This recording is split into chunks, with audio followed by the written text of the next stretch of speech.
everybody! I'm Manakyn, welcome to Saute Streams. How's everyone doing today? Let's see who's here. Cassie says, I made it in time. Phew. Whew. Beer Force says, almost time. Hey, welcome, Beer Force. Yaki says, hello. Hello, Yaki. Laziness says, finally here on time. Oh my god. Freaking finally, Laziness. Kioma says, hello. Hello. Christy says, you just got here. Hello. How's everyone doing? Today's been a really weird day. But here's some things that happened today. After the, with the suggestions of some of my viewers, I decided to see if I could release a YouTube ad. And is anyone else lagging? Anyone else lagging? You're lagging? Uh-oh. Why? Why does this always happen? Can you guys hear me though? You guys can hear me, right?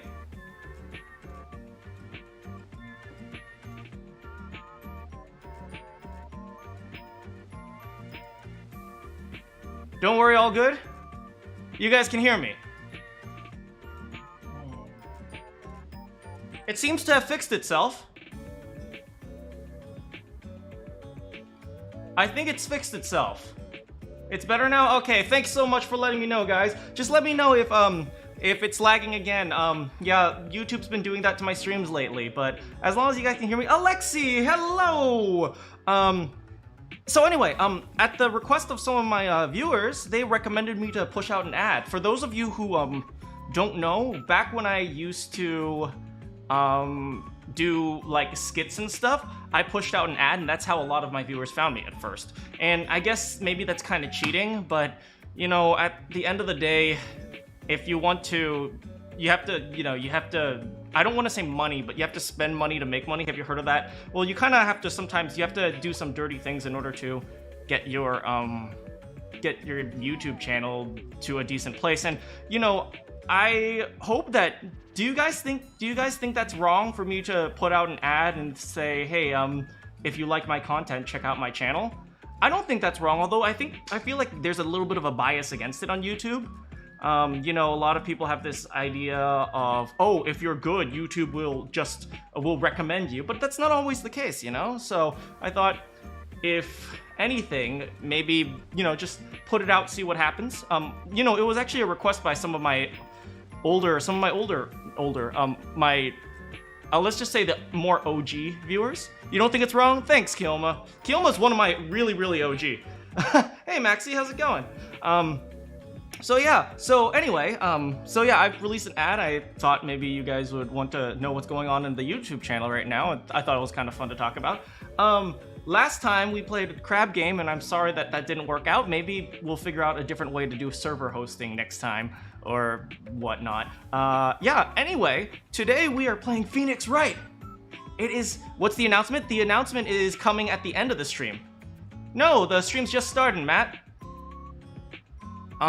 Anyway, so the announcement's going to be at the end of the stream, and it's going to be our next game, because we're starting a new game, because Pheonix Wright is about to end.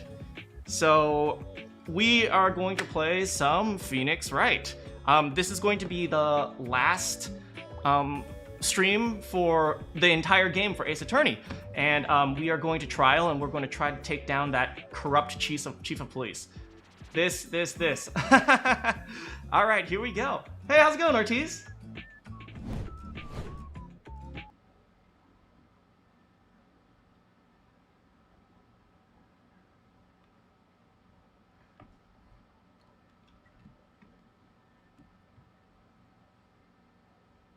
All right.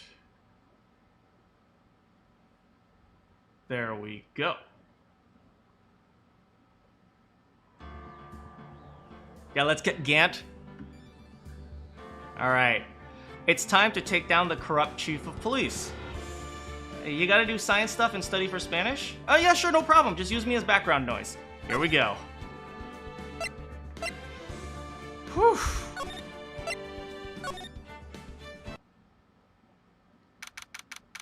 Thanks, Ortiz.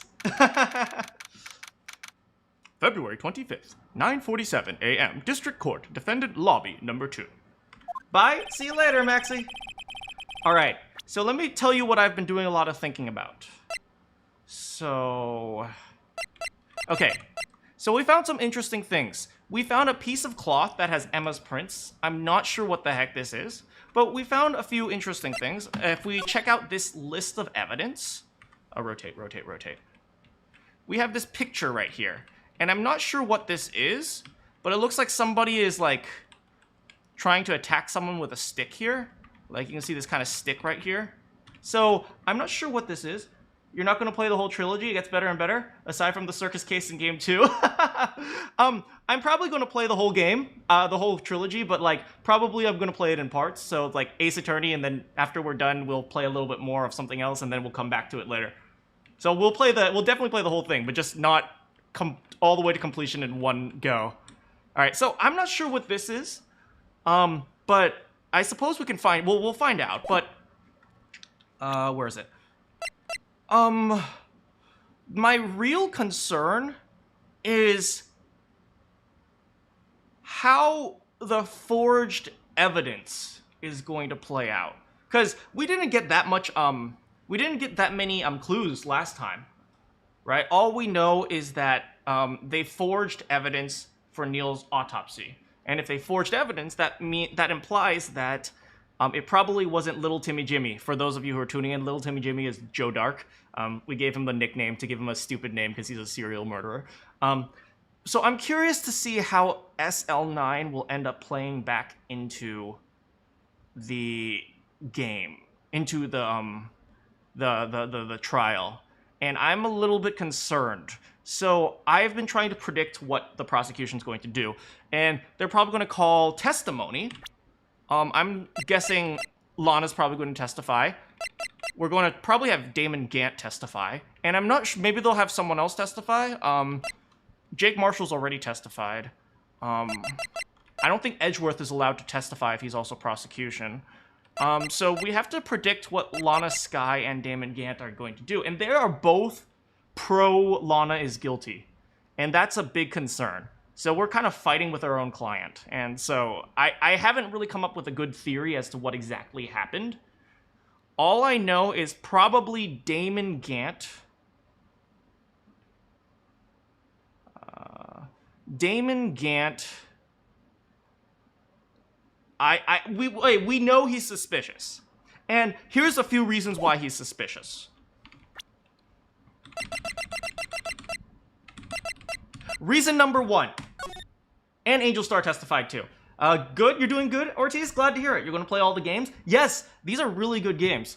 Okay, so number 1 is this ID report. Okay, so you have to scan your card to get in.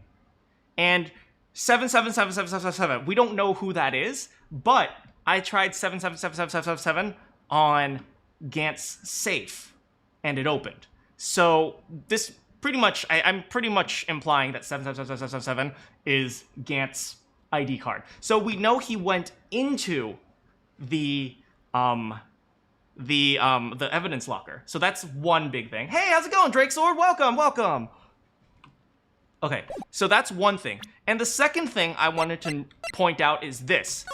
Did you guys forget this? Did you guys forget about the lost item report? Lost item, Bruce Goodman, right? We made the conjecture that he lost his ID, right? And that's why he was filling out this lost lost item report. But pay attention to the information about the lost item report. A half-written document dated 2/21. Hey, Thiago, how's it going? Can only be submitted to the chief of police.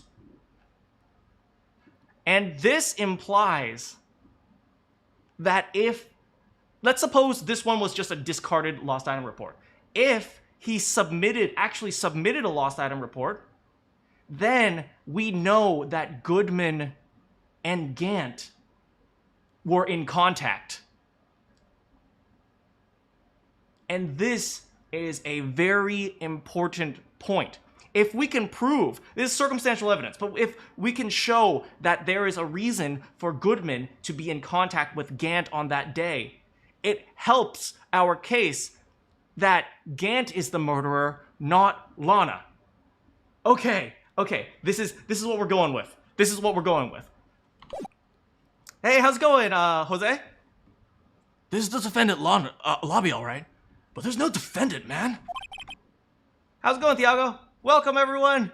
I've been trying to reach Lana all morning. Where could she be? And where's Emma? It almost seems as if... Something, I'm assuming this is Edgeworth. Something's been happening behind the scenes.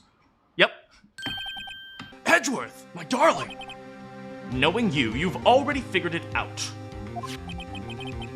Who the owner of the 7777777 ID number is.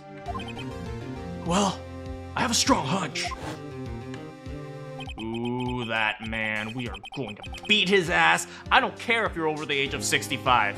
I don't care if you're a senior citizen. Senior citizen gonna get his ass whooped. Hey, Drake Sword. Looks like I'm not the only one who figured it out. That's right. Pheonix Wright. Boom, boom, boom. You know, the only reason this trial didn't reach a verdict yesterday is because there was still room for doubt regarding this ID record. But he's buff. Damn, Kioma. Don't be simping on the 65-year-old dude. If that number does belong to whom you suspect, then no doubt will remain. David! Hello, David! After all, he hasn't been officially charged with anything. True. Not yet. Ooh, we gon' get him. In any event, once all doubt has been removed from that list, I can call for a ruling. 5 minutes. Wright and Chief Prosecutor Sky will be found guilty. But you didn't do it. This is the start of day 3. Matt? The day 3 is the last day. Oh crap, I missed something. Oh, sorry about that. This is the first time he's ever done something like this. Lana's hiding something, and the only way we'll ever know the truth is to draw it out of her. The truth. Everything goes back to the SL9 incident. Don't be stupid. Today's the last day of the trial. We don't have time to reminisce about the past. That depends on you. Huh. If she's found guilty, you'll lose your only chance to find out what really happened. Hey, how's it going, Kemjo? I'll think about it. See you in court, Wright. This is it. If I'm ever gonna find out what Chief Gant has on her, it's now. Laziness. I didn't forget. I intentionally didn't put it. Because they will remain secrets. February 25th, 10 a.m. District Court, courtroom number 9.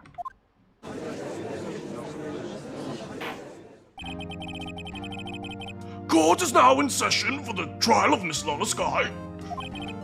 The defense is ready, Shah, man. The prosecution is ready, Your Honor. Normally, this is where the prosecution puts forth its opening statement. But before that, the police chief has a proposal to make.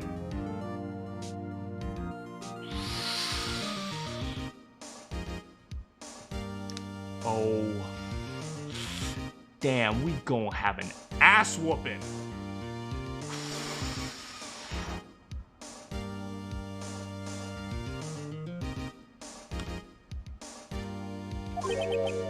Chief Gant! Oh, this!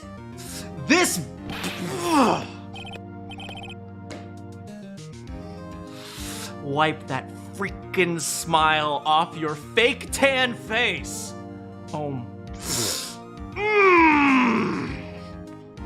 Good morning, folks. How's you been? Hey, Uggy, been back at the pool lately? No, I've been drowning in enough work as it is. Oh, that's a good one. Don't think I can top that. If you don't mind me asking, Chief, what exactly is this proposal of yours? Hey, Alex. Lana, that is to say, the defendant, has asked me if she could speak directly to the court.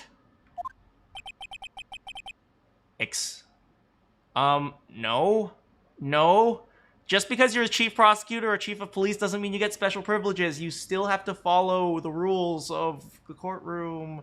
You have to wait for someone to call you to the stand before you can... I hate this. Lana, just go up there and shut up.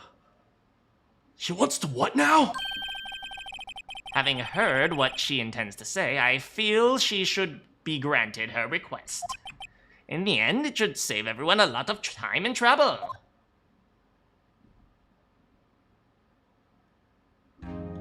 Did I say hi to Alex? Hello, Alex. What is this all about, defendant? I'd just like to make one simple request, and I'll be finished.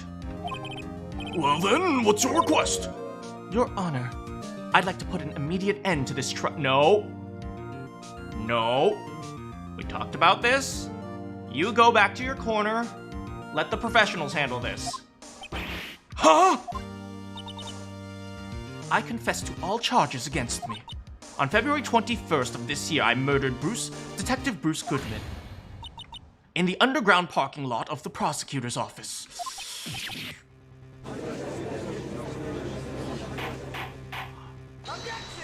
Thank you! Lana, you mad cute, but if you don't go back to your little corner, I'ma smack a bitch. You can't! Your Honor, the defendant's claim does not change the defense's plea.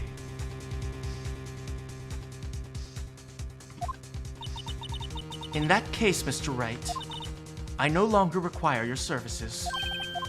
But Lana... Your Honor, I hereby forfeit my right to an attorney. You can't do... The prosecution may lack direct evidence against me, but it has sufficiently proven its case through testimony and circumstantial evidence.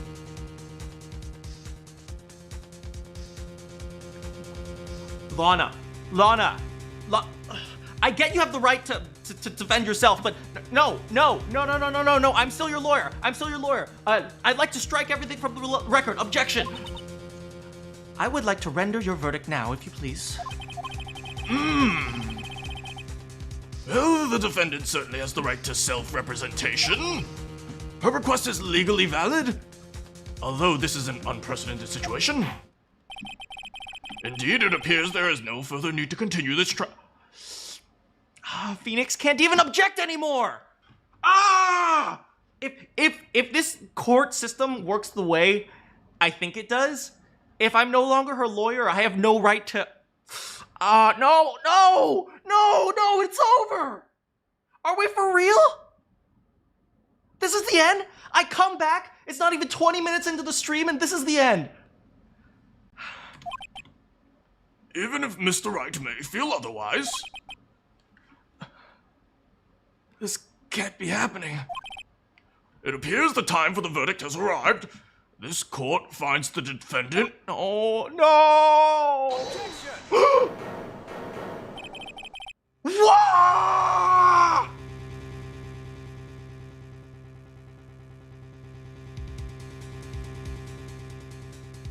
Edgeworth, that's why you my husband! Edgeworth, I love you! Oh! One moment, Your Honor. Mr. Edgeworth! The prosecution has not yet proven the defendant guilty beyond a reasonable doubt. Any ruling at this stage would certainly be premature. Edgeworth! Edgeworth, you my boy! Coming in clutch for my homie! Whoa! Come now, Worthy. I understand this is a difficult time for you. But why don't you be a good little boy and just keep your mouth shut? Oh. Poppycock and tea and biscuits and all. I don't think I care for your tone, Chief Gant. Oh! Oh! Edgeworth! Fire back! Boom! What? Creating another fabrication to cover up your past mistakes. Santiago, hello! I'm sorry, but I'm no longer the naive little boy you would have me. Hey, that person's here. Hello, that person.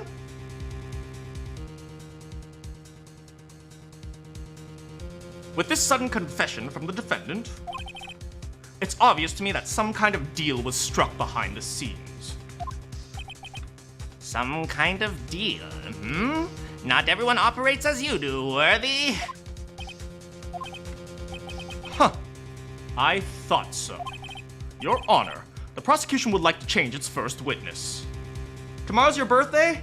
Happy birthday, Ortiz. Well, almost birthday. Oh, to whom? As its first witness, the prosecution would like to call Miss Emma Scott.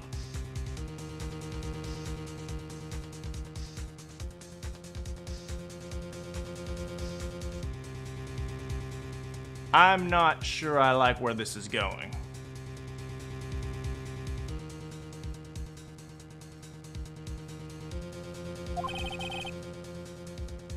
I request the court hears her testimony.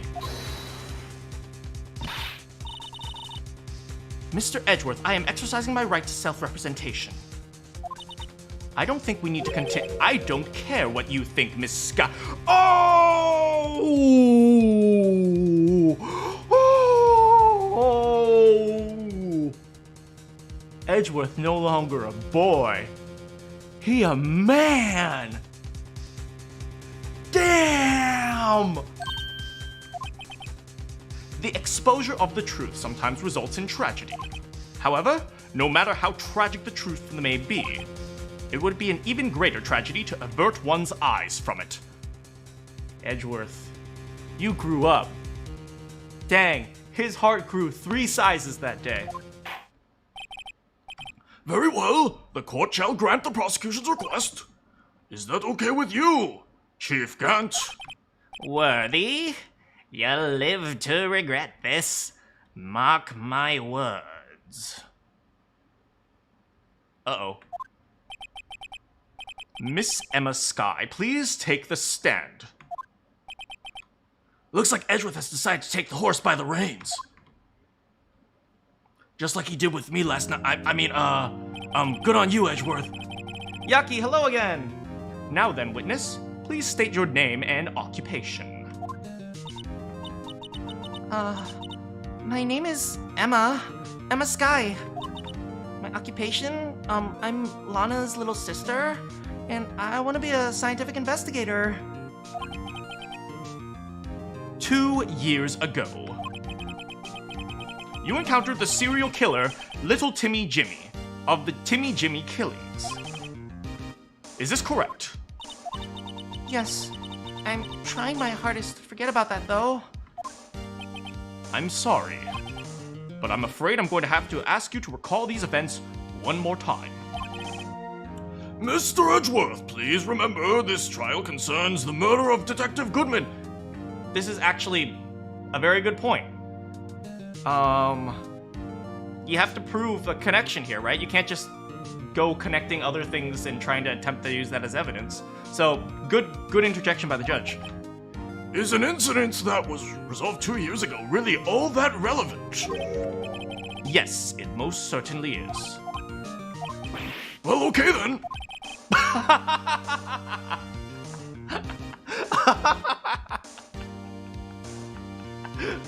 Damn, he gave in fast. I'll see you later, Yaki. Why does everyone love Edgeworth? He's great. Now, please testify about what happened to you 2 years ago. The trip to yesteryear has finally begun. It's bound to lead to the truth of this trial. 2 years ago. I was, waiting in my sister's office that day. A man came running in, took me by hostage. Neil Marshall rescued me. But I'll never forget what I saw in that instant. The man raised up his knife and he stabbed Mr. Marshall in the chest. It's a good thing you weren't harmed. I passed out. I don't remember much. That's understandable. However, please tell me, Mr. Edgeworth, what does this testimony have to do with Detective Goodman's murder? That will soon become apparent, Your Honor. He's bluffing. He's bluffing! Edgeworth is just making this crap up! Oh, man! Alright, Edgeworth, it's you and me. It's you and me. We got this. How long? This is a long trial. Apparently, this will probably take the whole stream. Hello, Puffin. Very well. Defense, you may begin your cross-examination. Thanks, Edgeworth. Thanks to your beautiful face, you got us a chance. I was waiting in my sister's office that day. Okay, we're just gonna press her for everything. Okay? What were you doing? What was your sister doing?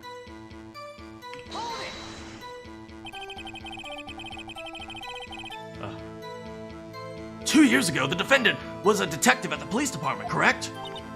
Yes, she was second in command under the Deputy Chief of Police Gant. My sister, she was the best detective ever. Yes, I remember. Deputy Chief Gant and Miss Sky used to be quite the pair. I believe they shared the same office. That's right. I'd always sit at my sister's desk and dream about playing that organ. I wanted to play that day too. The police department and prosecutor's office held a ceremony that day. Lana promised to take me to dinner after we finished work. A man came running in and took me hostage. Okay. See you later, Ortiz. Thanks so much for stopping by. A man?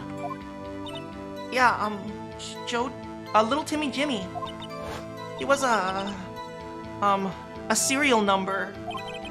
Little Timmy Jimmy was brought in for questioning on that day of the ceremony. We were desperate to get anything on him that would lead to an arrest. When he saw the chance, he fled the room, was that correct? Upon fleeing the room, Jimmy proceeded to take the elevator. He must have been in panic because the elevator was going up. Then he ran into Sky and Gant's office. There was a lot of noise coming from outside, so... Hey, Stickman, welcome!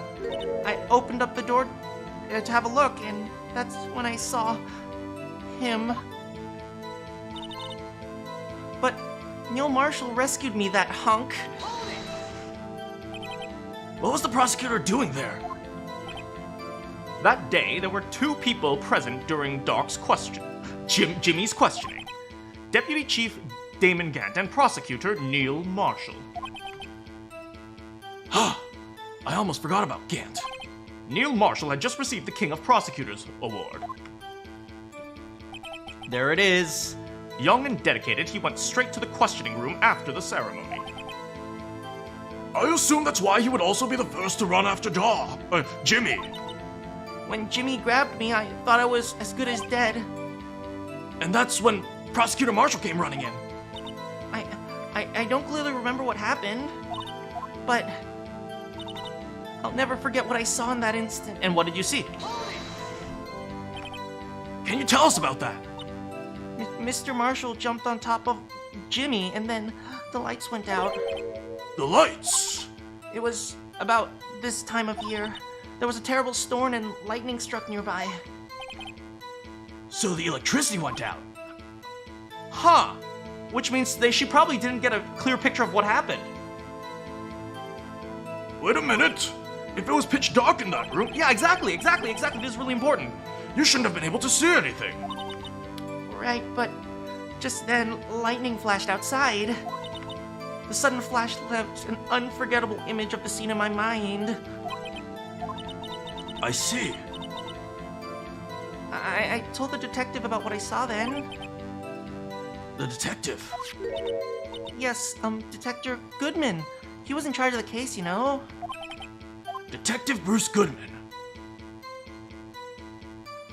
Tell me more. So you spoke with Detective Goodman about this 2 years ago? Yeah, that's what's so scary about this trial. And you told Detective Goodman about what you saw? Yes, but, at the time, words just wouldn't come out. That's why I drew a picture.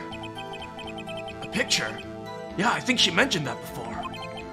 Well, Mr. Wright, have you heard enough? Ask about the picture, because we have the picture. Okay, this is getting good. This is getting really good, right? We have the picture. We can show it to her to help her jog her memory. This picture the witness drew, I believe it has a very important meaning. But the list of evidence I was given 2 years ago didn't contain a picture. It did. You just don't know. Witness, would you mind if we added the statement to your testimony? Yes, Your Honor. I drew a picture of that scene once, but it seems to have been lost. Oh.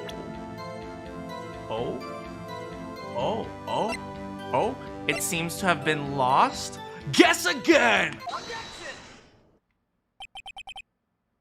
Mr. Edgeworth. This little girl put all her heart into that drawing, that picture. And yet you would insist on denying its existence? Ooh. Hey, Andy. Hey, I'm not the bad guy. You found a new command? Which one? All I'm saying is that, as the prosecutor for the case, I wasn't handed such a picture. That may well be. But that doesn't mean it doesn't exist. Behold! This is evidence list for the SL9 incident. Please, Your Honor, turn it over. Like Edgeworth did to me last night. Turn it over to see the picture. Turn it. What's this? I gotta say, for a child, it's not a bad drawing. Yes, what is... Yes, what is that? Hey, that's the picture I drew. Indeed, it appears. Two men appear to be wrestling here. Just like me and Edgeworth last. What is the meaning of this? What are you doing with that list? Me? Only the prosecutor in charge should have access to this list. Huh? These lists, they're different from each other. Here we go, here we go. Yes, here we go, we can put the two together. Christy, we already knew Cinnamon from a while ago. What? It would appear, Mr. Edgeworth, that the evidence list you were handed 2 years ago was incomplete. Oh. Wait. Does that mean the picture is also incomplete? If the picture is also incomplete, then maybe there's more to the picture we don't even know about. These two lists fit together to form one. You can see the marks here where they were torn apart. So you see, Mr. Edgeworth, it's quite obvious what happened. 2 years ago, only half the evidence in that case ever reached you. What? What?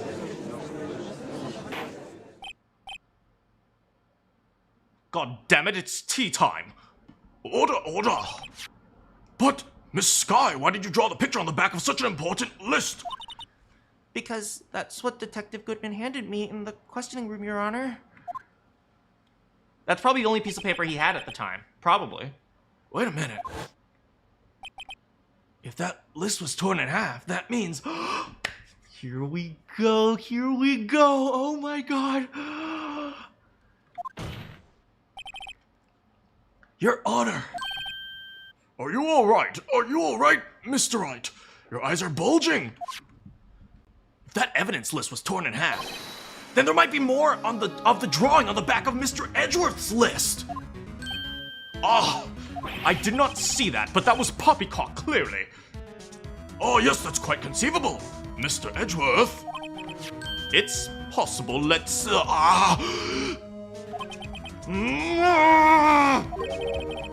Is something wrong? Wait, so let's get this clear. Let's get this clear.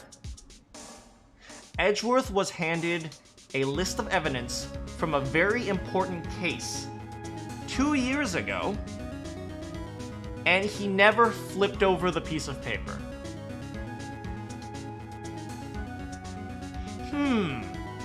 Edgeworth, I'm not sure you deserve that King of Prosecutors trophy.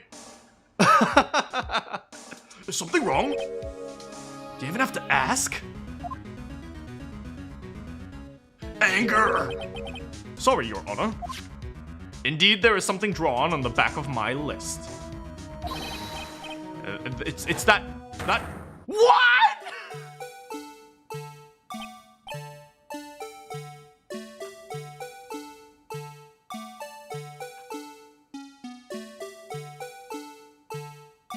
How?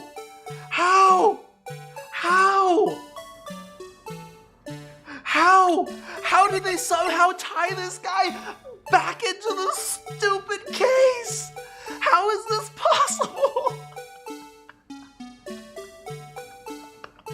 How did they do it? Oh no.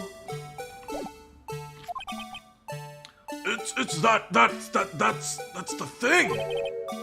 It's the thing that was dancing in the evidence room.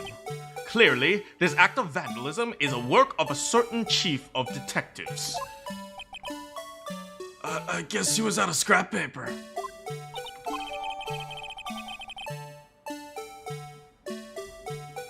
How is this possible? Evidence list. List of evidence in the SL9 incident. Half of this list was found in Gant's desk. Very well. Witness, will you please testify about this picture that you drew? Can I see the full picture? No spoiling? Oh, thanks so much, Beer Force. Okay, dang it, we have to turn this way.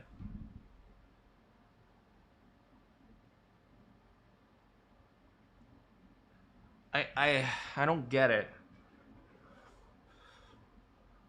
Okay, so there was a stabbing. Okay, so let me get this straight. There was a stabbing, and then the god of law enforcement appeared before their eyes and said, "No stabbing." Da da da da da da da da da da da da da da da da. And then the case was solved. Okay, that's it. That's the theory I'm going with.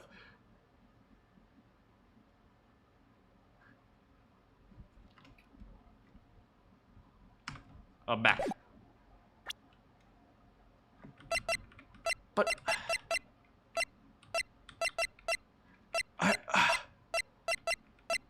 what? Okay. So it occurred here, and okay, so the stabbing occurred in the office. And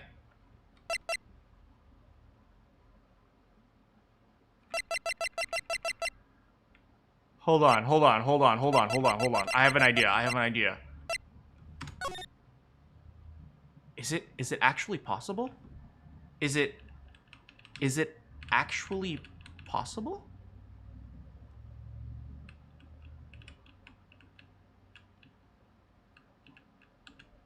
Oh my god, it's possible.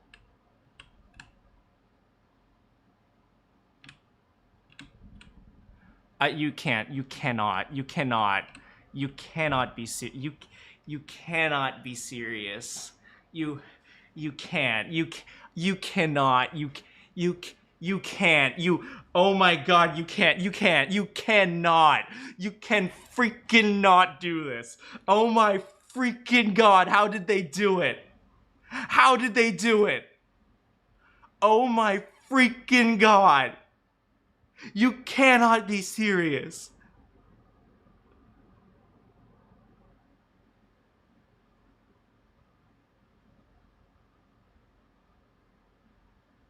You can't. I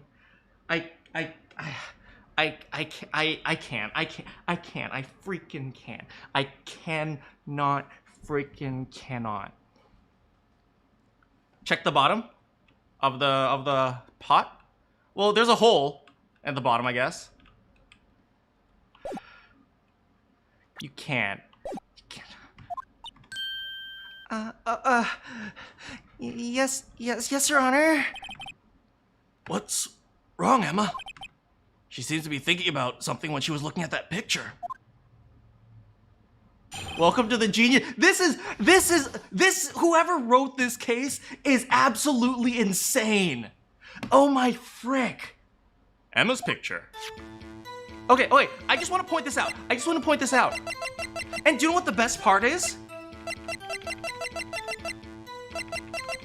If we use this, and we assume that this right here, if we assume this right here is the pot, then that proves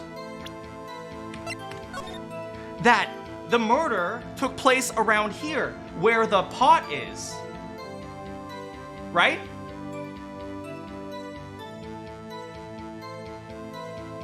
Maybe present. Yeah. We will. Don't worry, Matt. We'll go over Neil's autopsy report at some point. Yeah. Oh wait. The pot is over here, right? And we know that this is on Gant's side of the.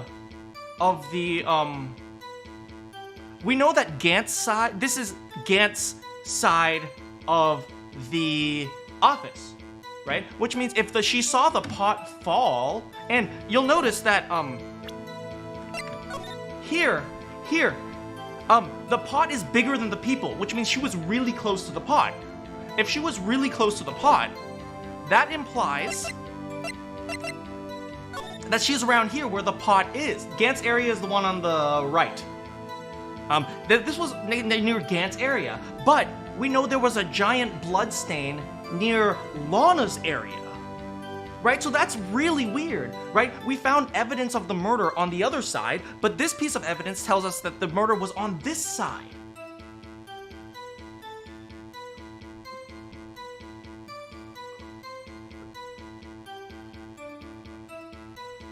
How did they... Why? What does this mean? What does this mean? They could also play around with 3D objects too. I guess we'll see what happens. This was originally a bonus case for the DS. Oh, this was originally a bonus case for the DS and they could play around with 3D objects? That's really cool. I like the 3D objects, by the way. It's really awesome. This is the picture I drew 2 years ago. Anyway, sorry for that interlude. Just quick thinking. A flash of lightning was so bright, all I could see were shadows. After that, I must have fainted. The picture shows exactly what I saw that instant. To think a flash of lightning could burn such an image in your mind. Thanks to that, though, I was able to show us exactly what she... Thanks to that, though, she was able to show exactly what she saw.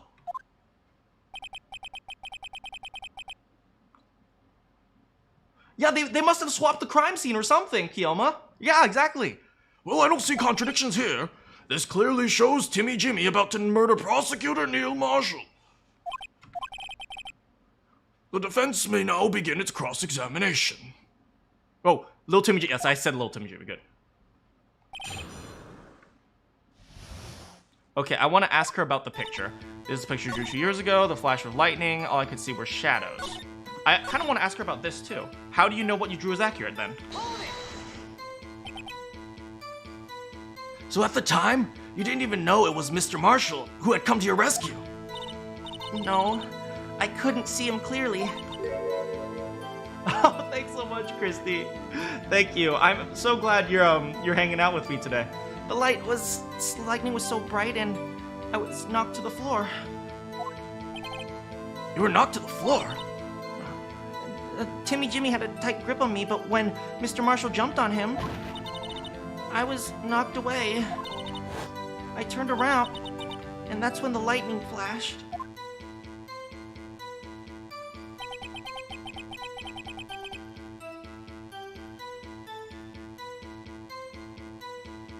Oh no! Oh no! You couldn't! You couldn't! Hold on, let me finish this testimony first. Poor Emma. I'm just glad she wasn't hurt. What happened after the lightning flashed? After that, you must have fainted.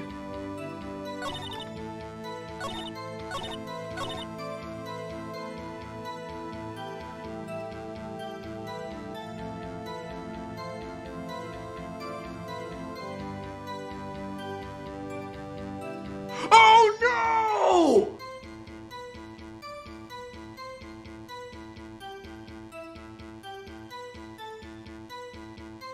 I have a theory, but the implications are awful. This is entirely circumstantial. This is entirely circumstantial. But if you paid attention to what... That's strange. She claims this is exactly the scene that was imprinted in her mind, and yet there's clearly a contradiction here. Okay. Hold on, let me press this one again. Okay, let me show you what I... You didn't know Marshall was coming to your rescue. No, I couldn't see him clearly. The lighting was so bright, I was knocked to the floor. You were knocked to the floor? Dark had a tight grip on me, but when Mr. Marshall jumped on him...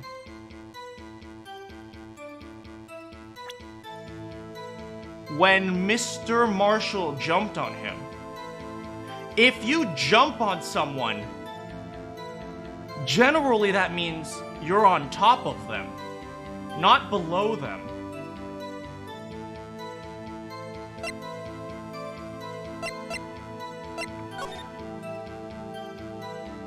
What if it's reversed?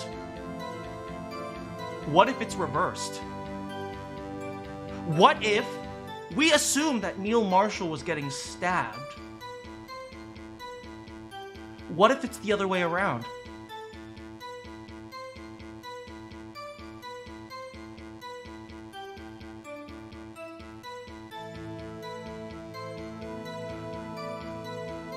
There was something that I can't get out of my head, which was Jake Marshall. Do you guys remember Jake Marshall, Neil Marshall's brother? Jake Marshall said Neil Marshall never loses in fights. And while that's purely like speculative and circumstantial and whatever, what if Neil Marshall won the fight? And if Neil Marshall won the fight, then Joe Dark was not a threat to him. And if Joe Dark wasn't a threat to him,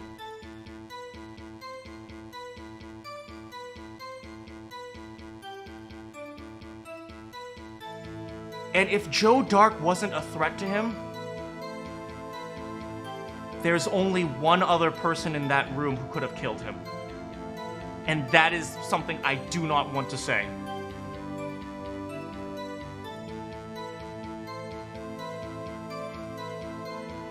Could this be an accidental homicide?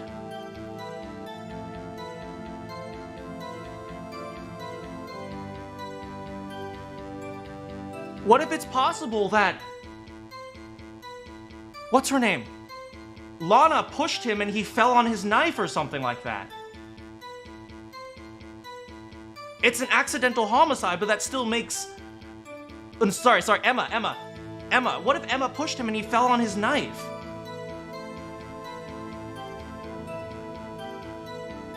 Oh no.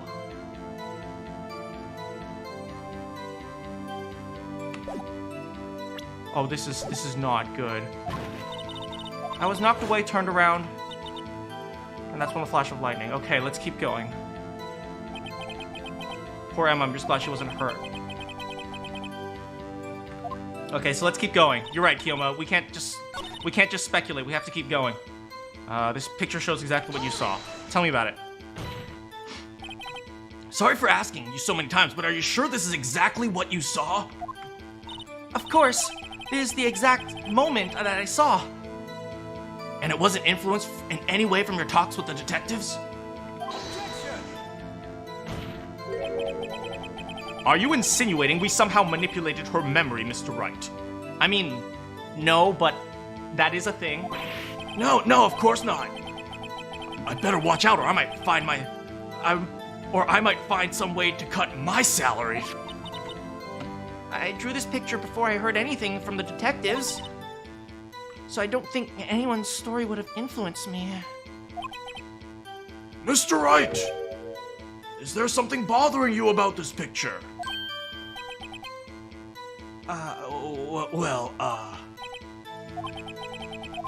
That's strange. She claims this is exactly what she saw, that it's imprinted in her mind. Hey, no problem. Thank you so much for coming by, Matt. And yet, there's clearly a contradiction here. All right, this is the pic. Let's go back. This is the picture. Let's press this one as well. Did you draw this picture right after the incident? I think I drew it 2 or 3 days later. At first, I was in such a state of shock I couldn't do anything. During that time, the investigation team was reorganized. Detective Goodman was placed in charge, under the direction of Damon Gant and Lana Skye. Hello, Zed's mom! Also, hi, Zed, how you doing? 2 or 3 days later, the memory should have still be fresh in her mind. Excuse me, witness. But can you please tell me why the picture is painted black? After that, you must have fainted. Let's find out a little bit about this. You mean you didn't actually see the murder take place? No, I'm sorry. The flash of lightning only drove off the darkness for a split second. Not only that, but in the trauma of the situation, understandably, caused the witness to faint. Do you really need to torture this girl any further? What? I'm not the bad guy here. Anyway, this picture shows exactly what I saw in that instant.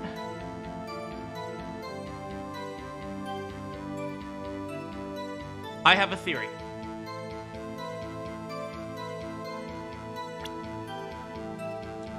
Alright, do you guys see this? As a little girl, if you're drawing a knife, you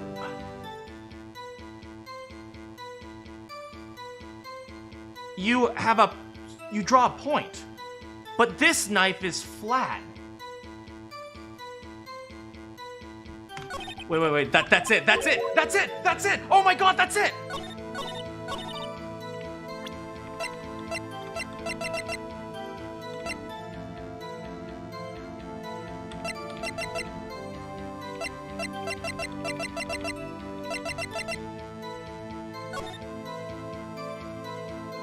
The weapon found in the wound was missing a tip. That implies that the knife was broken, right? But we know that since the weapon tip was found inside the body, then it wasn't broken when he was stabbing it. Objection!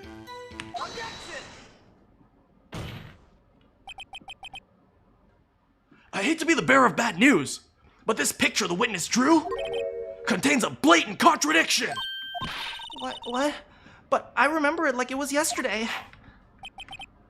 Mr. Wright, perhaps it would be faster if you simply pointed this out for us. What part of the picture is the contradiction? Right here, boy. Take that! Boom! The contradiction lies here, of course. Take a look at the knife the man is holding. If you look closely, you can see its tip is broken.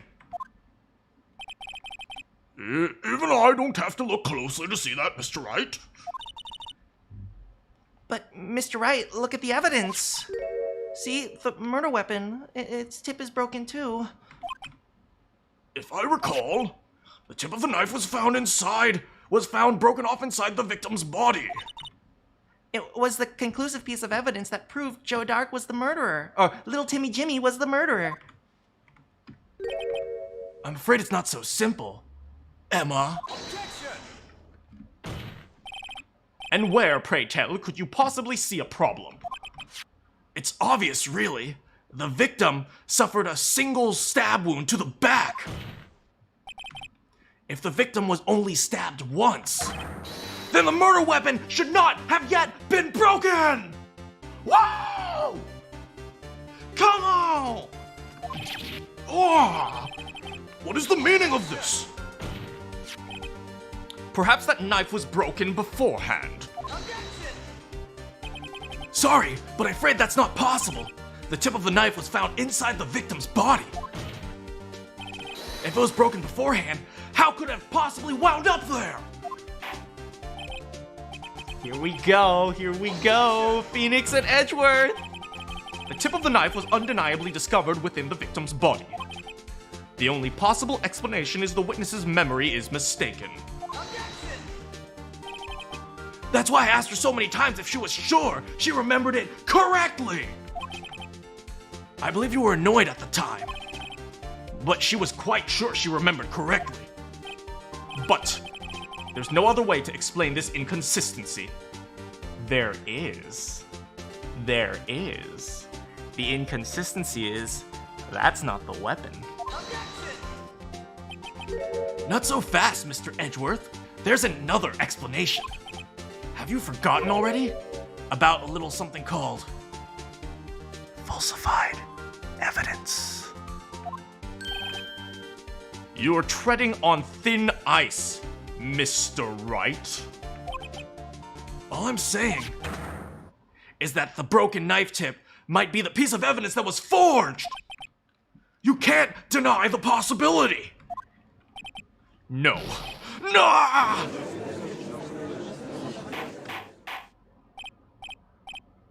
Order! Are you saying the investigation was corrupted? Your Honor, please allow me to go over the events that took place in the murder that day. Was that Mana ASMR? I don't know. What do you think? Do you like it? The police department and the prosecutor's office were holding a ceremony that day. After receiving the King of Prosecutors Award at the ceremony, Neil Marshall questioned little Timmy Jimmy alongside Damon Gant.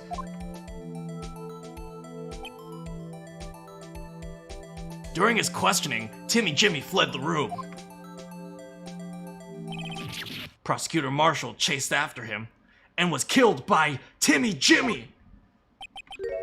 It is my belief that somewhere in this story, there is a lie.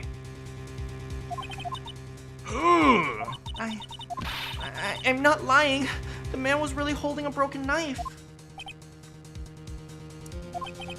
If that's true, then there's no way around it. This could not have been the actual murder weapon. Yes, Veer Force, exactly!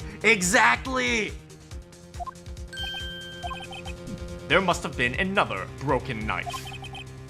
What are the chances of there being two broken knives? Low, but high in this case. Another broken knife besides Joe Dark's. No, there is another. If the witness is adamant about the accuracy of what she saw, it can't just be explained by a simple observational error. Mr. Wright?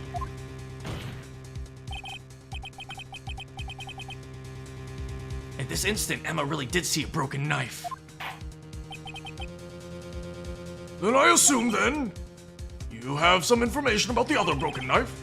If so, please feel free to enlighten us. The murder weapon was already broken prior to the murder. There's only one way.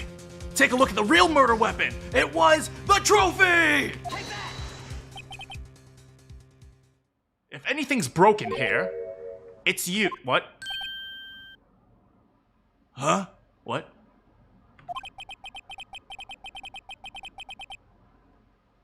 I'm sure you must find this very amusing, Mr. Wright. What? But may I remind you that the fate of Miss Lana Skies hangs in the What? Sorry, Your Honor, please give me another. What? What? It's not the trophy? The murder weapon was already broken. Wait, no, go back. What? Oh my god, it's not the trophy? It's not the trophy? What?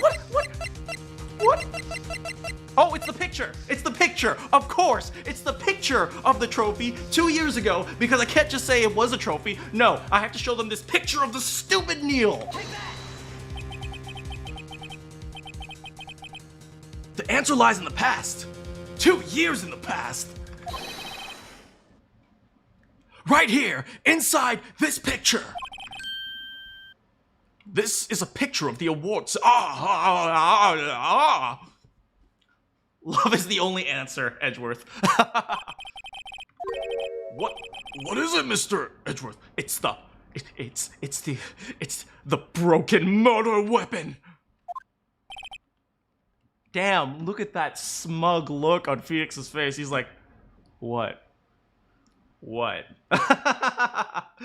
Yeah, pure force. I realized that now. You hate Pheonix's hands? I like Pheonix's hands. I'd suck on those fingers. Notice the award Prosecutor Marshall's holding. There it is. That's a broken knife. As we earlier concluded, the knife in the drawing was not Joe Dark's. Timmy Jimmy's. That being the case, the knife the witness saw was in likelihood from that award. Oh no! That means it really was Neil Marshall. If the knife is from the award that Neil Marshall won, we can, at least there is a reasonable case to the fact that that was Neil holding the knife. Because Neil has access to the trophy. Oh no, this is the worst. This is the freaking worst. Oh no. No.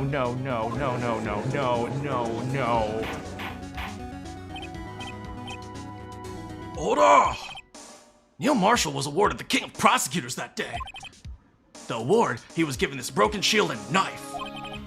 When he chased after Timmy Jimmy, he pulled this knife out. Being a prosecutor, he did not carry a pistol. Oh right, because he's not a detective or a law enforcement. This broken knife was the only weapon he had in a dangerous situation. This hurts your brain? This hurts my brain like hell.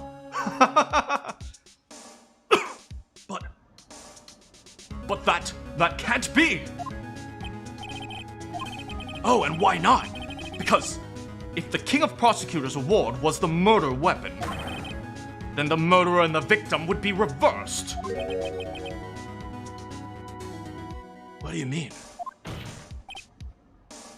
I mean, this man raising the knife would have been Prosecutor Neil Marshall. Oh.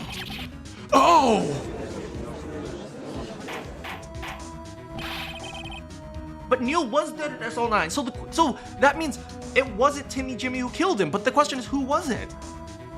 But the prosecutor was the one who died. That's true. What's going on here? Look into my smug eyes and know that Mr. Wright has been a bit too eager to jump to conclusions. Wait, I remember everything. Yes, we're jogging our memory. This is good. Mr. Edgeworth, What is it? could you show me your evidence list again? His, list. The one with the picture on the back.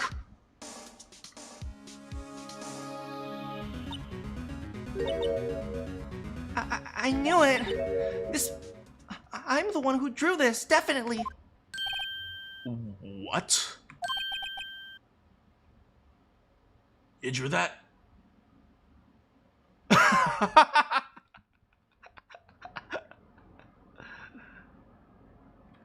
He needs some milk. That's right. The list wasn't torn in half at the time I drew this picture.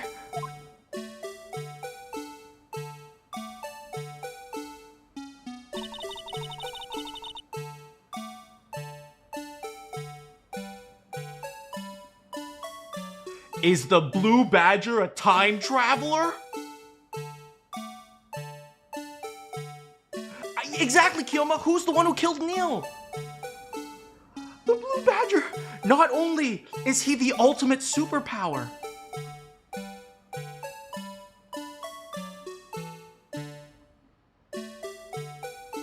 why am I shocked about this? Like, yes, you're absolutely right, Christy. I was surprised about this like 10 minutes ago, and I'm still freaking surprised. I still have no idea what's going on. Okay, not only is the Blue Badger a god and the ultimate superhero, now he's also a time traveler. How is this possible? How is this possible? Wait, we already solved this! We already solved this! Why am I shocked about this? We already solved this!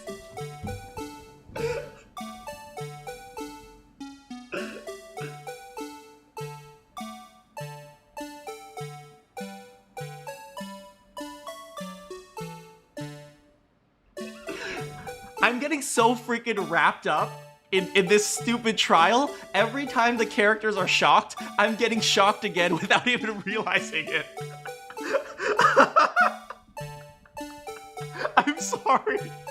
I'm so sorry. I'm so sorry. I'm so sorry, everyone. Mana is an idiot confirmed. I need an idiot command. I'm so sorry. I'm so sorry.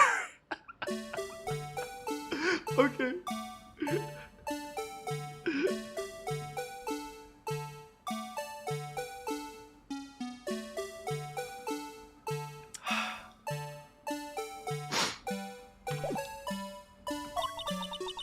I must have locked this part away deep inside of me.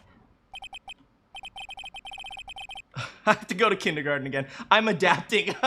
I'm adapting to the stupidity of Pheonix Wright. Perhaps it would be best if we added this to the witness's testimony. Would you please tell us what you recall, Miss Sky? Yes, Your Honor. First the knife, now the Blue Badger. Pheonix, we already know the answer. How do I switch pitch? You mean like how I do the voice acting? We can talk about that after the stream. That'd be fun to talk about. It should be interesting. Emma's recollection. When I saw that man raise his knife, I panicked. I rushed towards both of them. I think I knocked the man away with the knife. Just then there was another flash of lightning, and that's when I saw the blue badger. He wasn't in the room, but I'm sure I saw his shadow somewhere. This is certainly unusual. Try impossible. The chief of detectives hadn't even designed him until this year. He is a time traveler.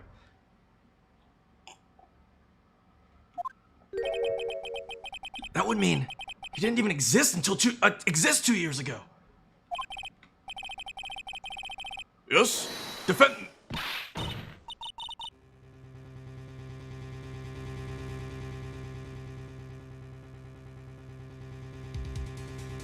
Oh.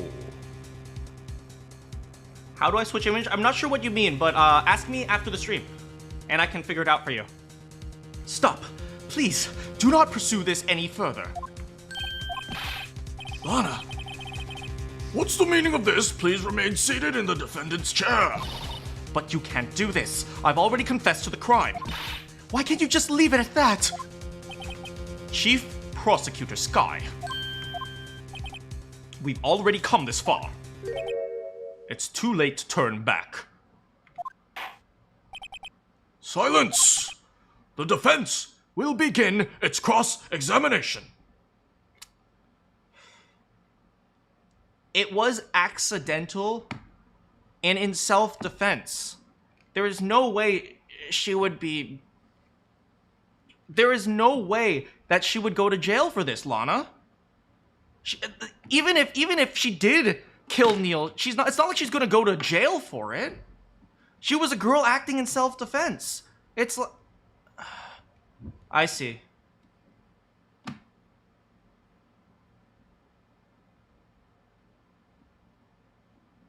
She doesn't want Emma to live with the guilt.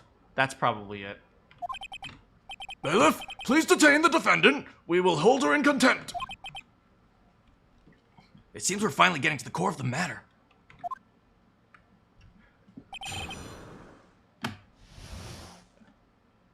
Emma's recollection. When I saw that man raise his knife, I panicked and rushed towards both of them. I think I knocked the man away with the knife. Just then there was another flash of lightning, and that's when I saw the blue badger. Are you sure about this? Of course. See? I even drew a picture of him here. But it was the chief of detectives who thought of this hideous beast. And that was just this year. The blue badger didn't exist until 2 years ago. This is all quite verifiable. Small things are a bit off. Hey, somebody help Christy change her profile image.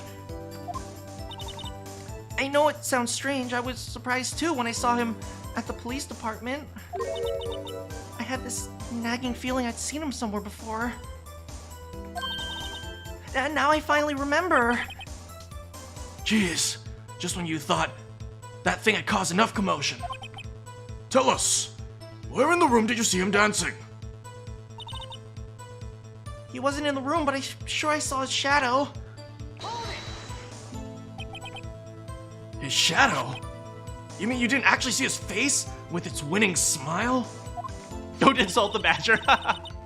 The badger's the best. That's right. I still remember it.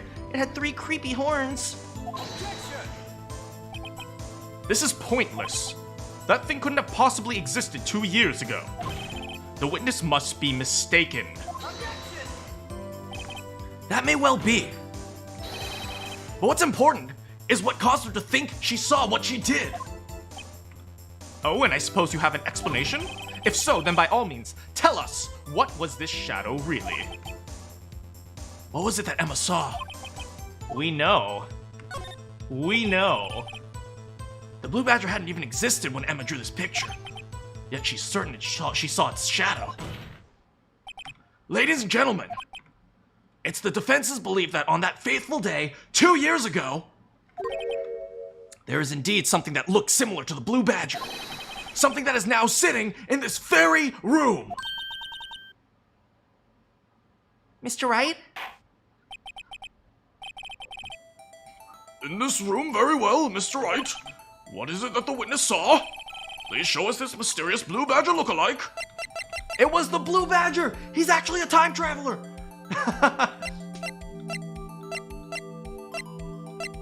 Where is it? Here it is. Take that. The mysterious blue badger was in fact this. But that's... Exactly what is that? I believe it's some sort of jar. But, Mr. Wright, that doesn't look anything like the blue badger. Indeed it doesn't.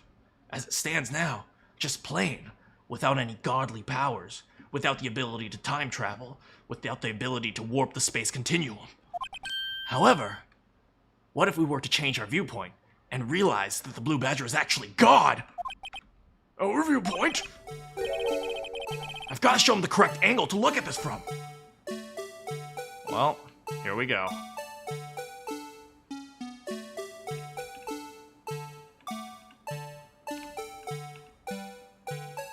There you go.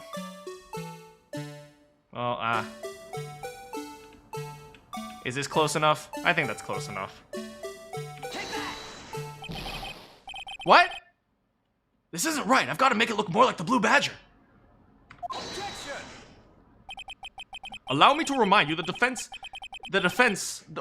allow me to remind the defense its case hinges on the witness's drawing. If Mr. Wright can't match the shapes the witness drew, we cannot accept this claim. I've just got to find the right angle. Maybe if I rotate it vertically a bit more, or horizontally. Come on, Mr. Wright, you can do it. Oh my god. You know what? At least they don't penalize me on that. They acknowledge the fact that this is going to be difficult to do because, things aren't always perfect or, like, correctly, like, shaped or something like that, so... God, this is hard.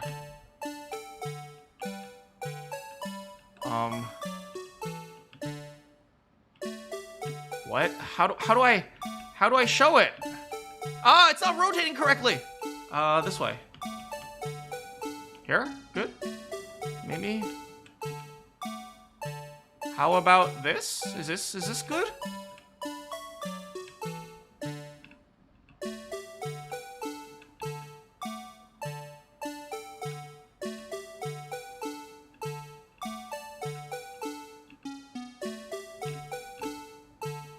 How's this, maybe?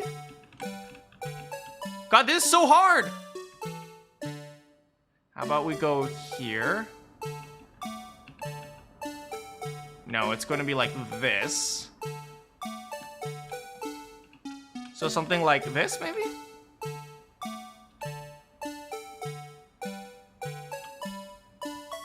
Like this, how about that? Ah!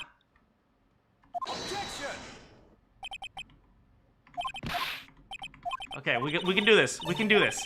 We can do this. We can do this.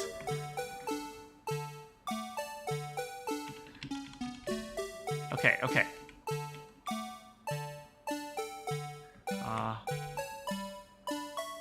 Okay, how about, okay, so this.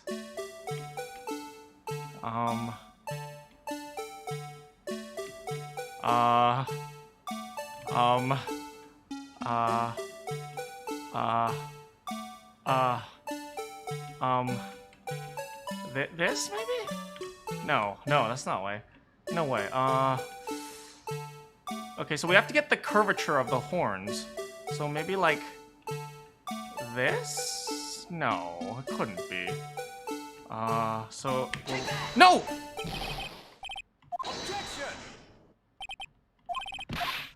Okay, this is really hard. You guys get what I'm trying to say, right?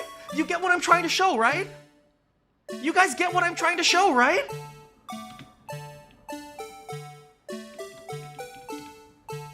You guys get what I'm trying to display, right?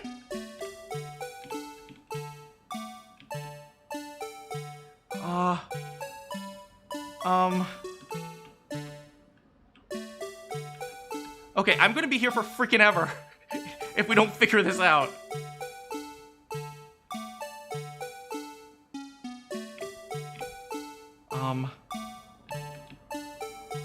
Okay, what if we do, like...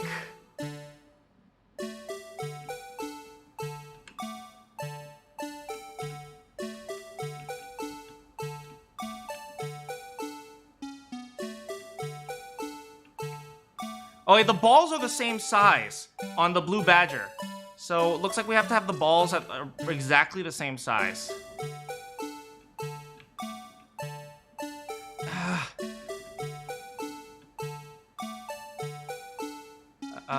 Is this good?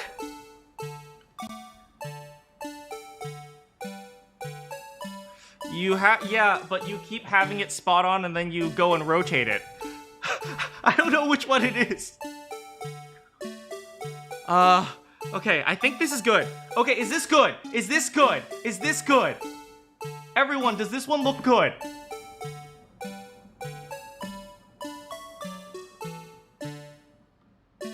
Stickman says yes.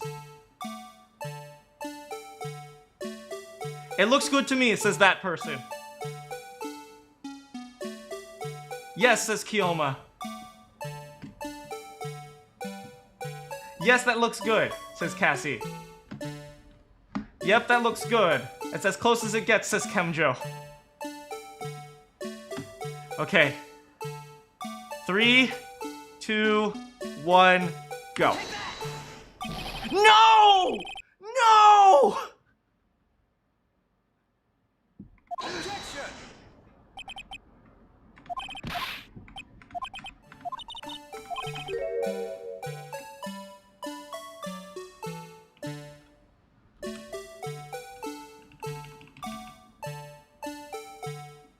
This is impossible!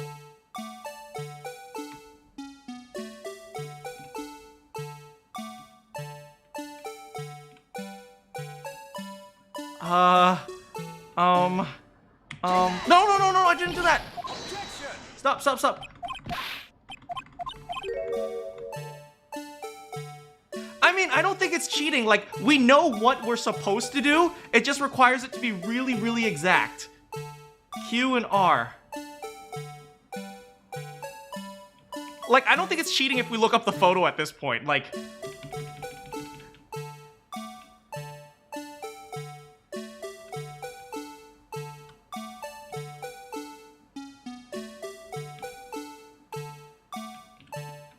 The handles.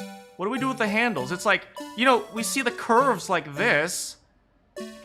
How about like this? No. This music is going to be stuck in my freaking head all day too, that person. I freaking, oh my god. Please, oh my god, what do you want us to do? Oh my freaking god. Okay, here, that's fine.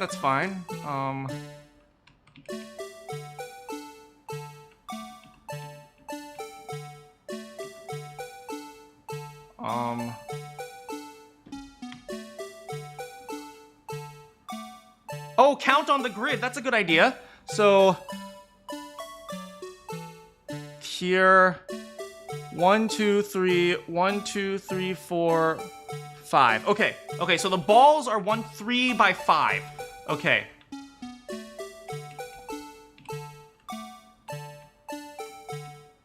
I mean, the jar is a little bit larger than the blue badger picture there, but it's like...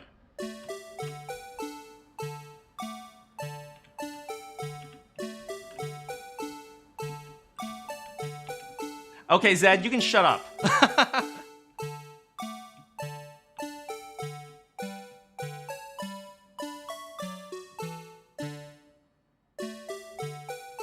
Okay, what if we do it like this?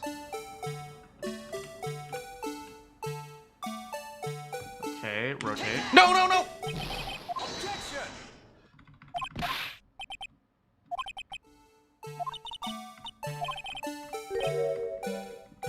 Okay, I think I have an idea. Okay, I'm gonna set it up upside down first.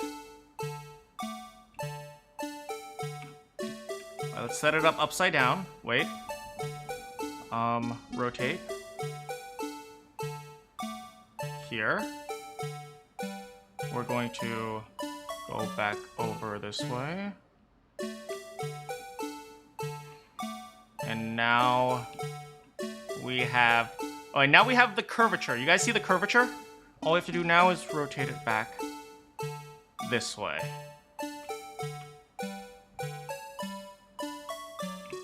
And maybe up a little bit.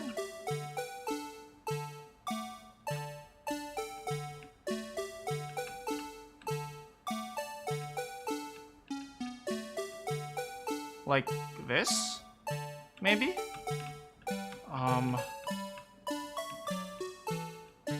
I swear to freaking God.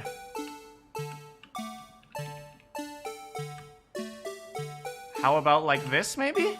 Maybe like this? Sooner or later, you're gonna start making lyrics to the song. This is literally the worst. I cannot think of a greater torture than this right now. Okay, let's try this. Okay, screw this. I'm looking it up on freaking Google. You guys get what I'm trying to say, right? I don't think it's cheating. I do not think it's cheating. Blue badger vase.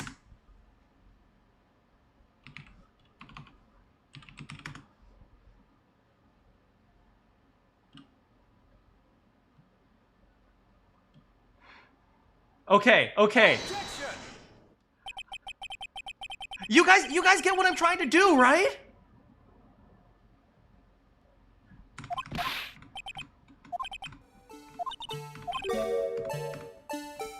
Okay. We're gonna do this. Turn. Good.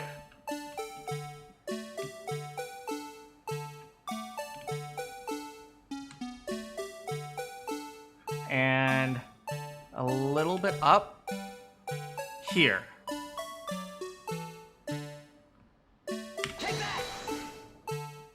Oh my god, I did that like 7 different times! I did that like 7 times! This freaking game! Did I not do that? Did I not do that over and over again? We did this exact one!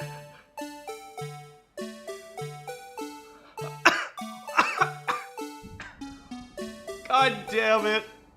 Hey, how's it going, Minato? This does sound like an ice cream truck. Well, is this a miracle or what?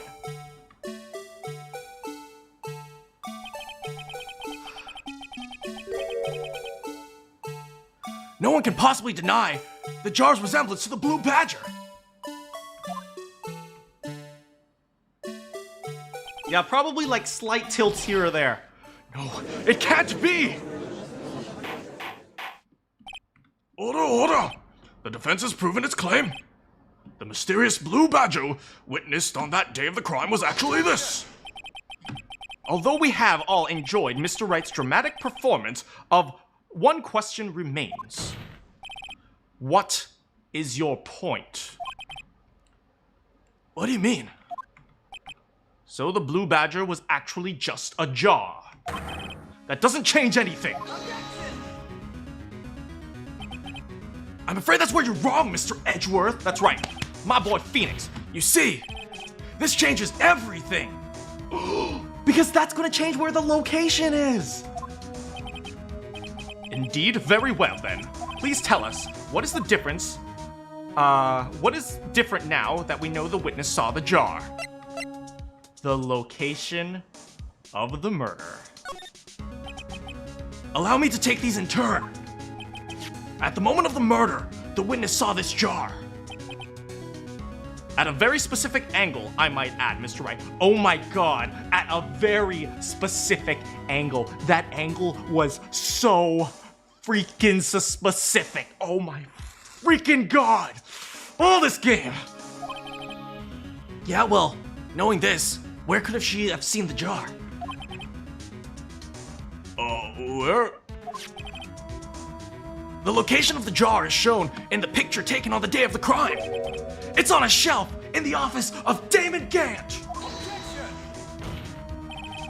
But the body was found lying near Lana Sky's desk. The witness testified so herself. Exactly. That means it was moved. Yes, and these two facts reveal what actually transpired. I know the music goes so freaking hard, right, Zed? On Gant's side, that's right, Keoma. The struggle between Dark and Marshall did not take place in Lana Sky's office, but on the other side, Chief Gant's office. Are you implying the murderer moved the victim's body? That's exactly... Wait. Was my suit of armor theory correct? From Damon Gant's office to Lana Sky's? Yes. Why would he do that? There's no reason. Exactly. If there wasn't a reason, he wouldn't have gone through the trouble. The only logical conclusion is that there was a reason. Do you know what that reason was, Mr. Wright? I finally figured it out. So this is why Lana tried to stop the trial. Pheonix knows. Pheonix has figured it out too. It's too late to quit now. Please recall the witness's testimony. She said she knocked away a man holding the knife. Oh no. In the next instant, the jar was hit and flew in the air. Now tell me, what could have sent the jar flying? That would have been the impact the man made when he was knocked into the wall. Ladies and gentlemen, if I may draw your attention to this picture once more. If the man was knocked in the jar, in the direction of the shelf and the jar was sitting on, what would he have hit? Let's take a look at Neil's autopsy. Yeah, here you go. He was stabbed by a single wound piercing the heart, died from blood loss under 10 minutes. The weapon was found was missing a tip. We now know that wasn't actually the weapon. You wish Court was more interesting IRL. Court is usually really boring. Pheonix starts thinking, and he goes to the void.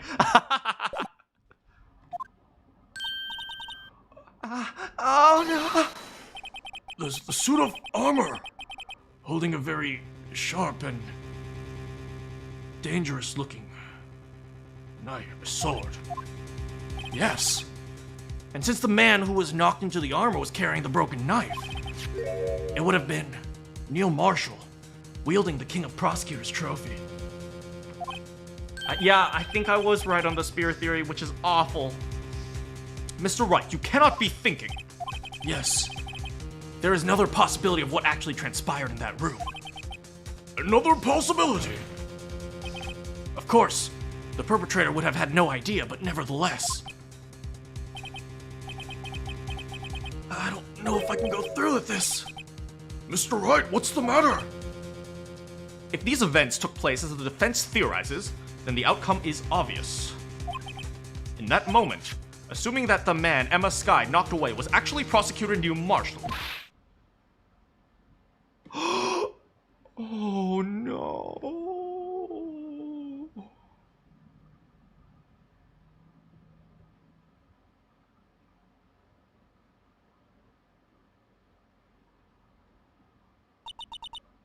You mean Mr. Marshall died because of me?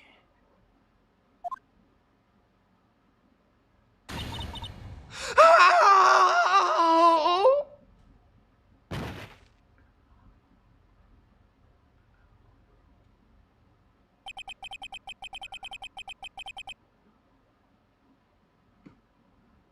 Well, I didn't see this twist coming. I would have never imagined her testimony would lead to this. So it was the witness who took the victim's life, and then proved so with her own testimony. This is unprecedented.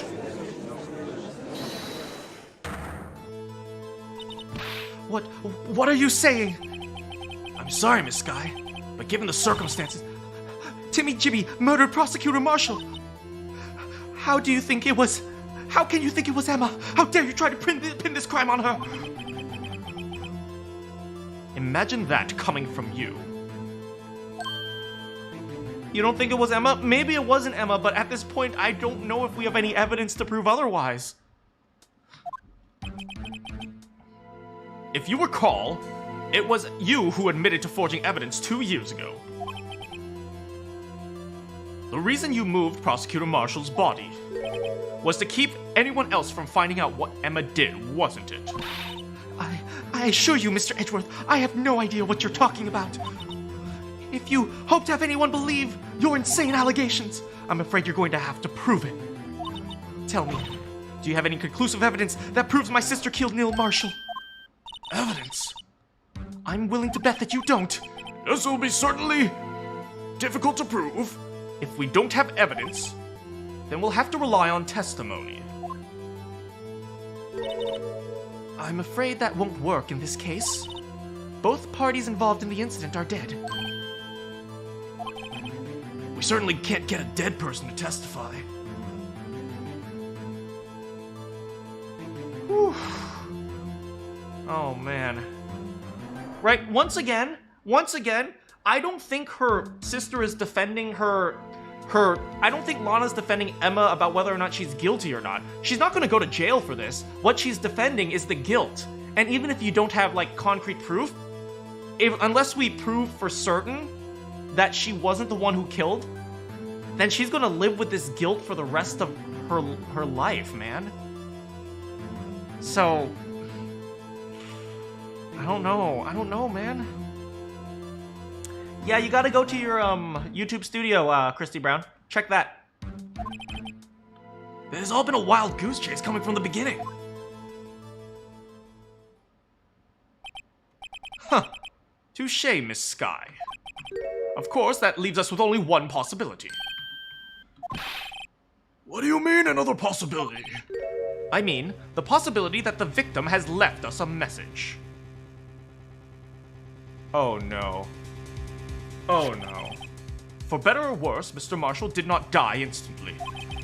He may have left behind the name of a person who took his life, in one manner or another. That's impossible.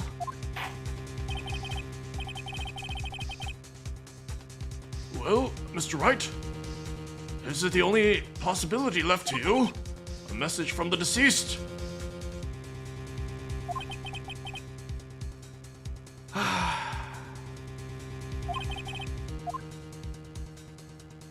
It's in the evidence. But it can't be! It can't be! That must be forged! That has to be forged! The message from the deceased is already in our possession. Mr. Wright! Will you stop at nothing to prove my sister a murderer? Do not be mistaken, Miss Sky. Our purpose is not to accuse Emma of any crime. There is only one thing we seek. The truth, no matter how painful it is. Now then, Mr. Wright, please show us the piece of evidence that conveys a message from the deceased. Don't make me do it. Don't make me do it. No!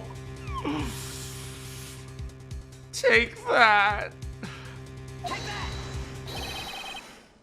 This is the message left by the deceased. This is the blue badger from before. Oh, and is he just going to speak the killer's name? If that thing could, I'm sure it would. He is! He can! It's God! That's actually God! Looks like everyone's forgotten it's just a jar. A message was left here on the surface of the jar.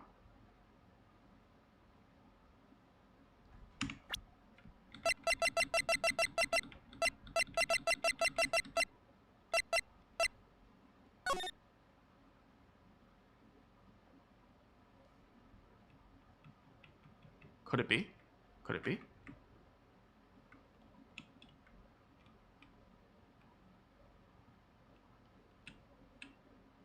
This is a forgery! This is a forgery!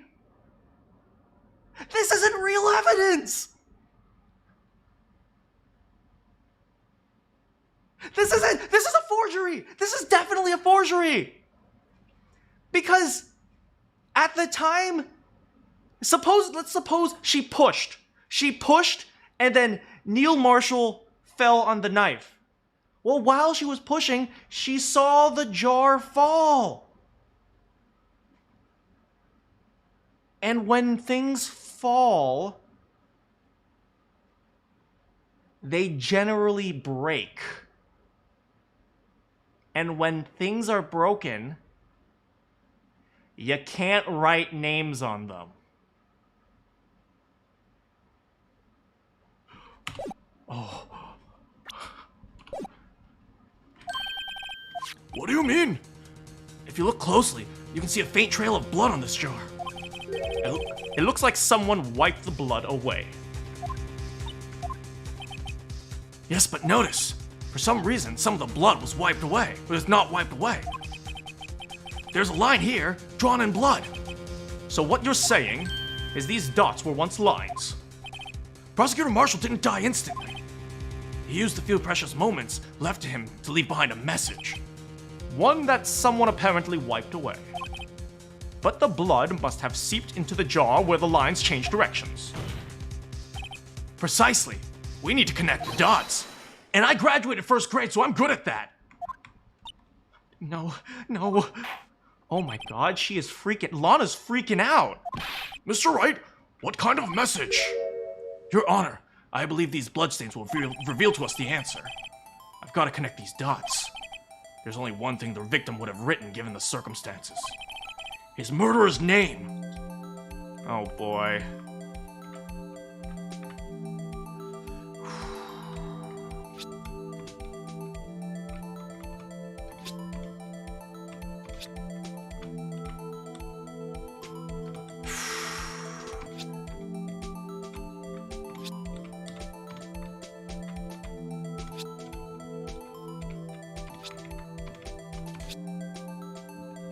Take that.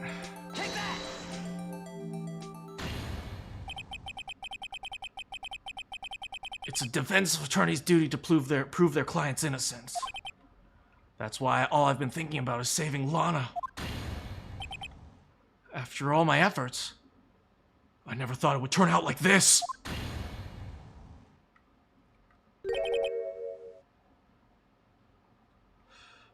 I mean, these guys have to wake up. Neil wouldn't write Emma's name like that. So this is the final message Prosecutor Marshall left behind.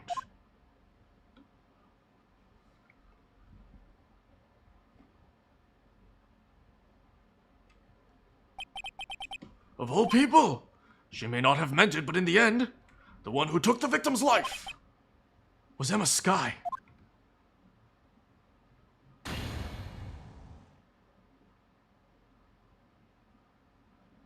I don't think it was the handwriting was too neat. I think it's... I mean, the handwriting is very neat, but it's also like... Neil seems like a good guy. He wouldn't do that. Seaworthy? I can't say I didn't warn you. Chief Gant. You understand the implication? You cannot be serious. We need to find a way to implicate Gant. It has to be Gant. It has to be him. What are you talking about? 2 years ago, Joe Dock was sentenced to death. He was convicted because of his final murder. I believe you were the prosecutor in the case, were you not? Yes, Worthy. Because of you, an innocent man was sentenced to death. He wasn't innocent. He was not guilty. Those are two very different things, Gant. Not only that, you used forged evidence to ensure his conviction. Oh, Timmy Jimmy.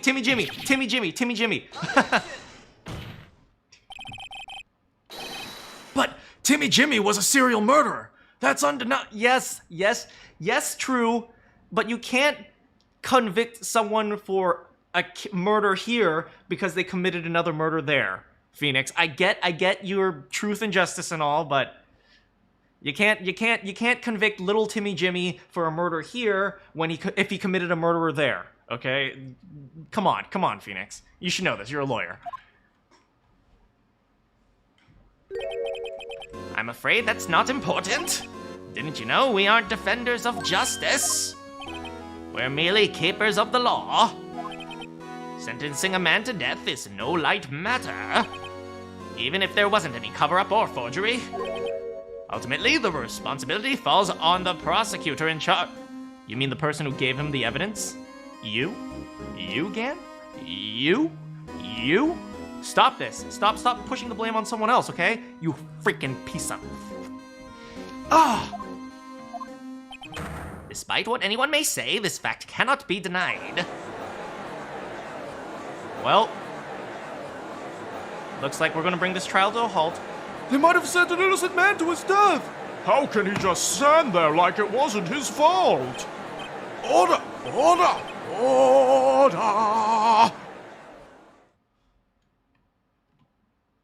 The gavel's pounding fell on deaf ears. Unable to settle the crowd, judge declared recess. Where this trial's headed, no one knows. Ooh, damn. You're depressed. Are you okay, Christy? I hope everything's okay. Just, do your best, at least temporarily. Just hang out, enjoy, and forget about all your worries. Okay. I'm gonna save, and then go to the restroom, and then we are going to beat Pheonix Wright.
Big jug.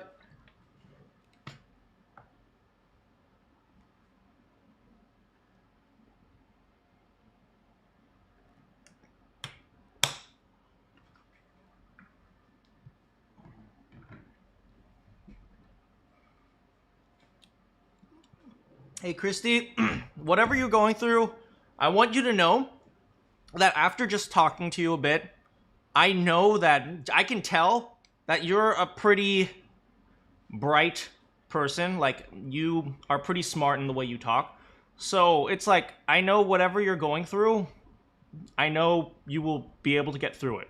Because I'm pretty sure you're a lot smarter and a lot more capable than you think you are.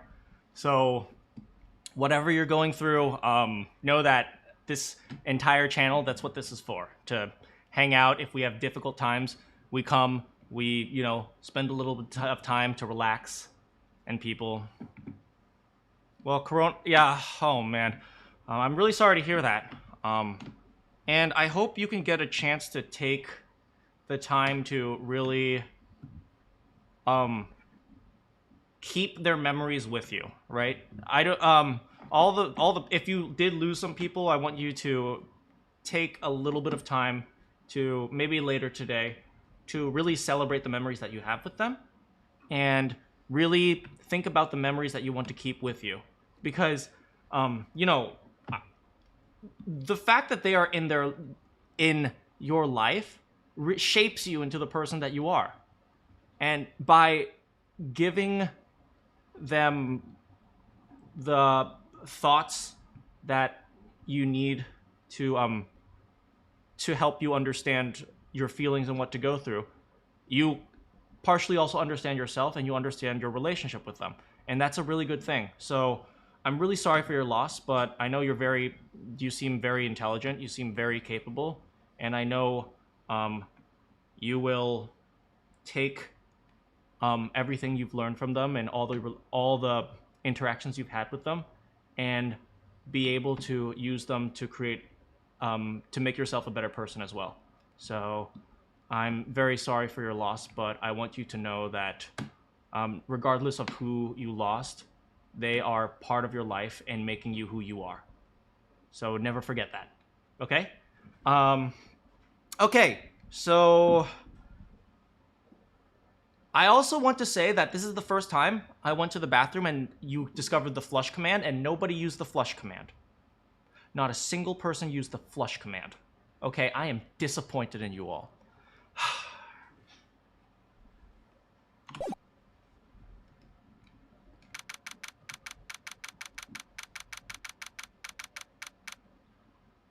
Too late! Too late! Too late, Cassie! Too late, laziness!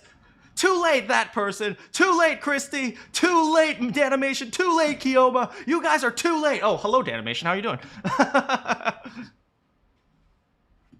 February 25th, 1206, District Court Defendant Lobby Number 2.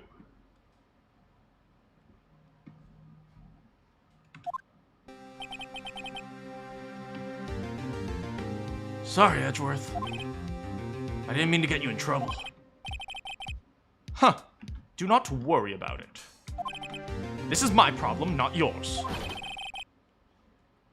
Hope I'm not interrupting anything, pal. It's Gumshoe!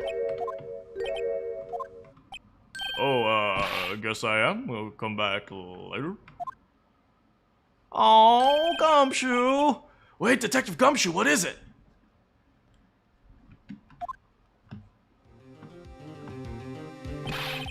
You've got a lot of nerve, pal, making a detective run around while on duty. And to top it off, you call me here. I'm happier. I've seen happier people at funerals. I take it Lana's having you run errands again? Let me guess. Let me tell you, pal. Well, this is the last time. Here, she asked me to give you this. If there was a break in the trial today. Evidence law. Edgeworth was talking about this the other day. You must know the two rules of evidence law. 1, no evidence shall be shown without the approval of the police department. Is that right? Mr. Wright? It seems so. You could at least study some evidence law, really. The chief prosecutor also wanted me to give you this message. A message? He said, if you're planning to take him on, you're gonna need this book. Evidence law for dummies? Damn. I guess I'll need to give this book a thorough read. Evidence law securely slipped into pocket. From Miss Sky explains the 2 rules of evidence law. Doesn't look like that book will do you any good now, though. All that's left now is chief prosecutor's sentence. That's where you're wrong, Detective. Huh? Haven't you figured it out yet? Why I'm still sitting in that prosecutor's seat, despite all these allegations being thrown at me? Oh, Mr. Edgeworth! The real trial today hasn't begun yet. Oh god. How many more hours? What? What else is there left to do? Your credibility's been ruined with all this forged evidence you were unaware of. Emma Sky's been found out. She unwittingly caused a man's death, and now you're gonna tell me there's more? You gotta be kidding, pal! You're missing the point, Detective. Lana didn't murder Detective Goodman.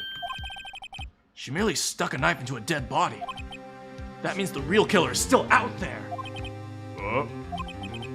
And we're gonna expose him, no matter what it takes. Ooh, we gon' get Gant. This case has hurt too many people. It's time to bring it to an end. Isn't that right, honey? That's right, darling. Gumshoe is his last name. His name is Robert Gumshoe. Or is it Richard Gumshoe? Richard Gumshoe. I don't know. What is Dick? What is Dick short for? His name is Dick Gumshoe, right? February 25th, 12:52. District Court, courtroom number 9. Court will now reconvene for the trial of Miss Lana Sky. Richard Gumshoe. Sweet shoes. Mr. Edgeworth? Yes, Your Honor. The inquiry committee is planning to impose harsh penalties for your action. Thank you for the news, Your Honor. Yes, well, normally this is a case where, the prosecution calls forth a witness, but, this isn't easy to say. You see, there is some concern that you, Mr. Edgeworth, may have, struck a bargain? You think I may have manipulated the witness? You're on your grandma's phone right now? Tell your grandma thank you for loaning the phone. I didn't say that, it's just, you see, everyone's been talking about it and, Very well, Your Honor. I have a solution. This being the case, the prosecution will allow the defense to call forth all further witnesses. What? But there's no precedent for what you're proposing. Uggy's got the corona. You can't tell her. You stole it. Undeniably, this is an unusual arrangement, but a very effective one. It would prove that I haven't struck any deals with the witnesses. Well, it doesn't prove that, but I mean, I get your point. Very well, Mr. Wright, what do you say? Unbelievable. Edgeworth has found a way to continue the trial. Hey, how's it going? No? Very well, the defense accepts the prosecution's proposal. Then it's settled. The defense may call forth the next witness. Mr. Wright, you do realize this is your last chance. If you call the wrong witness, this trial is as good as over. The defense calls, The time's finally come to bring out the real murderer. Damon Gant.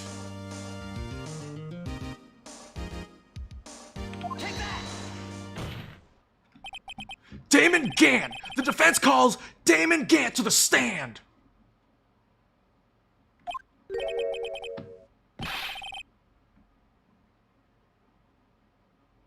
Oh, I'm sorry about that. I completely misunderstood what you were saying, Christy.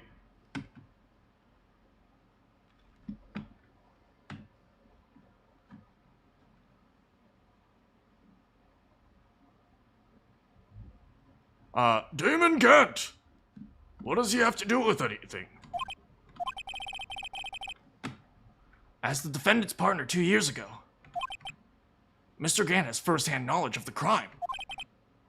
I feel we should hear about what he has to say.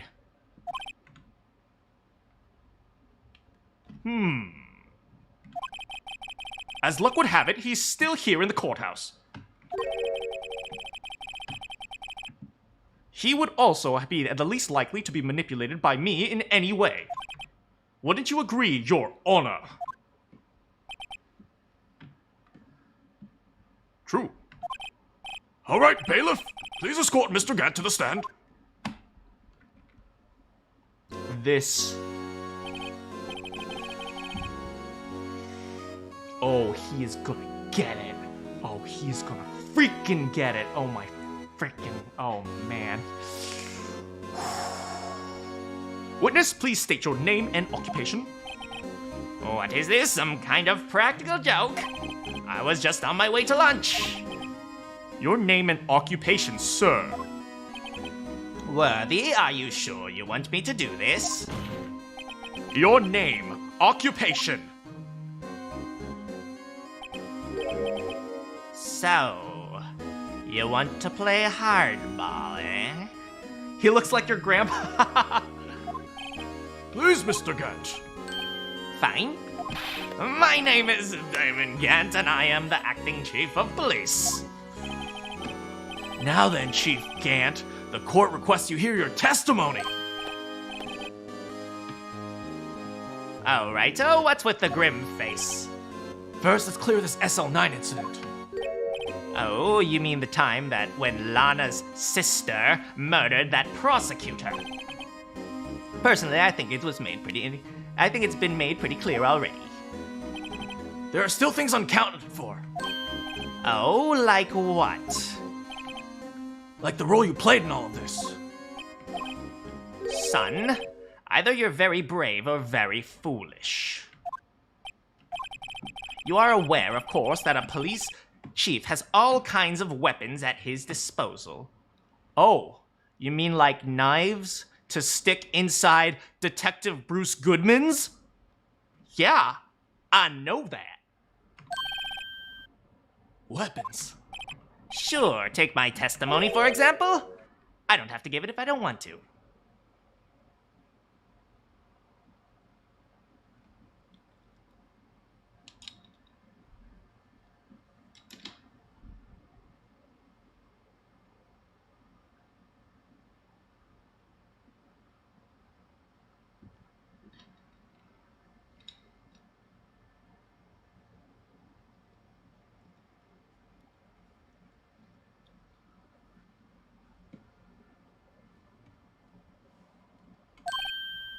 What?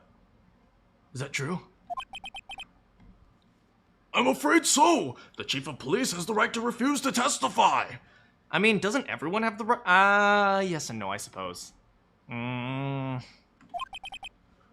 Of course, with such action carries certain risks. Don't worry, I'm not here to hinder your trial. Just remember, if this turns out to be a big waste of my time, don't say I didn't warn you. Very well. The witness may now begin its testimony. I know, he seems so freaking happy. He pisses me off so much. Ooh, I'm gonna get him.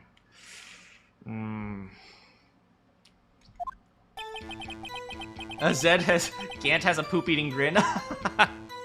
He does.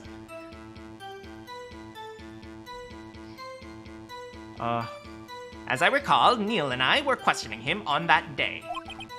To make a long story short, we slipped up. That power outage didn't help either. When I went to my office, I found Lana there. Apparently, she had already arranged a crime scene. As you can see, I had nothing to do with the forgery. Is that when, Timmy Jimmy was arrested? He was lying on the floor unconscious.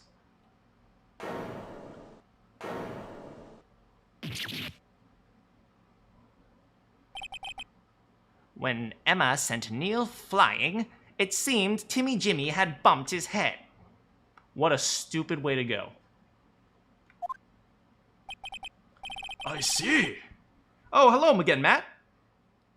Everything seems pretty clear-cut. If the police chief has the right to refuse to testify, then I better hit him as hard and fast. All right, let's go. Let's barrage him with question. Question after question after question after question. Don't let him think. You were questioning him that day, okay? As I recall, a ceremony was held at the police department that day. Yes, that's right. I guess you could say I'm a workaholic. After winning his award, Neil was fired up too. That's probably what spooked Timmy Jimmy and made him run away like that. Was the defendant, Lana Skye, also present in the room? I don't quite remember. At the very least, she wasn't there when, Jimmy ran for it.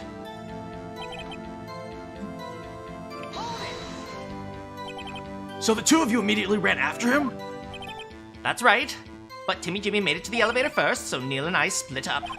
He went upstairs, I went downstairs. I guess you could say he got lucky. Oh, this bitch.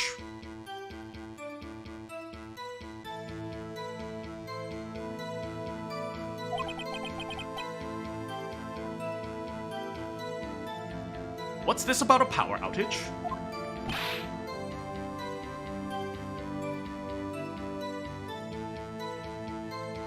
Oh, that. The elevator stopped all of a sudden, and I got the shock of my life. Well, probably not as shocked as Neil was when that knife went through his heart. Oh, this. Oh, my frick. That's not funny.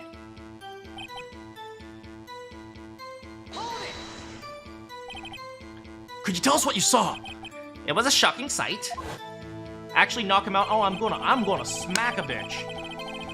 Neil and the serial killer were lying in a heap on the floor, all tangled together. Timmy Jimmy was also collapsed on the floor? Ah, yes, apparently he hit his head.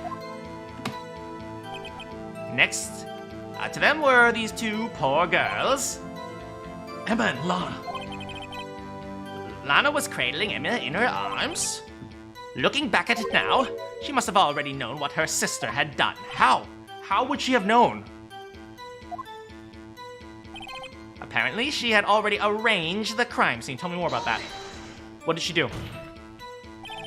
How can you know that? Because of the victim's body, it had already been moved.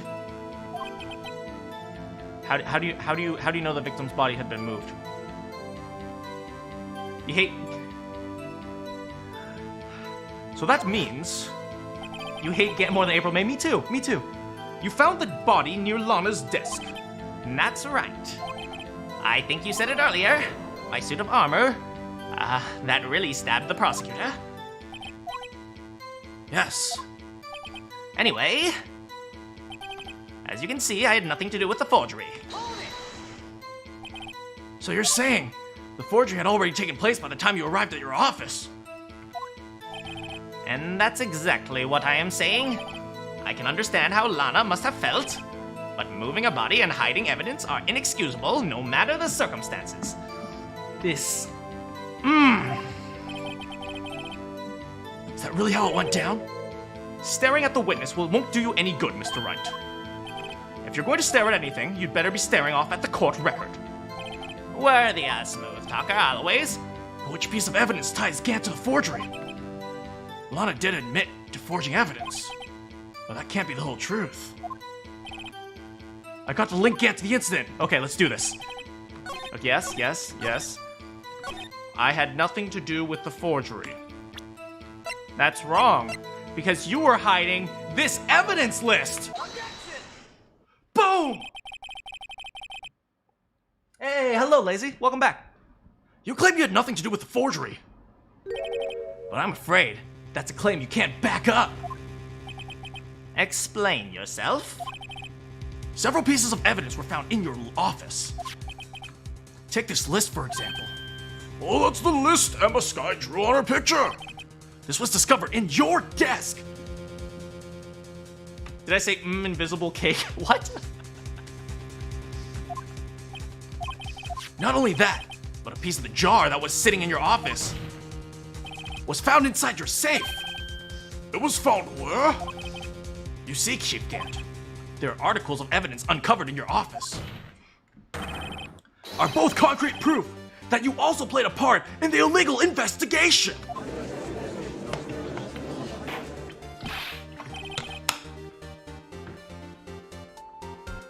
Chief Gant, what's the meaning of this? Oh, here's a defense attorney who may even rival Worthy. So you admit it. You were involved with the forgery.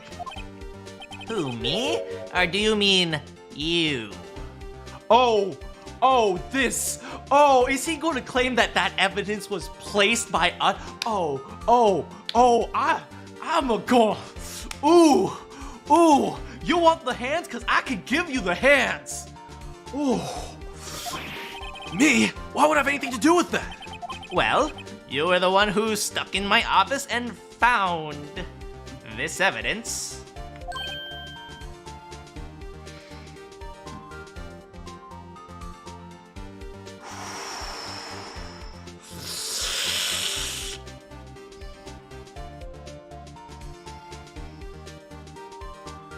You went to court as a witness? How was that? I know it sounds like kind of like nerve-wracking, huh? Prosecutors aren't only ones capable of forging evidence, you know? Defense attorneys can do so too. Isn't that right, Righto? However, Detective Gumshoe was also present to... That's right, Edgeworth, coming in clutch with my boy, Gumshoe. Worthy, my boy, not even detectives are exempt from the law. Is he claiming you're a liar and you're a liar and you're a liar and you're a liar? He's claiming like 6 people are liars right now. Okay, that's not a strong testimony. Rest assured, Dick will receive his due punishment.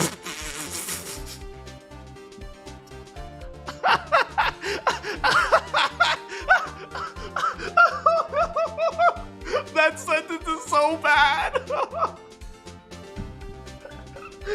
Oh no.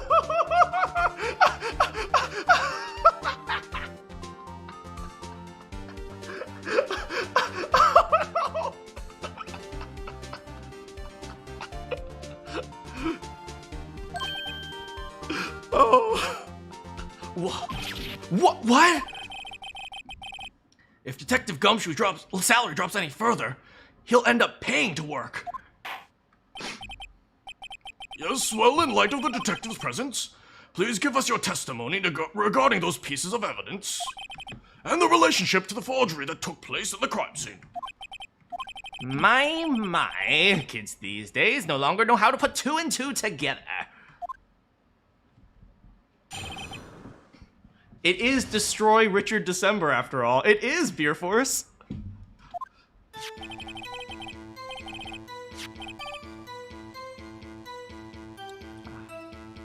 Let's see, what was it now? A jar fragment and a list. Ah, for all I know, you could have planted them in my office. Anyway, you can't prove when those pieces of evidence were discovered. If they were found after Dark was convicted, well, they're worthless. Timmy Jimmy was convicted, they're worthless. There's no reason I'd participate in such a forgery. Rearranging the crime scene wouldn't help me out in any way.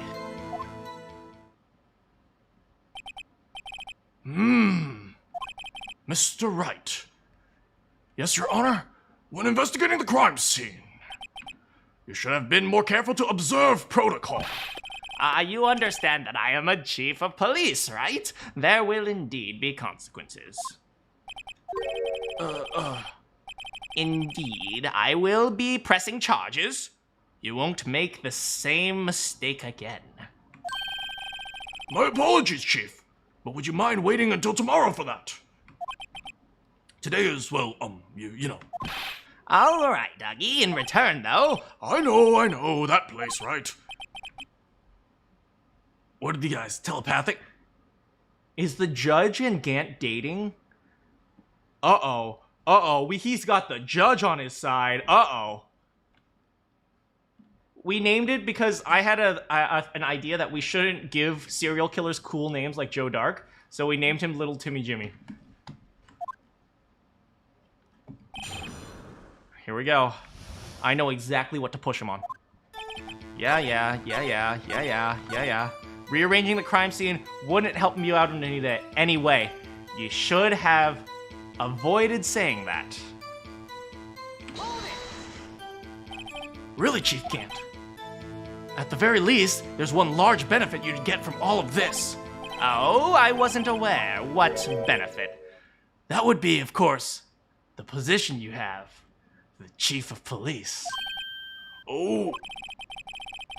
The reason the resolution of the SL9 incident secured your promotion to Chief.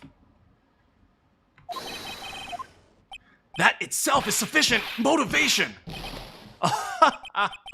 That is an excellent one, Mr. Wright. Huh?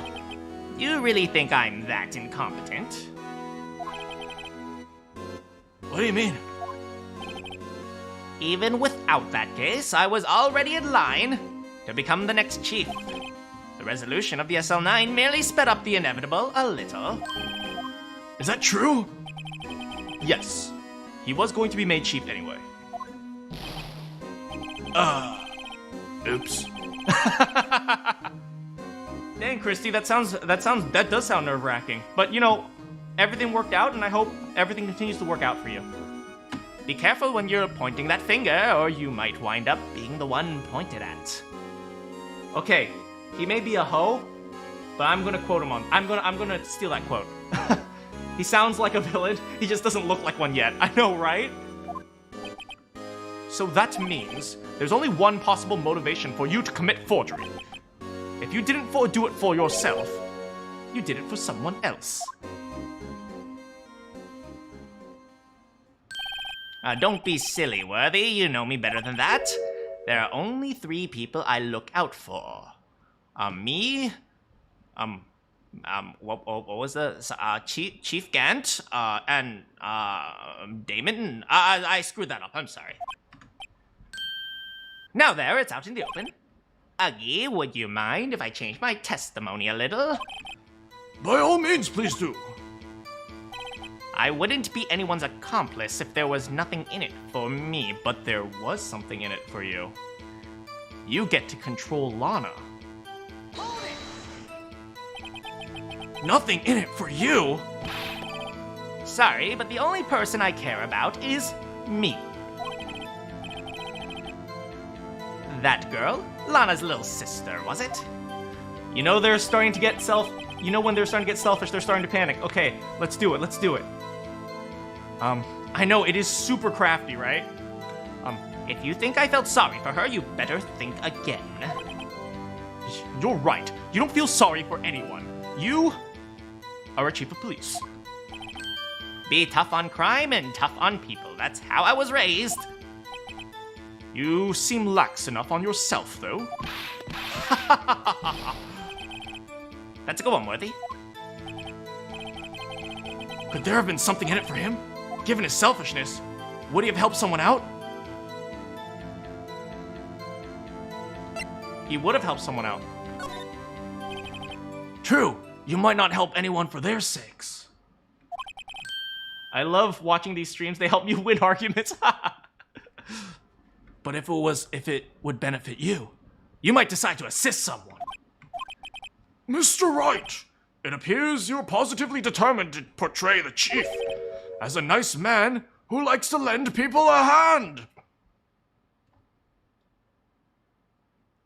Judge, I don't know how you got that conclusion, but you're getting up there in age.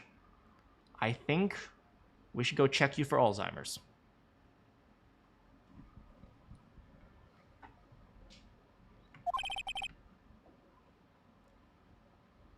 That's, not what I meant. well then. Who is this person you believe may have helped Gant forge the evidence? Well, obviously. Chief Prosecutor Lana Skye? The defendant? I believe it's quite obvious in light of the circumstances. Emma Skye fell victim to an unfortunate series of events. Who would want to help her more than her own sister Lana? Take that. As for Chief Gant, he would also have a reason to help Lana if she asked him to. The reason, of course, is self-profit. I think he is a villain, Oddstick Man. Self-profit? What do you mean? After the SL9 incident was resolved, Lana Skye was appointed chief prosecutor at the prosecutor's office. The person who arranged that job change was you, Chief Gant. Hey, Christy, why don't we save that conversation for during the chat? Because it's difficult for me to talk about such serious things while I'm doing the game. But save it for the chat, okay? But how would he profit from all of this? He would be able to use the chief prosecutor as his puppet. Essentially, he would acquire unchecked authority over all investigations. Yep. Do you mean to tell me that despite the chief's formidable and beautiful and manly and rugged appearance, he plays with puppets? I think it's time for the judge to retire. Oh wait, you mean puppet as an Admit it, Chief. You assisted Lana Skye in forging evidence. Your motive was to appoint her as chief prosecutor so you could control her. Righto, my boy. You have quite an active imagination. Let me ask you something. Do you have any proof of this? That I controlled Lana? For example, is Lana testifying that I've done such a thing? Lana, we already know what happened. Just give us your testimony. You're not protecting anyone anymore. Please.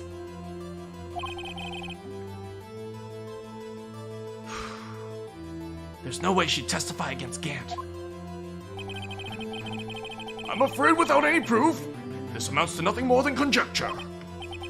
Unless that is also what happened in this incident. This incident? Which one would that be? Of course, I am talking about the murder of Detective Bruce Goodman. The chief prosecutor has been acting strange throughout this entire trial. Almost as if someone has been controlling her. Ooh. Kiyomo says check the evidence law book. Check.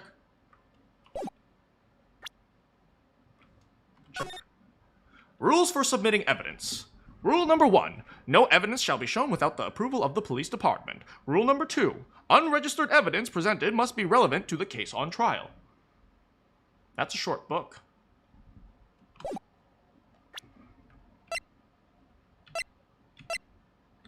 Well, that's it.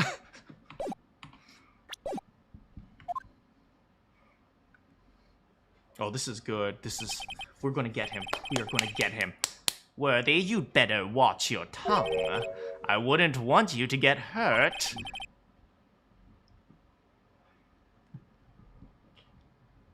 Did he just threaten? Did he just threaten? Did he just threaten Edgeworth?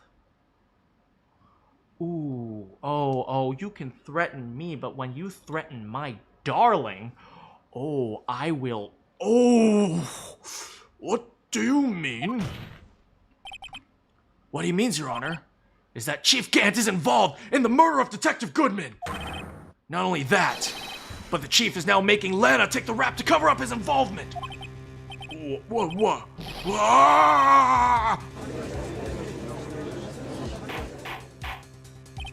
Order! I said order, Mr. Wright, you cannot be serious! Huh? This is an affront to the highest ranking officer in our law enforcement agency! To accuse the chief of police of blackmail and murder?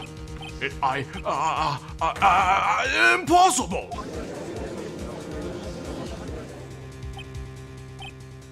Your Honor, I was merely reiterating what Mr. Edgeworth said in easier to understand language. It's too late, Mr. Wright. There's no turning back for us now.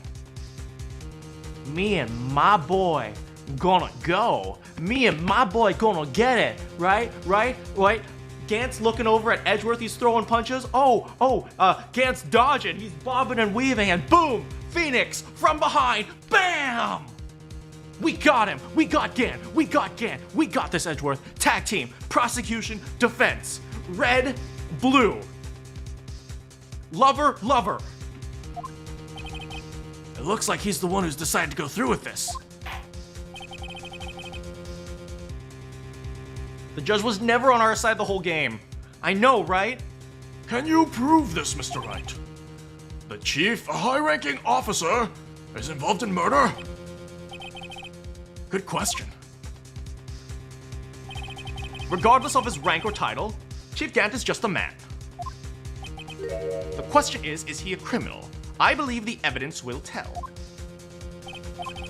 All right then. Let's see, Mr. Wright, what Mr. Wright's got, and it better be good. Show us the evidence that relates Chief Gant to the murder of Detective Goodman. Oh. We got him. We got him! Take that! This is the ID card list. Yes, Your Honor. The one that shows, who entered the evidence room on the day of the crime. There was one ID list that we couldn't determine yesterday. 7 sevens. Sorry, but there's no way you can prove that that's my card number. It's your number. Oh. Whoops. What? How do you know that? The safe in the Chief Gant's office requires a code to open. A 7-digit code. 7 digits, you don't mean?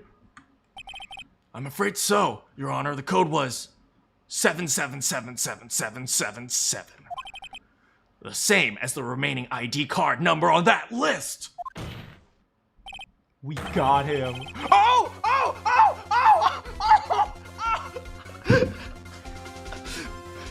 Chief Gant, you entered the evidence room on the day of the crime.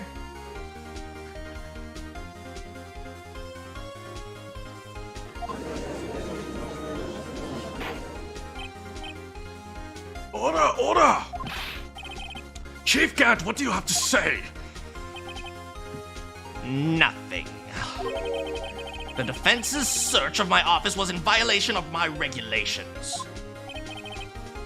And I will demand Mr. Wright be punished to the maximum extent of the law. But right now, this court demands an explanation from you about the use of this ID card. We're getting him! We are getting him! Chief Gant, you admit it! You entered the evidence room on the day of the crime. What about it? I'm chief of police, whether it's the evidence room or the bathroom. Edward's just sitting back eating popcorn. What's the difference? I can go anywhere I want. Tell me, when you entered the room, were you alone? I always go to the bathroom alone, as I do with the evidence room. Detective Gooden wouldn't have happened to be with you that day, would he? Of course not. Why would he be? I hadn't seen him in days. How much longer? That person says the trial is almost over. I'm not sure how long the trial is, but I can't imagine it going more than like an hour. You hadn't seen him in days, Chief Gant. I'm afraid you've just undone yourself. On that day, you've had to have met with Detective Goodman. What do you mean? This trial's purpose is to determine Lana Sky's guilt. No, it isn't, Your Honor. This trial's purpose is to determine the truth. If Chief Gant met the victim on the day of the crime, we need to determine one thing. What transpired during that meeting?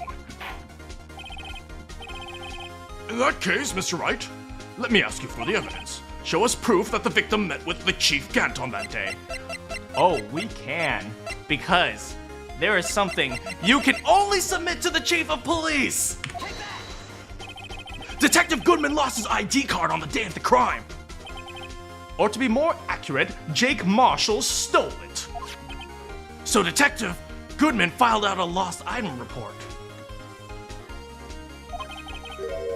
He would have to give it to the report to the Chief of Police. Yet you are in possession of that report, which means you can't be sure if he filed it. He filed it. How do I know, you ask? Because he needed to enter the evidence room that day. he needed to. Yes, to transfer the evidence. Oh, Detective Goodman took the form to you, Chief Gant. Then you accompanied the detective to the evidence room. I accompanied him.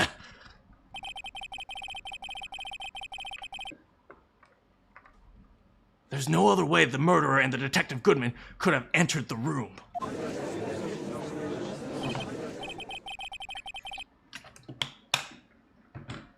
Let me guess what you're going to say next. I, the Chief of Police, murdered poor Goodman. Exactly. but wait, there's more. Big joke. The chief didn't necessarily need to accompany him to the evidence room. Could have just lent his ID card. Yes. Now that you mention it,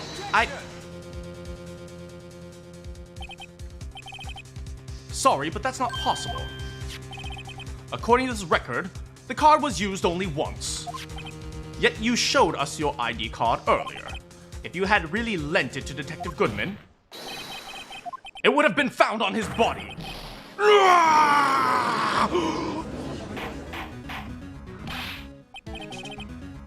Oh, we got him!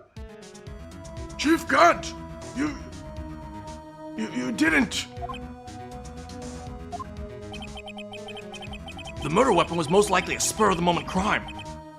For no one in the right mind would choose the police department as a place to commit the murder. After the murder, you contacted Lana at the prosecutor's office. Why?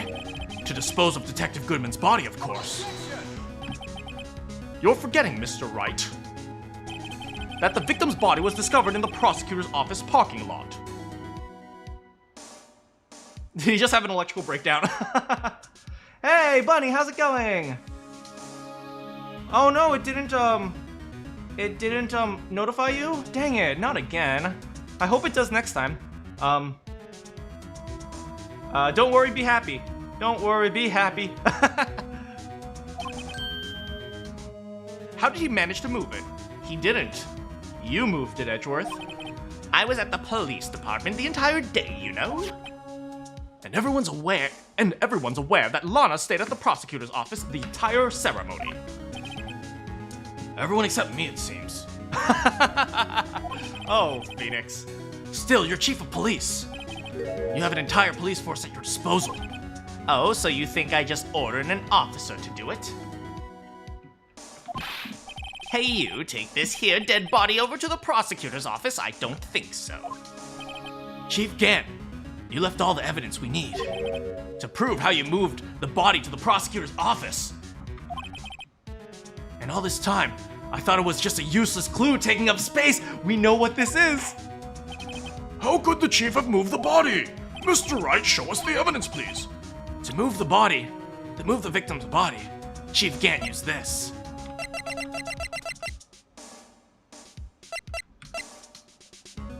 the screwdriver. He distracted Edgeworth! This is how the detective... This is how he moved Detective Goodman's body! What's that? A screwdriver? What does that have to do with the case? Mr. Edgeworth, think back to the day of the crime. What is this screwdriver doing here? It's here because Ah! I was asked to go by Chief Gant, no less. He told me he wanted to keep it here in the prosecutor's office. In any case, on the day of the stabbings, I brought this back here. The screwdriver was a distraction, right? We're taking down Gant, that's what's happening, ya bunny. After the ceremony ended that day, I didn't plan to return to the prosecutor's office. But you did, because Chief Gant asked you to. You mean, The body was found in the trunk of Mr. Edgeworth's car. I think it's obvious what happened next. The body was moved by that car! oh, this is so good. Oh, we're getting him, we've got him! We've so got him! Detective Goodman's body was carried in the trunk of Mr. Edgeworth's car? Yes. Unless, of course, you have another explanation, Chief. Why else would you have asked Mr. Edgeworth to transport evidence from a closed case?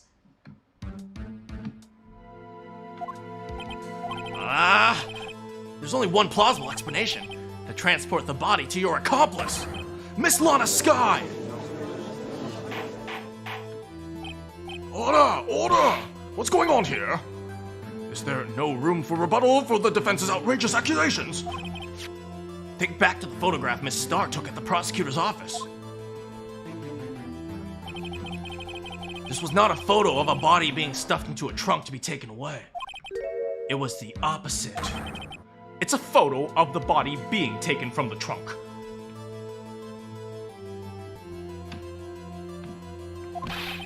Chief Gant, please say something. I believe your time is up. My time is up. Oh no, he's gonna murder me too! Sorry, Righto, but I am having lunch with the District Attorney General after this. We have to get going if we're going to make it in time for the early bird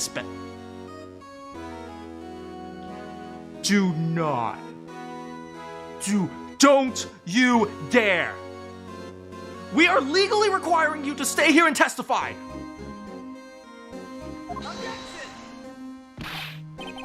Cross-examination isn't finished yet. Remember what I told you earlier? No. You stay here. You stay right the frick here. A police chief has all kinds of weapons at his disposal.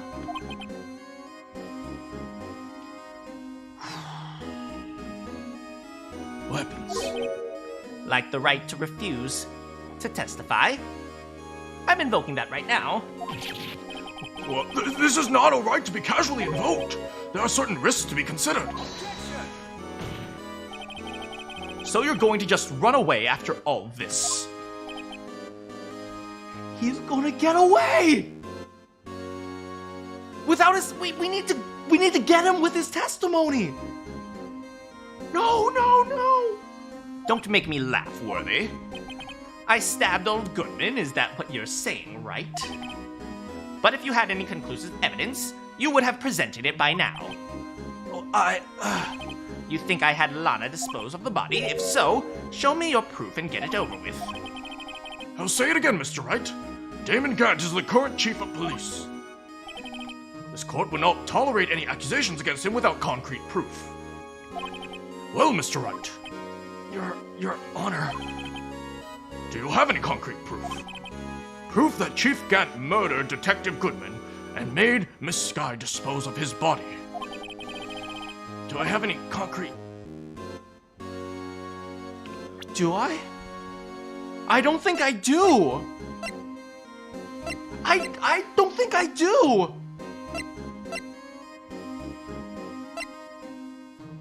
Oh my god, after all this, is he gonna get away? No.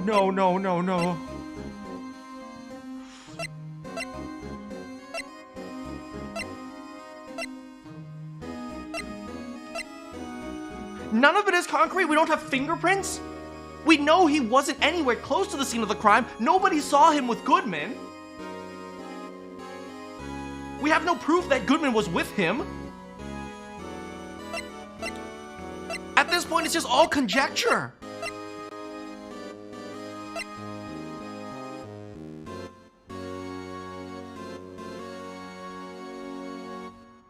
Check the evidence law book.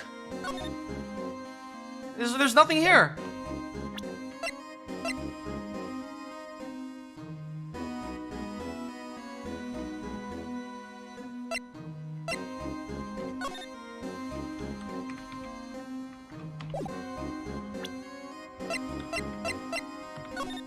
I don't see it. I don't see it. I don't see anything there. Profiles. Like, look around it? I can't. It just goes right to this.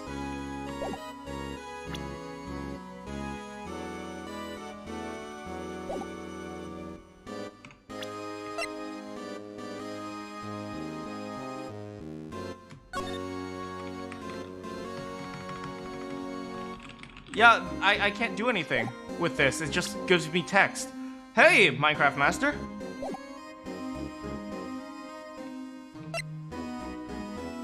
I don't have proof. He's gonna get away. It's no use showing evidence that I'm not even sure of myself. No, Your Honor. At present, I have no conclusive evidence. Huh. See, Uggy. In that case, this court is forced to penalize you for your allegations against the No. What? Here's a tip. Never gamble what you cannot afford to lose, righto?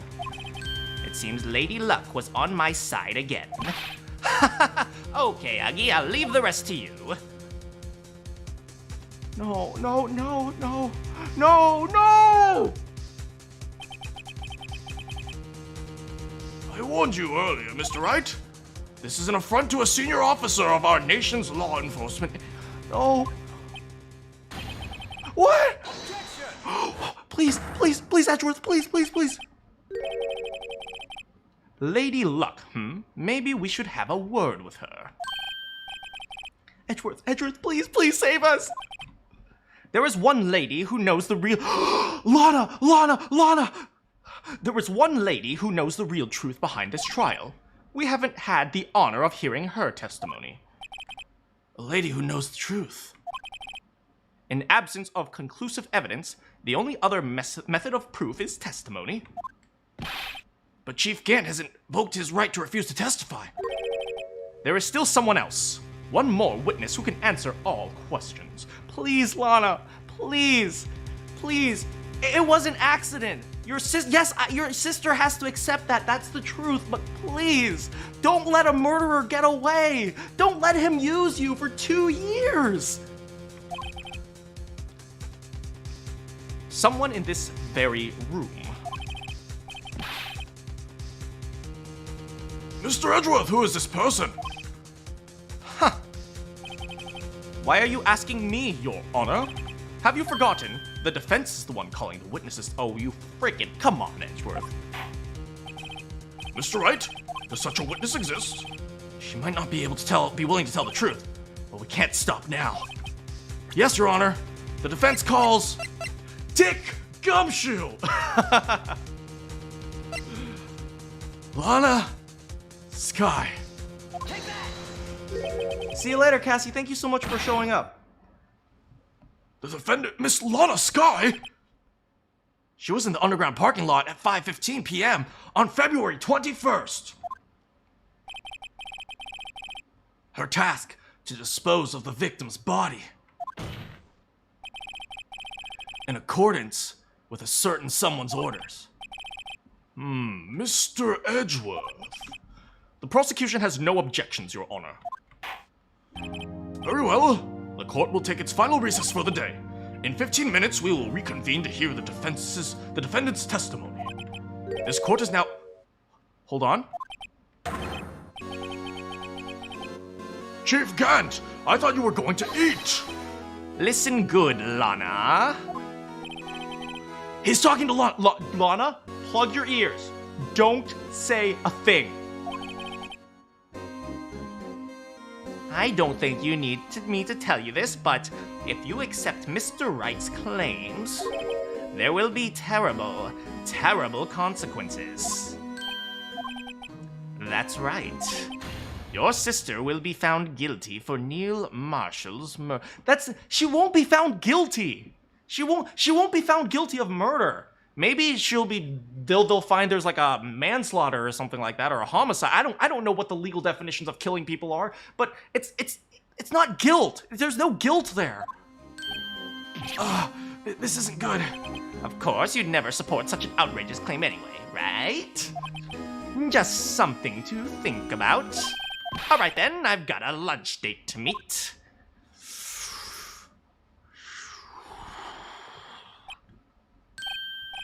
Okay, if there aren't further objections, the court's now in recess.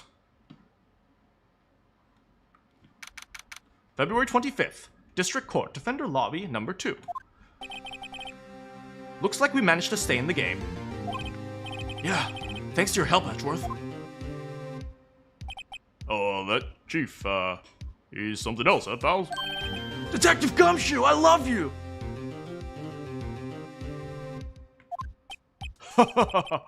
I'm not a detective anymore. Oh, sorry about that. Don't worry, I know where I've decided to work. At your office! At my office? Yeah, Gant is so freaking abuse of power, man. Sure, I'll take the place of that top-knot girl you used to work with. Ain't no one gonna be replacing my daughter. No. Sorry, but no. You can work as a coffee boy? Sure. But ain't nobody replacing Maya. Could he mean, Maya? Still, looks like we're all out of moves now. Chief Gant's done it again. How is it he always gets the upper hand? It's not fair! He has the right to refuse to testify. Settle down, Wright. Remember what the judge said? But Chief, that's not a right to be casually invoked. There are risks.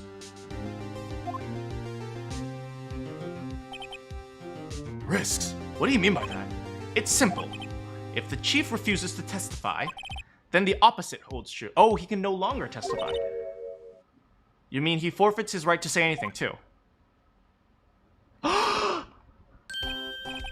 Emma, you're okay!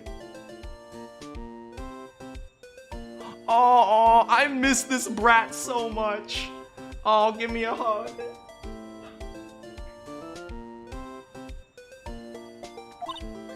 Yeah? When I came to, I was in the medical office. I've been listening to the trial from the gallery. So she heard everything. Emma, I'm sorry for what I said before.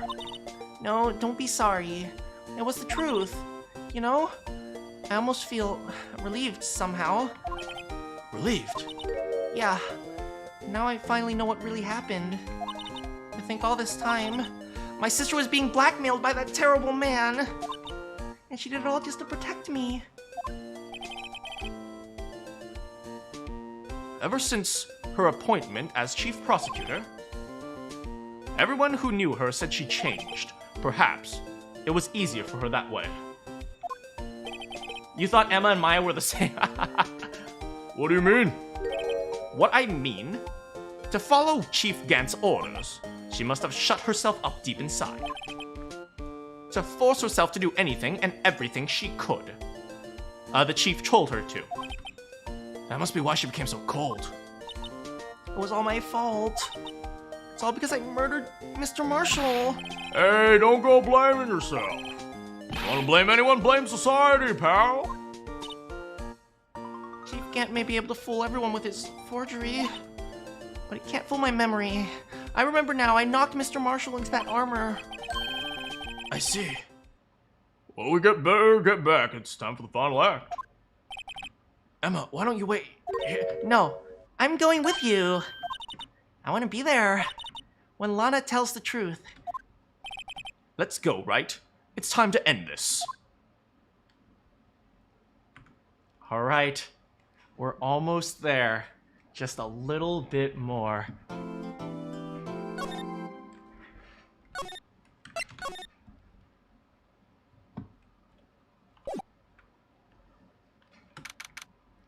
February 25th, District Court number 9. Now then, will the defendant, Miss Lana Sky, please take the stand? Miss Lana Sky, you are the chief prosecutor, correct? I'm sure you are aware of what is required of you. But, Mr. Edgeworth, you already know everything. You know all I've done the past 2 years. Please provide the court with your testimony, Miss Sky. And remember, you are under oath. We want to hear your truth. Of course. The truth. Lana, no matter what happens, I'll always be your sister. That's a nice beard. Hey, how's it going, narrator man? From Twitch. Your testimony. First, please tell us your relationship with Chief Gant. Everything hinges on your testimony. You're the only chance we have to get Gant. Here we go.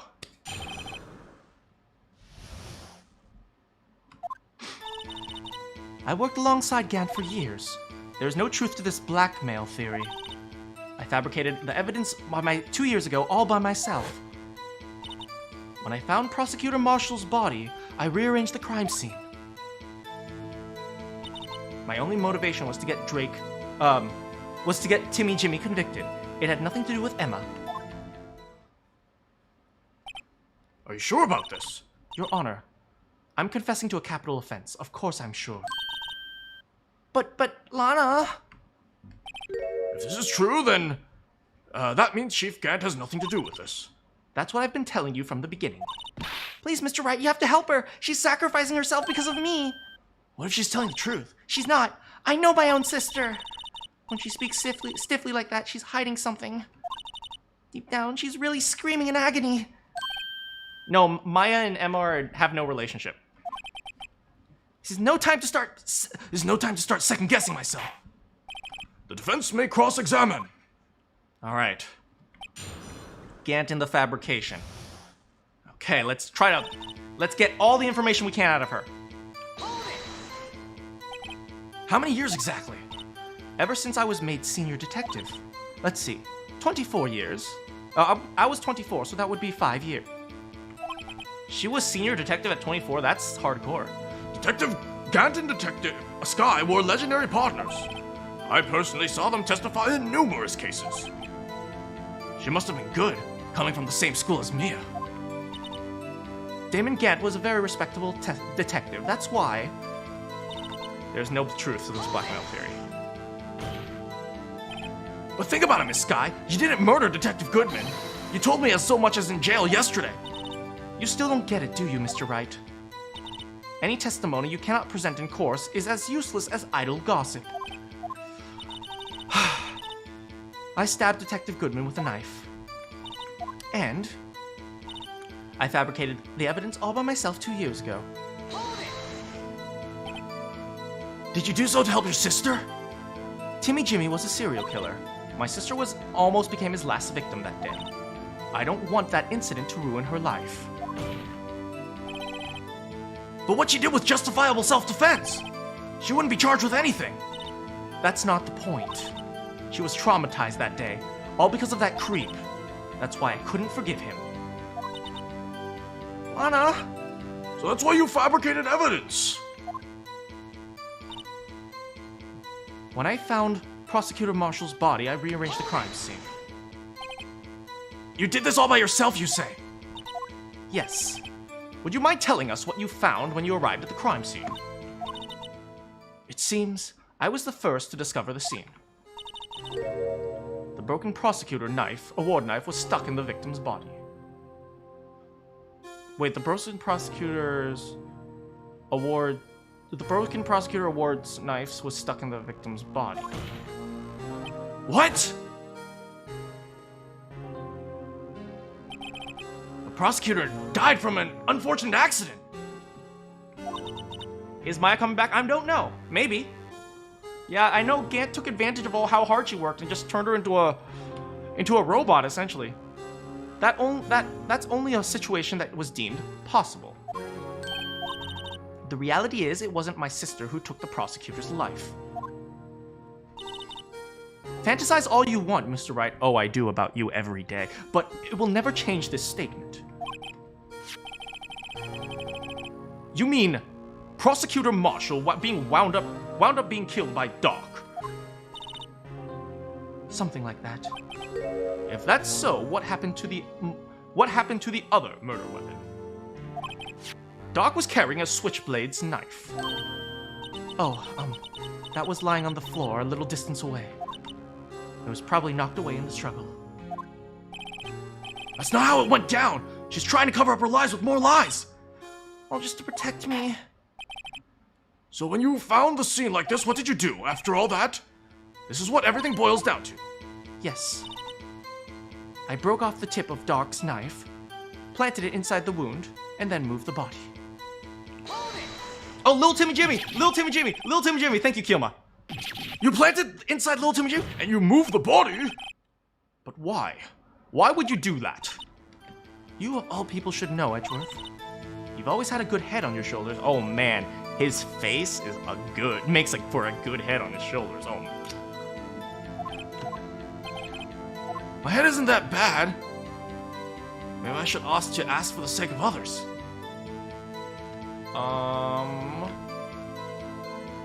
Why did you move the body? Let's go. When you showed up at the scene, where exactly was the victim's body?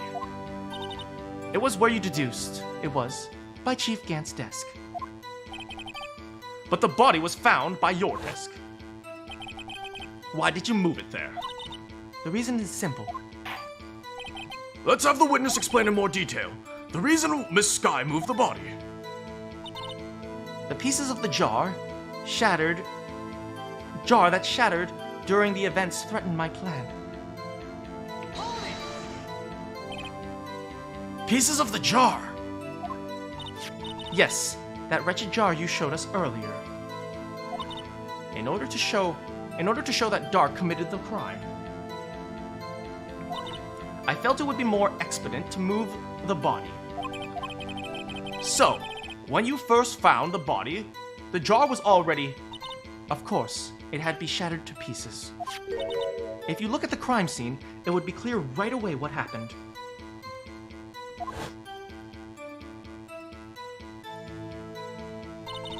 Neil Marshall was dead. Dark was lying unconscious. In other words, the jar must have been broken during the struggle. I see. What's the matter, Emma? Oh, what's the matter, Emma?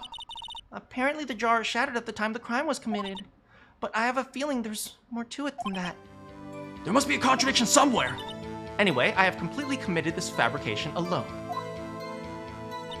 My only motivation was to get Dark committed. Or, to get Timmy Jimmy committed. It had nothing to do with Emma. So you rearranged the crime scene. Are you sure you didn't do this to keep Emma from looking like the murderer? How many times do I have to tell you, Mr. Wright? Emma didn't do it, period. Are you so desperate to hide that fact? You're willing to risk the death sentence? She's lying! She's lying! She didn't do it she did it so I wouldn't be blamed for what happened. In any case, as a prosecutor, what I've done is unpardonable. There is nothing I could do to make up for my actions. Mr. Wright, my sister's lying. Looks like she determined to protect you to the very end. She insisted she fabricated the evidence herself. There's no way she could have done it alone. I've got to get Lana to talk more. If she's lying, she's bound to slip up and make a contradiction. I fabricated evidence by myself. The pieces of the jar shattered during the events. My only motivation... Oh, wait, okay, her only motivation was to get Dark convicted. This has nothing to do with Emma. but we can present to her the vase. Right? She said she found the pieces next to her. And this has nothing to do with Emma, but the word Emma is written on the vase. No.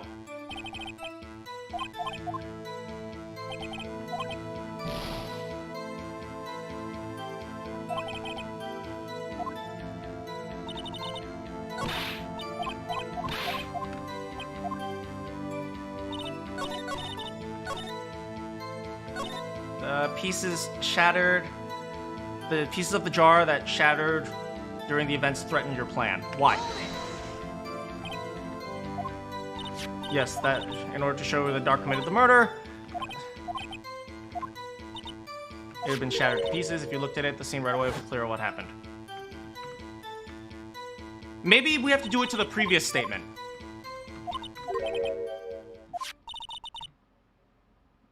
Yes, that's what I'm trying to say. Apparently, the jar shattered at the time the crime was committed, but I have a feeling there's more to it than that. Oh, there must be a contradiction here. Okay. Okay, I think it was the previous statement. Okay, we got this. Here, the pieces of the... It's threatened your plan. But... they couldn't have written the name! Yes! Miss Sky, I understand how you feel. You committed that crime 2 years ago to protect your sister. You mean the forgery where... at the scene where Neil Marshall was murdered? If that were the truth, if that truth were to be exposed now, the past 2 years of your life would have been in vain. Even so, I'm compelled to bring everyone's attention to a significant contradiction within your testimony. A contradiction? In my testimony? You testified, and I quote, "The pieces of the jar shattered during the events threatened my plan." That's right. Do you have a problem with that? It's a simple oversight, really. You see, the message was written on the jar with this victim's blood. Yes, the prosecutor must have written that in his final moments. But the jar was shattered! Exactly. And that's where the contradiction lies. In order for the victim to be able to write the message on this jar, it must have not yet been broken before he died. He couldn't have written Emma's name on a shattered jar. This is it. We're gonna expose Gant. Order! Your Honor, it would appear more information is needed in regard to this jar and its bloody message. We may be missing something critical here. Something critical. Chief Prosecutor, it seems you are as in the dark as we are about the truth we are headed towards. What? Just tell us exactly what you saw. We'll piece together the information to arrive to the truth. Very well. The witness may continue her testimony. Okay. One more quick bathroom break, and then we're going to continue the testimony.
Hey, thanks for helping me flush, guys.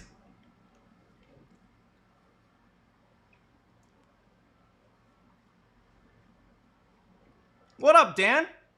All right, we're back. Let's do this. This is it. The final testimony, I think. Well, the final witness.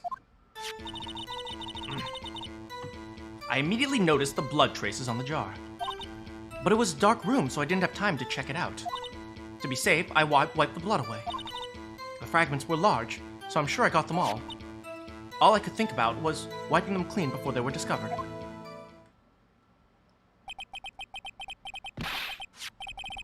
You mean you're the one who wiped away the message in blood? I wasn't chief prosecutor at the time. She didn't think Timmy Jimmy was the real murderer. That's why she tried to erase the real evidence. Very well. Defense may begin its cross-examination.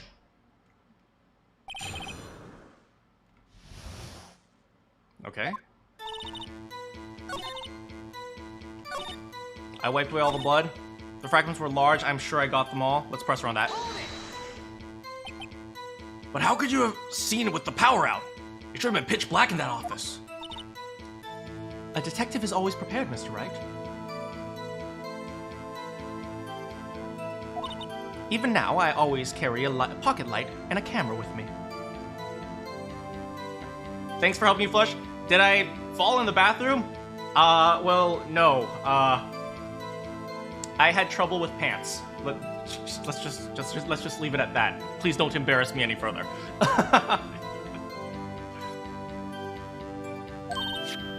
Even I carry a bottle of emergency luminol wherever I go. I never miss anything. I got every last piece. All right, well, guess what? Guess what, Lana? You didn't get them all.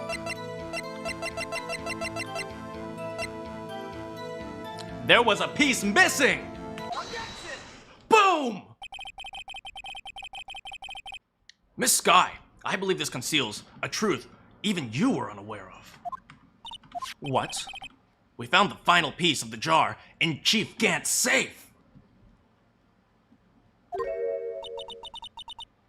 In the safe, but how? I knew it, you didn't know anything. There's something even more disturbing about the final piece. There was still blood on it. This is it! This is the connection we need!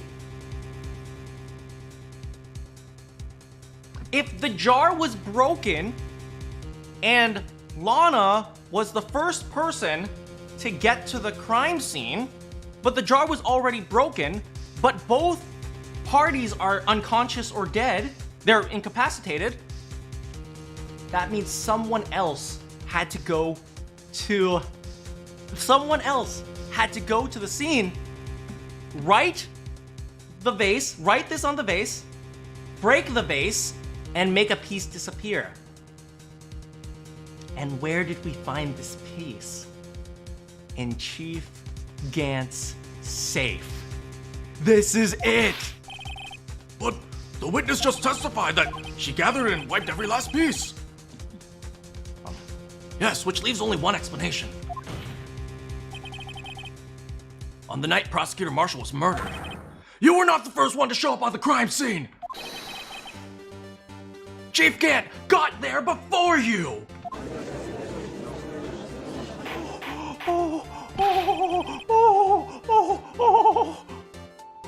But couldn't the defendant simply have missed the piece?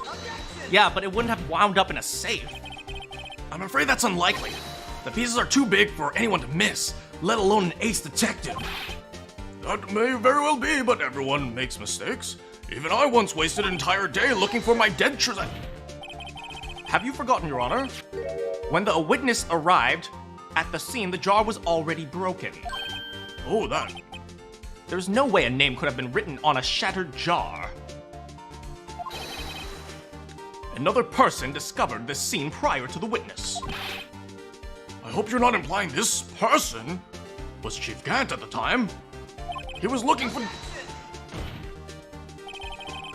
The question is, if he arrived there first, why did he hide that fact for 2 years? Oh. Well, Your Honor, can you answer us that? No.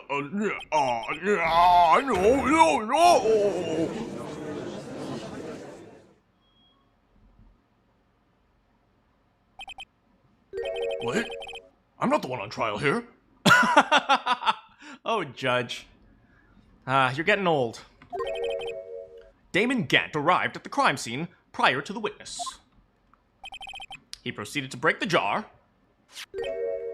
and purposefully hid one of the broken pieces.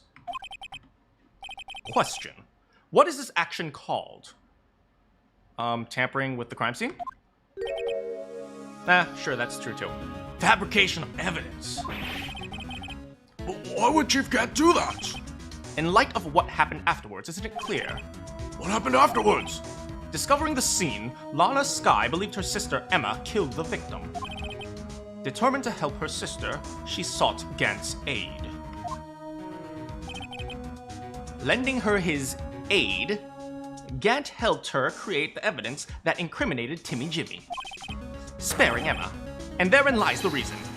The reason why Miss Skye became the Chief's puppet. Oh! No, I did it on my own! Please, sis, stop trying to protect the Chief. I can't watch you suffer anymore for my sake. No, you didn't. It wasn't you, Emma. You didn't kill anyone. Don't believe anything Mr. Wright says. Defense attorneys make up the most foul lies to defend their clients. Oh, lies. I guess you do seem like the type to twist the truth. Wow, thanks, Judge. Thanks for the vote of confidence, huh? Wait a minute. What if we're still smack dab in the middle of Gant's trap? Is something wrong, Mr. Wright? Lana may be right after all. What do you mean, Mr. Wright? So you do tell foul lies then, Mr. Wright? Miss Skye, please testify once more. But If the evidence was fabricated behind your back, then Emma's accidental killing of Prosecutor Marshall might also be a We gon' save both of them! But I do remember knocking over Mr. Marshall. Miss Skye, if you will. Please help us! Help us, please! I can't. There's nothing to be afraid of anymore. This cross-examination may not change a thing. However, there is a possibility it will, and if you tell the truth. Very well. I'll testify about what I really saw. All right, the witness may testify once more. Final time.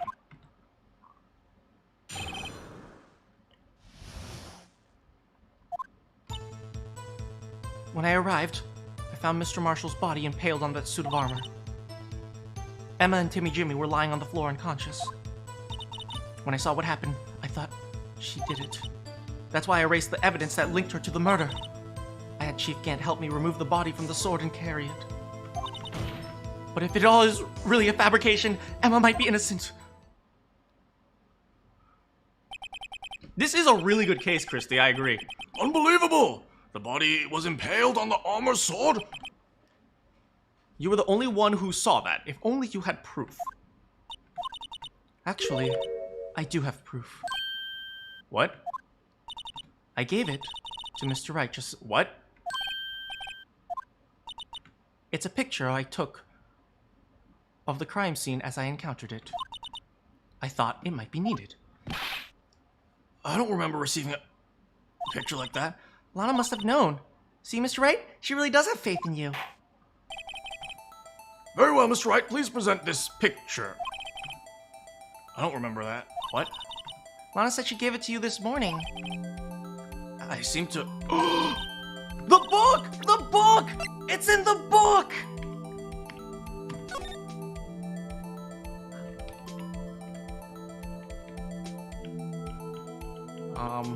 Peel. Peel.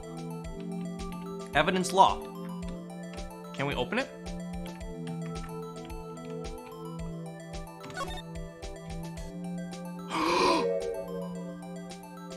Oh my god. There's a picture in here.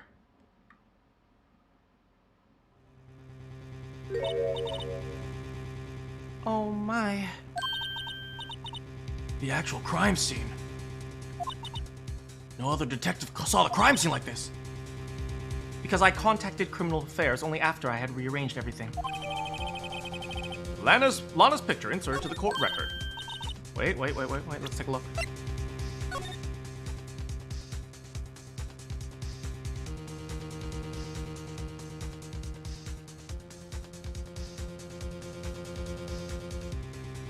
This is the cloth. This is the cloth! This is the cloth we found in his safe!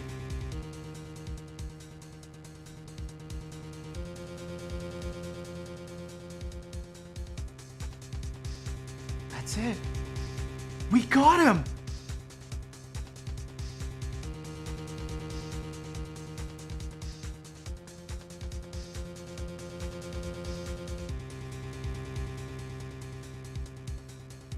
Okay, look carefully, right? There's a lot of blood here, right? Lots of blood. But the cloth has no blood. That means whoever did this cut this piece of cloth out before killing him. And we know who owns the cloth. Gant.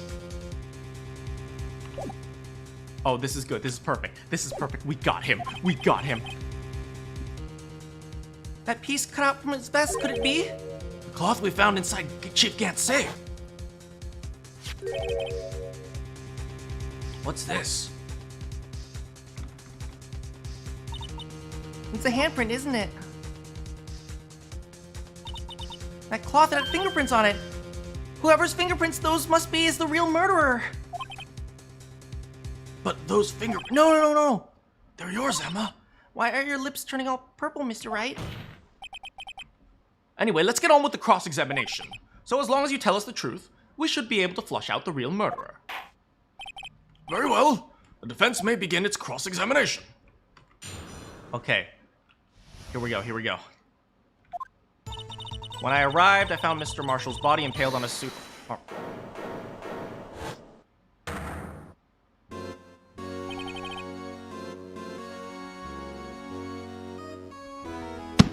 Damn it! Ah!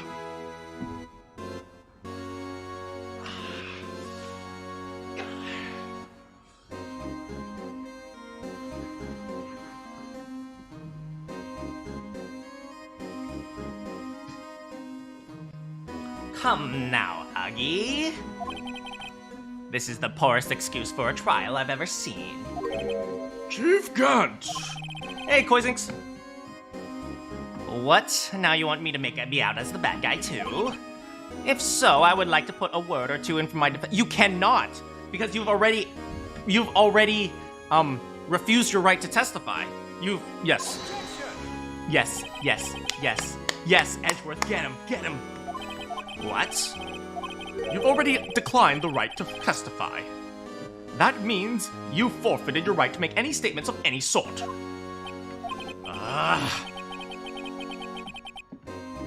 This must be the risk we were talking about earlier. Just sit back and relax. And enjoy the sound of the noose tightening around your own neck. Oh, damn, Edgeworth! Edgeworth is going in there! Whew!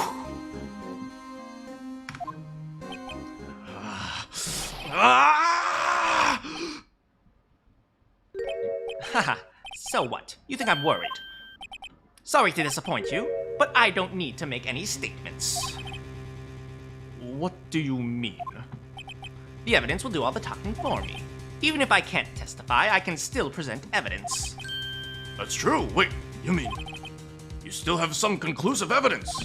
No, I don't. But someone does. Someone? So, Righto, what is your excuse? Why have you been keeping quiet about it? Why does he want us to present it?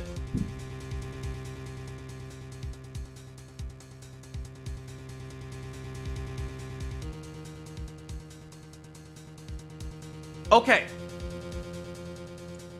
What happens if we present the evidence? If we present the evidence, I don't know. You have something to show us, right? Something that proves who knocked over Neil Marshall, causing his death. Conclusive evidence that leaves no room for doubt. This is true. If I show that piece of evidence now, Emma's sure to be made out as the murderer. Mr. Wright, if you have any evidence, please present it now, and if you try to conceal it, anything, you will be the one appearing before the Board of Inquiries. I better think this carefully. I can't afford to make the wrong decision. Should I present that piece of evidence? The one that shows who really killed Prosecutor Marshall.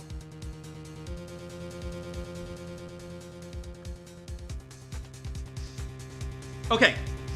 If we present it... Okay, Lana gets thrown under the bus, sure. But what else happens?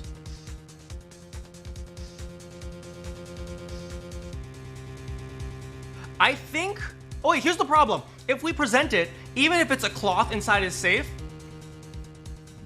right? We can't show what this cloth is, right? We could if we looked at the case, but Lana's not going to open up the case. So what we need is, I think we need to try to connect Gant to the cloth. If we can connect Gant to the cloth, then we can present the evidence. Your Honor, I don't have any evidence to present at this point in time. What? You lie! Chief Gant! You opened my safe. I know you took what was inside. The conclusive evidence. I don't know what you're talking about.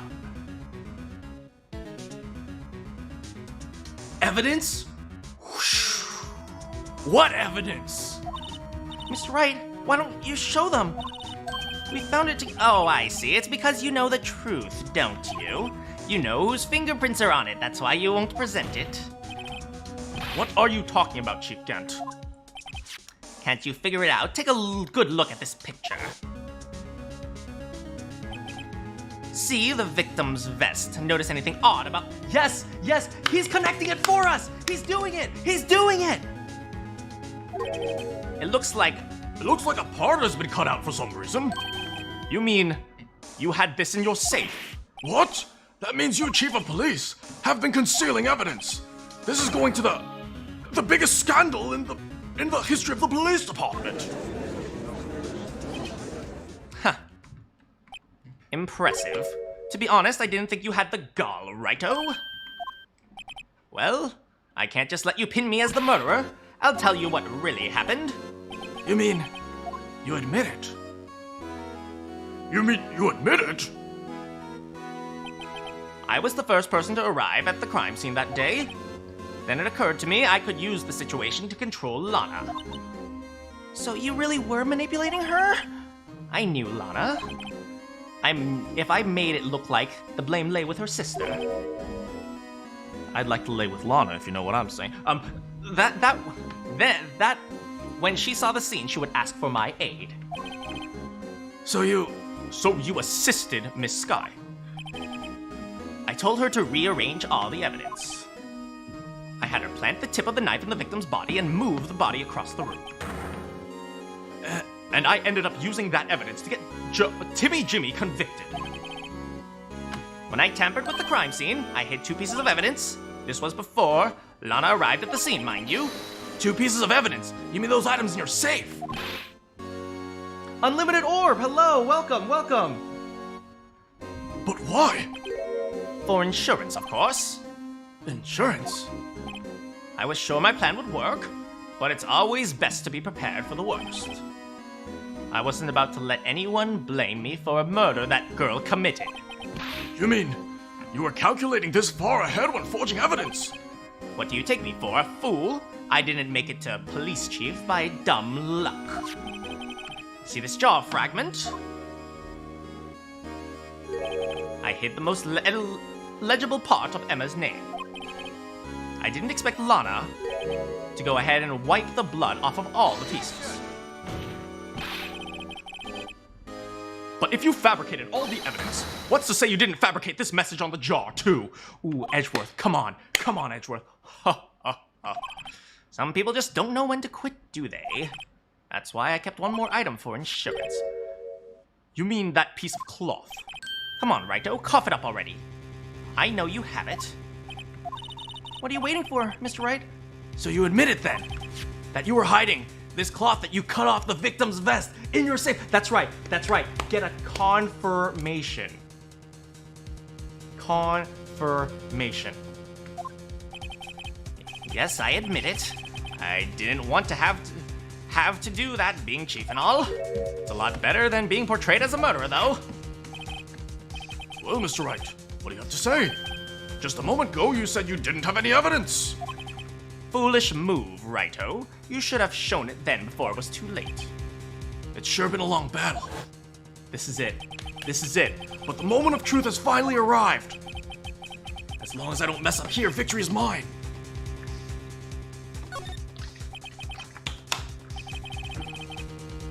Your Honor, I have evidence to present now. All right, let's see this conclusive evidence. The evidence that shows who murdered Prosecutor Marshall. Here it is.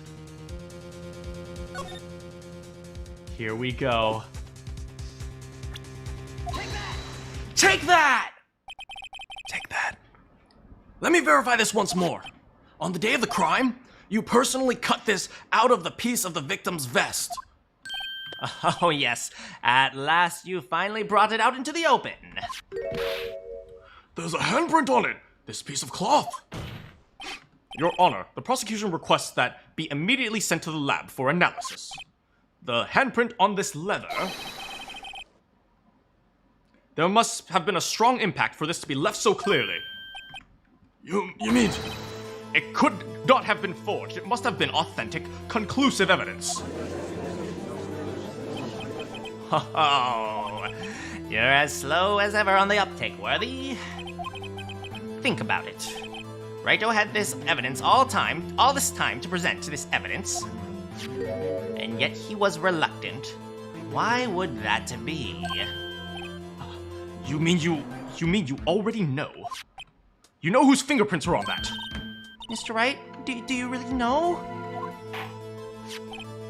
Whoever the fingerprints belong to must be the real...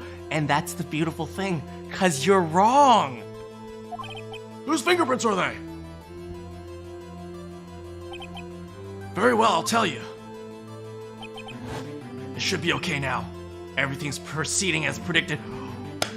My boy Pheonix with that keikaku. My boy Pheonix with the plan. The person whose fingerprints these belong to is Dick Gumshoe. Okay, I'm done with that joke. Emma Sky. They're mine? I'm sorry, Emma. But why? Why didn't you tell me? We got this, it's okay. Oh, excellent. You're really something, Righto? You knew this girl did it all along. And you still tried to pin the murder on me. So it's true. Tragic but true. This girl really did shove Prosecutor Marshall to his death. How you monster! Miss Sky! You knew whose fingerprints were they all along, and yet you acted like she didn't do it!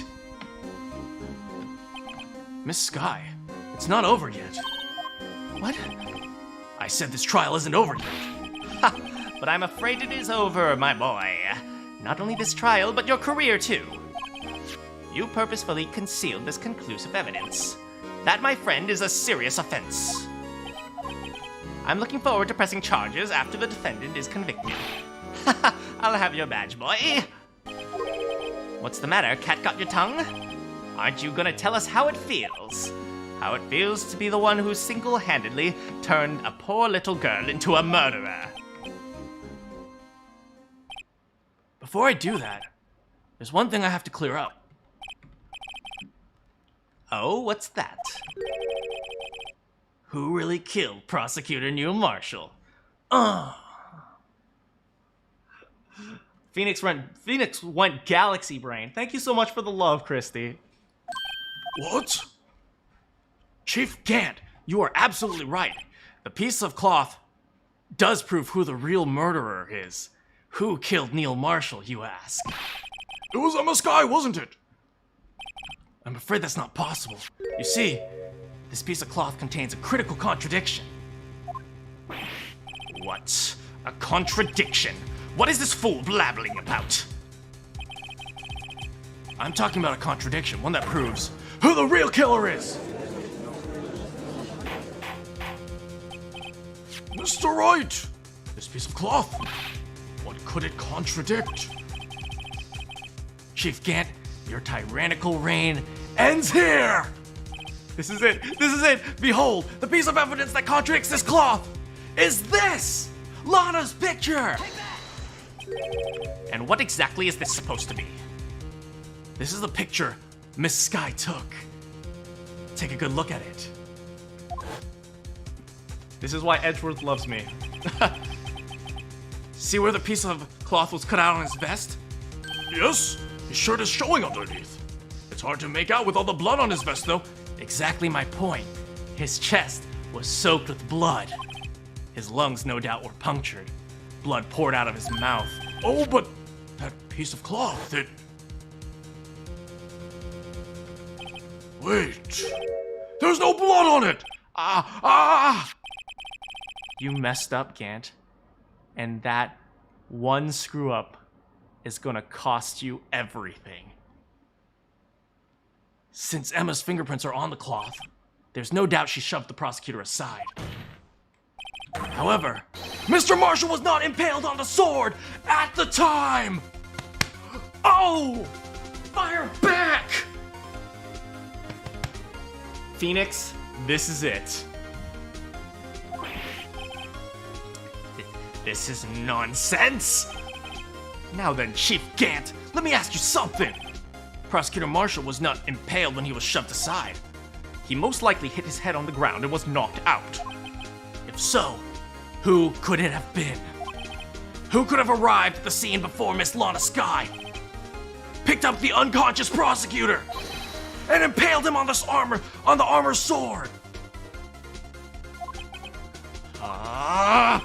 Then to make it look like Emma was responsible for the prosecutor's death, said person proceeded to write her name on the jar with the victim's blood. A jar that broke on purpose to leave behind a clue. This is it, this is it, this is it! And make Lana believe her sister did it. Remember you admitted only moments ago that you personally cut out this bloodless piece of the victim's vest. Ironic, isn't it? Through the very act of creating insurance, you proved that you were the actual murderer.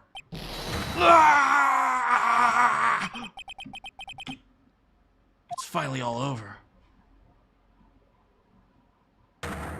What? No.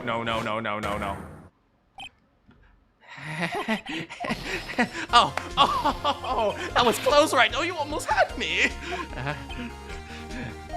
Sorry. But you'll have to do better than that. I refute your allegations. What do you mean refute his allegations? You see, this, piece of cloth is, illegal evidence. What? What nonsense is this? What? Gant, come on now. We all want to get out of here by 5. Please. Illegal evidence that cannot be used to convict the suspect. Remember, Uggy, earlier, old Righto here concealed that piece of cloth. So then, what's your excuse, Righto? You do have some conclusive evidence, do you? Your Honor, I don't have any evidence I can present at this time. Well, that's true. The defense did refuse to present evidence.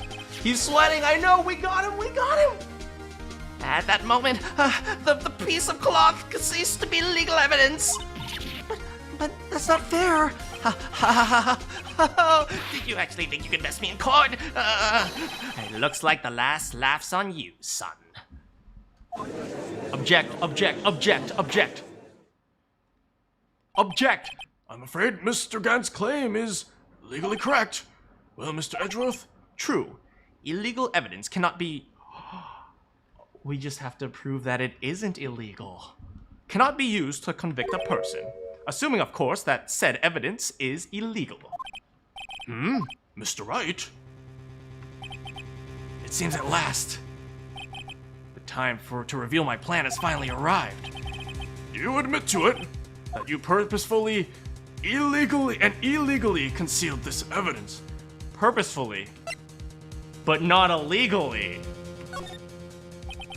I admit I refused to present evidence at one point. So the evidence is illegal. Object! No, it isn't, Mr. Gant. No, please, no, this can't be happening. It's not that I didn't present evidence at the time, it's that I couldn't. What do you mean you couldn't? There are certain procedures involved when presenting evidence. No, Aggie, don't listen to his lies. He's nothing but a coward. There is only one issue left to be resolved in this trial. Is this piece of evidence illegal or not? Very well. Let's settle this for once and for all. Earlier, you refused to present evidence. If you can prove that this was not in violation of the law, do so now. They tied this freaking evidence law for dummies into this stupid case. Take that. This is my proof, Your Honor. Evidence law for dummies. What is this? I've done my homework too. I read 3 pages from this book. Indeed, Emma Sky's fingerprints were on the piece of cloth. However, at that time, this was merely a piece of cloth and nothing more. What? You see, it's right here in the book. The second rule of evidence law. Rule 1, no evidence shall be shown without approval from the police department. I found this piece of evidence myself inside your safe. It goes without saying I did not have the approval of the police department. Rule 2, unregistered evidence presented must be relevant to the case on trial. And here's the crux of the matter. You see, at the time it was impossible for me to prove the relevance between the cloth and SL9. What? What kind of nonsense is this? You want relevancy? Just take one look at the picture and... Sorry, but can you recall when the picture was presented? That was shown only a few moments ago. No. He's right. At the beginning of today's trial, the piece of cloth was still meaningless. Then the person who gave it value as evidence was you, Damon Gant. Oh, it's over. You yourself confessed to a certain truth. Let me verify this once more. On the day of the crime, you personally cut this piece of the victim's vest. Oh, yes. No. It was then that you approved this cloth as conclusive evidence. Yes, that you, the chief of police, personally approved this cloth. The only person who could have cut this from the victim's vest is the person who stood before Prosecutor Marshall in his final moments.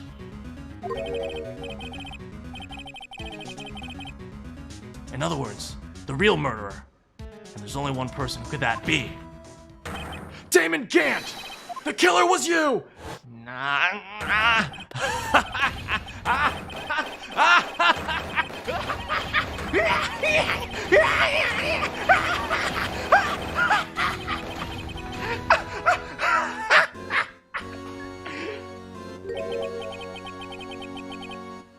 I knew I should have gotten rid of him. That good-for-nothing scum. For 2 years, he's been snooping around the department trying to get something on me. Crimes are being committed any day, and yet he insisted on hounding me. Well, your crime wasn't exactly petty. He wanted to reinvestigate the case. He recruited Angel Star and convinced Bruce Goodman. Detective Goodman. Yes, that's right. If the evidence is transferred, I lose my only chance to find out the truth. You gotta help me. Goodman turned him down, as he ought to. Still, Jake Marshall didn't know when to quit. He stole Goodman's ID card and tried to take the evidence. Goodman came to me that day. He wanted to file a lost item report. I went with him to the evidence room, and then all of a sudden decided to speak out. Oh. What are you talking about, Goodman? I'll give him my voice. Sir, can you please reopen the investigation, Chief? We can't transfer the evidence out. There are too many unanswered questions left.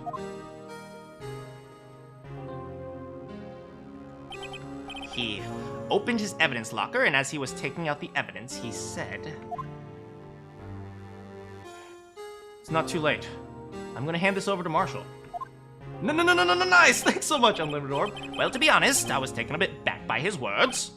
I had a bad feeling when he came to see me, but I never thought he'd bring up SL9. That's when I saw it. The accursed knife. And that's when he did it. I couldn't just pull it out. Doing so would have only led more blood, making it near impossible to hide your crime. Even so, the blood was just pouring out. I didn't know who might stumble in, so I hurried to wipe it up. I was worrying about the floor. I didn't realize my fatal mistake. Bloody handprint on Detective Gumshoe's locker. I used to be known as the crime computer. But everyone has to start somewhere, I guess. I was nervous. I was too nervous. I had no business doing any of it. Then you put the body in my car. I'm sorry, I couldn't think of any other way to move the body. I broke your trunk. What's the big deal? You make a lot more than us detectives ever will. Oh, wow. Oh, freaking wow. Oh, freaking wow. I know Goodman ended up being a good guy, right? He is a good man. Leaving the prosecution's car aside, how could he get Miss Sky involved in all of this? How could you get Miss Sky involved in all of this? Well, she had as much to lose as I did if the truth came out. So you took the evidence from Goodman's locker. I felt bad for having to do it, but I didn't have But I also didn't have the time to pick and choose what to take. So, you left the jar fragments in the glove. Yes. It looks like I was better off being an investigator of crimes than a committer. Amen to that. Only I can commit crimes flawlessly. Pretend I didn't say that. They all did their best to get in my way. I've got to hand it to them. They do their jobs very well, much to my dismay. Fake evidence doesn't hold up very well upon close examination. You must have known that. Tell me, Worthy, why do you stand in court? Me. You despise criminals. I can feel it. You and me, we are the same. One day you will understand. Oh, believe me, you will. You're just the man. You'll see what it takes to really bring them down once you try to go it alone. Well, I suppose that's it. Thank you for the snowmans. Well, it looks like it's time to say goodbye. Oh, Uggy. Oh, what? Looks like we're gonna have to cancel that lunch date. Sorry, old friend. I'm sorry too, Damon Gant. I knew you as you used to be long ago. You were once a fine investigator, an example to others in the force. I'm sorry to learn you are no longer the person that you were. Those days are gone, Nuggy. Thank you for the memories, though. Don't worry, you'll be fine, now that you have Righto and Worthy. With these two around, you cannot go wrong. In fact, I can hear them already. The melodious sound of a new legal system, I think. They were going on a date. There are two things I want you to understand. Yes. First, your sister never hurt anyone. Second, I mean, Neil still got a bump on his head. What you gonna do, right? Second, Damon Gant betrayed you from the beginning. You see, Miss Sky, you no longer have any reason to keep silent. You're right. When this trial is over, I'll tell everything. All that I've done these past 2 years. From the time I had Gant help me forge evidence up until today. So, it seems all the questions raised have been answered. I'm sorry, Miss Sky. I couldn't get you out of all trouble. My. What high standards you have for a rookie. I can see why Mia thought so highly of you. Who knows? In a few years from now, you might just make it to the top. Oh! That smile! Oh! I'm falling in love all over again! Do you believe in love at first sight? Or you want me to look again? Yep, still in love.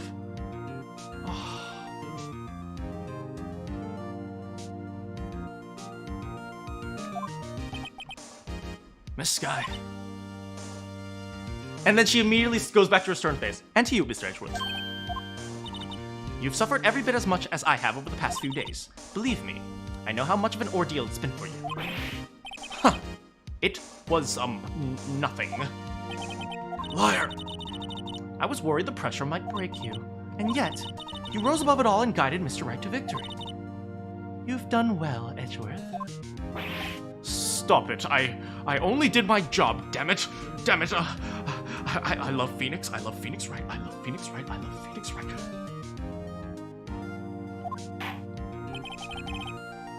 In light of this case, it seems a good self-examining is in order for all of us. Miss Sky?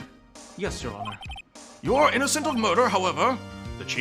Although the Chief blackmailed you, the fact that you have still acted as his accomplice, a trial will be scheduled for these crimes at a later date. Yes, I understand, Your Honor. Is there something amusing about this? Why are you smiling? Hearts for Man and Lana, thanks so much, Christy. I'm a simp for multiple girls and Edgeworth. It's been a long time, Your Honor. A long time since I felt free of these heavy chains. And with that, we saved a relationship and started a new romantic one. This trial's gone on far too long already. Yes, we're like 3 hours and 40 minutes in. Regarding of the charge of murder, this court finds the defendant. Cue the confetti. Whoa! That was insane. That trial was freaking insane. Oh my god. That is all. Court is adjourned. February 25th. Hey, we made it out at 5. District Court. Defendant lobby number 2. At long last, it's over. Thanks for the chefs. Emma? Why the long face? I'm sorry your sister didn't completely get off the hook, but at least she wasn't convicted for a murder she didn't commit. No, that's not it. It's just after the trial ended. I can see why Mia Fey thought so highly of you. I owe you my thanks, Mr. Wright. And you too, Mr. Edgeworth. You've suffered every bit as much as I have. You've done well. Oh, she wants a smile too. She wants to be thanked too. You know, I did my best too. Lana didn't say a single word to me. Oh, but not interrupted, I think. Nah, Gumshoe, you good.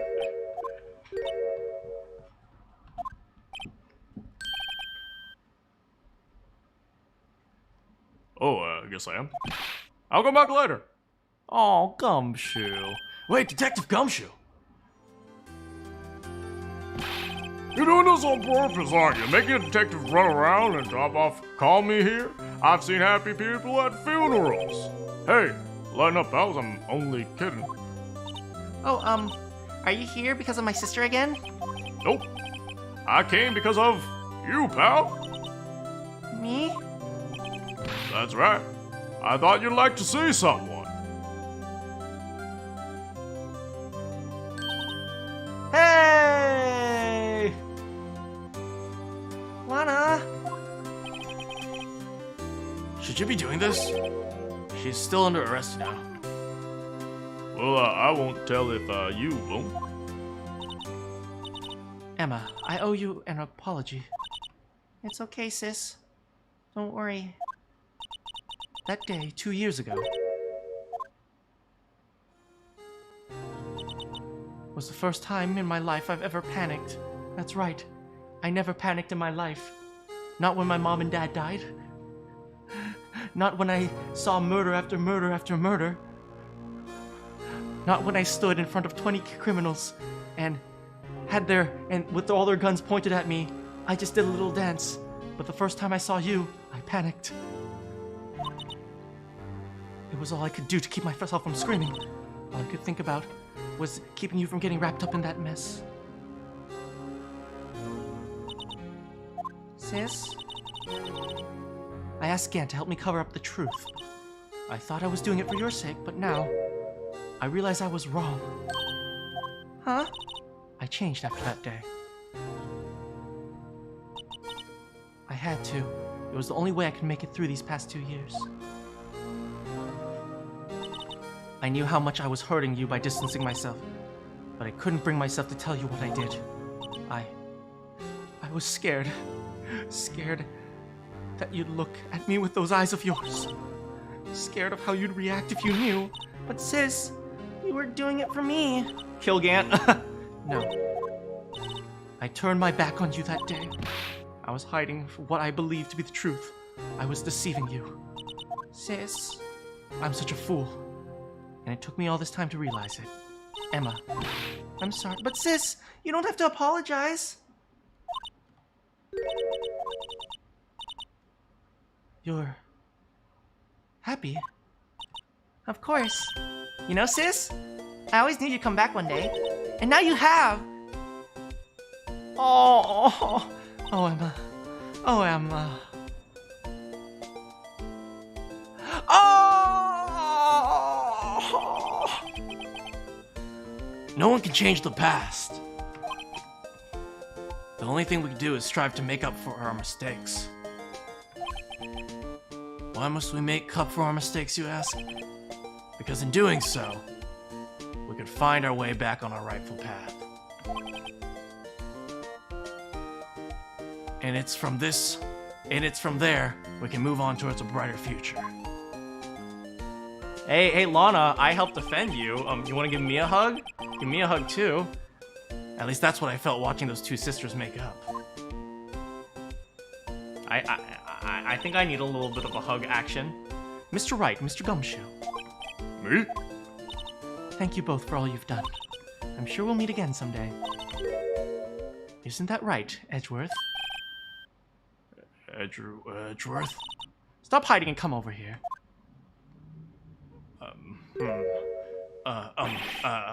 Where was he hiding? I just came to say congratulations. Thank you.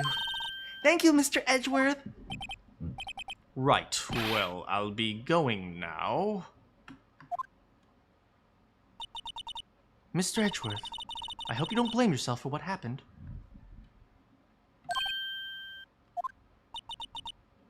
We were the ones who acted corruptly, not you. It's too late for me. No matter what anyone may say, I realize today I cannot correct my mistakes. Mr. Edgeworth? Not only that, but I don't even trust myself anymore. Chief Gant was right. Edgeworth? You despise criminals, I can feel it. You and me, we're the same. One day you'll understand. Oh, believe me, you will. You're just the man. You'll see what it really takes to bring them down once you try to go it alone. Edgeworth. Don't, yes, but you also like helping people. Prosecutions also help out helping people figure out who the criminal is, right? So you just need to do your job. I do despise criminals. I planned to dedicate my entire life fighting them. In order to fight my crime on my own, I'd need a weapon. It's scary, but I've known that to be true for quite some time. But Edgeworth, who knows, given enough time, I might have tried to pull something like Chief Gant did. That thought terrifies me, which is why I cannot continue on as a prosecutor. What? No, don't do this. Edgeworth, don't you understand? Damon Gant and your mentor, Manfred von Karma, were both the best of the best when it came to fighting crime. But they both made the same mistake. You said it.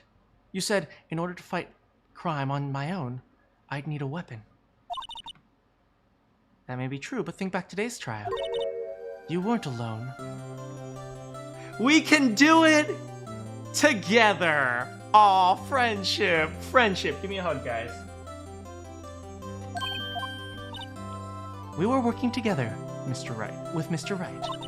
And because of that partnership, you were able to present evidence you otherwise would have gone undiscovered. Isn't that right, Mr. Wright? Sure. It's pop quiz. Come on, Mr. Wright. Show him what Lana's talking about. Wait! Crap. No, go back. That's right, Edgeworth. Together, you and me, we discovered the truth. You had one half, I had the other half, and together, we did it. Thanks so much for coming, No. That's the picture I drew. Our counterattack began with this. You had one half, I had the other. Apart, we wouldn't have been able to completely restore Emma's picture. That didn't just happen by chance, Mr. Edgeworth. It's time for me to go. Mr. Edgeworth? If you will excuse me, there are still some loose ends that need wrapping up. Take care, Chief Prosecutor.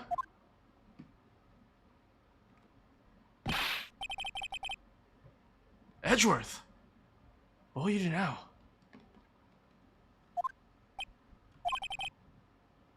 Well, whatever you do, just remember.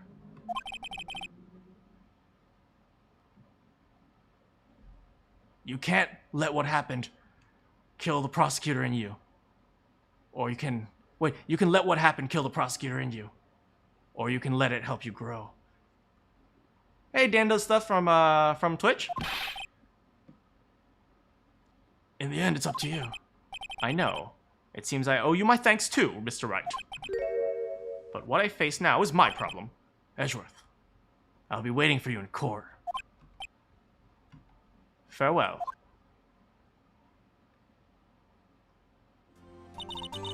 I better get going too. Okay, but I'll be by to visit soon. It seems we both have a lot to learn and catching up to do. Here's a little something for you. Oh, scientific investigation for dummies! You need NM? What is NM? It's the first book I ever bought. Study it well. Thanks, sis. I will.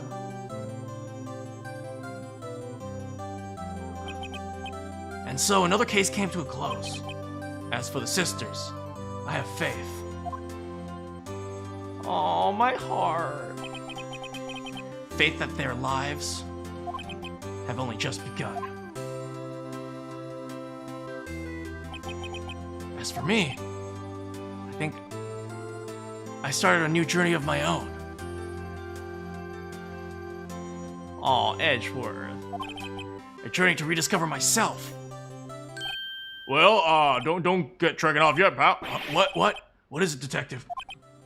There's a little matter that has to be resolved with the chief prosecutor. You see, she isn't supposed to be out of jail like this. But, I thought you said it was okay. Yeah, it may be okay with me, but the prison folks are a different story.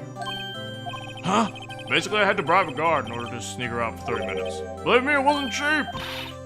Way to go, detective. I didn't know you had such a wild side. Hot dog guy's your favorite? I like hot dog guy too. Larry, right?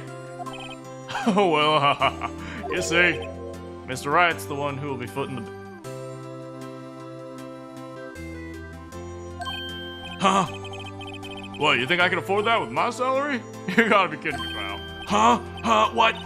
Thank you, Mr. Wright. You're the best. Why is it? I suddenly feel like I want to scream. Hey, I got an idea. Why don't we all go pay it off together? Yeah, that's a great idea. Come on, guys. Let's go.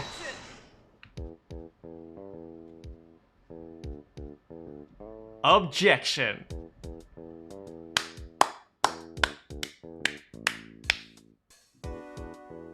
I arranged for a friend of mine in Europe to take care of Emma. I hope she'll be pleased to study under a top coroner. Alright, so, you know what? We'll leave this running in the background a little bit, and we'll chat about the case, because this is kind of credits. What do you guys think of this? This case was wild. This case was wild as heck. Oh my freaking god. So many plot twists and turns. It was long too. I think most of the streams ended up at least going 3.5 hours or something. This one was 4 hours. It's like, and I really wanted to finish it today because I didn't want to like leave it on a cliffhanger. So, is it over? Yeah, the game is over. We can move on to the next game in the series, but I'm gonna take a break first. Yeah, Gant is still awful. Gant was still freaking awful. Man, yeah, but I think this was really cool. This was really cool. I'm so glad you guys convinced me to play Pheonix Wright. You know, especially I kind of knew it was like I thought it was one of those point and click detective games, and to an extent it was, but it had this cool like secondary game of like being in court and trying to piece together the game. And I think that's really cool. I think something about that where it's like, okay, half of it is investigation, then half of it is detective work, and then after that you piece together in court. I think that's a really cool idea. Hot Larry. Off with his head, off with Gant's head, maybe.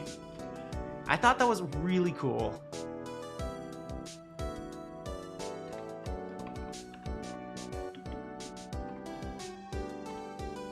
Alright, so I'm going to...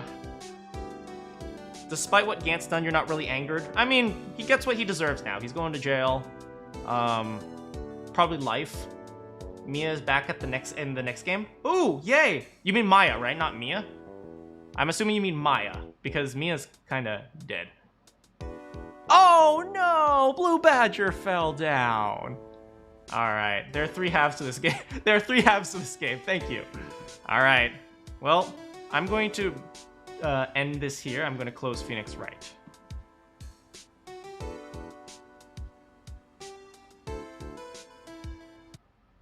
Alright.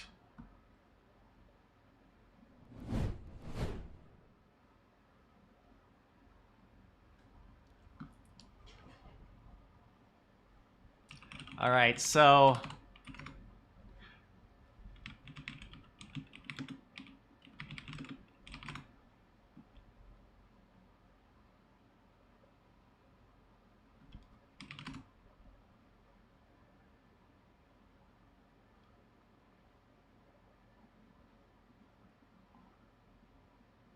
Alright, so... Kioma, before you go, there is a little announcement that I have to make. He was creepy. Yeah, what's his name? Yeah, Gant was really creepy. And Marshall was cool. New game, Sako no Sako, start a thing with it. Not yet. But first we have a little announcement. So, as you all know, now that we've finished this game, and we also finished another game, we're also going to be finishing another game, Super Mario, tomorrow, and so we have to start a new game. And so I've been thinking about what game I want to do, and I've been getting a lot of suggestions. And I have decided that the next game will be Danganronpa!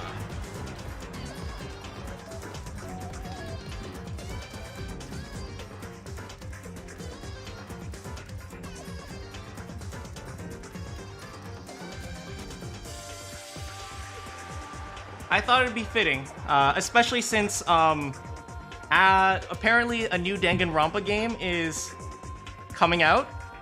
So I think it's a good timing for us to try it out. I don't know anything about this game either, Stickman. I just know it's like kinda like Pheonix Wright, but not really.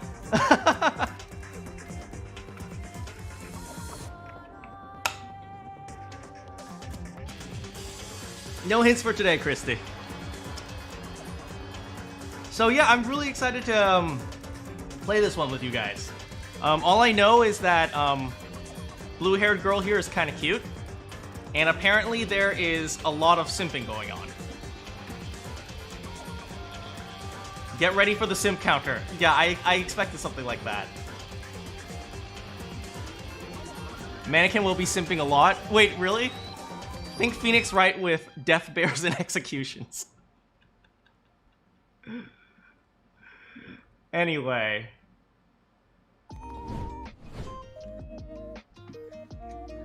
Yeah, so that's the next game, and I'm really excited to play it with you all.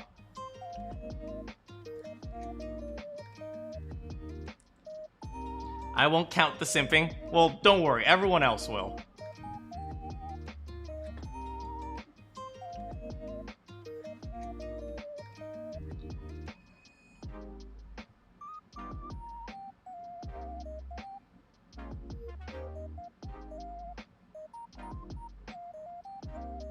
And not crazy in a good way, crazy in the crazy way. Uh-oh. Gonta. Gonta. Me love Gonta. See you later, Kiyoma. I'm looking forward to playing Danganronpa. Me want to see Gonta. Then you will love a girl there named after a pastel colored tree. What? What? Huh? Best boy Gonta. Some horror. Is it horror, guys? Is it horror or is it more action? Because I'd rather... There are no jump scares, right? Are there jump scares? I guess, like, the first question is, are there jump scares?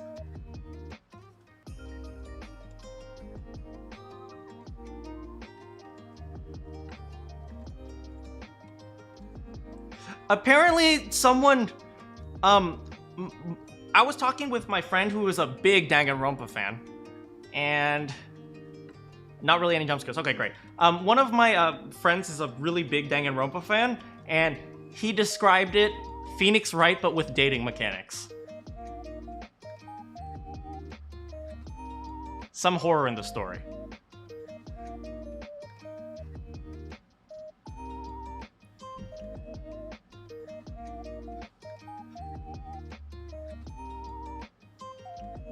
Not really dating? Oh, never mind. Never mind. We're not gonna play it then. Never mind. Let me choose a different game then, if there's no dating.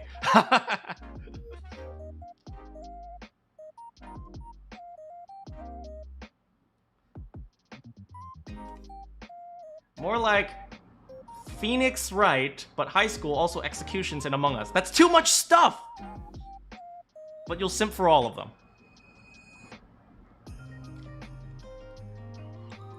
I had my friend actually explain, like, I'm asking my friend to give me pictures of the characters, because I know there's going to be, like, a bunch of high schoolers. I'm asking my friend to, you know, print out pictures of the characters for me so I can prepare their voices beforehand. Wait, is it voiced? Is there voice acting? If there's voice acting, then I'll have to figure out what their voices sound like.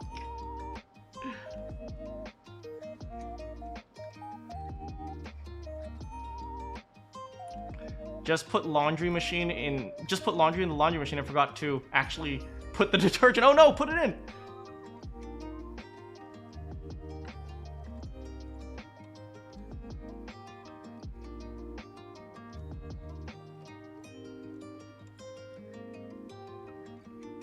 Like, I'm expecting the main character to be like, "Hi, I'm the main character.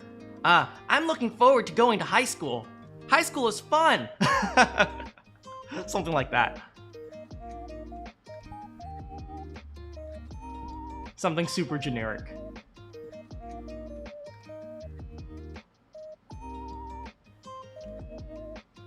Is that really what he sounds like? Oh, there's some for the cutscenes. Well, I'll do my best to see if we can, I can match them. I did the voice. Payload! Hey, how's it going, Payload? Boop.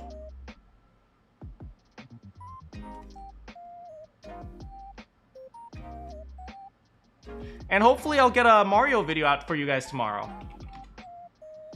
Yeah, hopefully I'll get a new Super Mario Odyssey video for you guys out tomorrow. And maybe we can see how that goes. And I hope you guys know high school from what you saw. Yeah, I know Danganronpa takes place on a high school, right? Yeah, so I'm looking forward to playing it, regardless.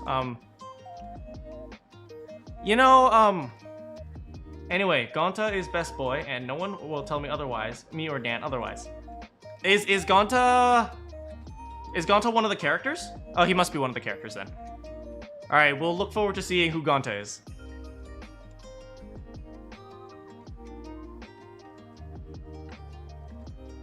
Hi, I'm the main character. There's not much really going for me, but we need a generic main character to be the main character, so that's me. I'm going to a high school, but this high school has high school students in it.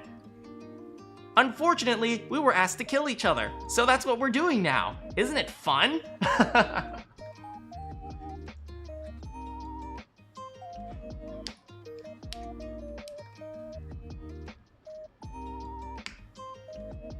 Gonta's in the third game? Oh man, so I have to play game 1, game 2, and then all the way to game 3?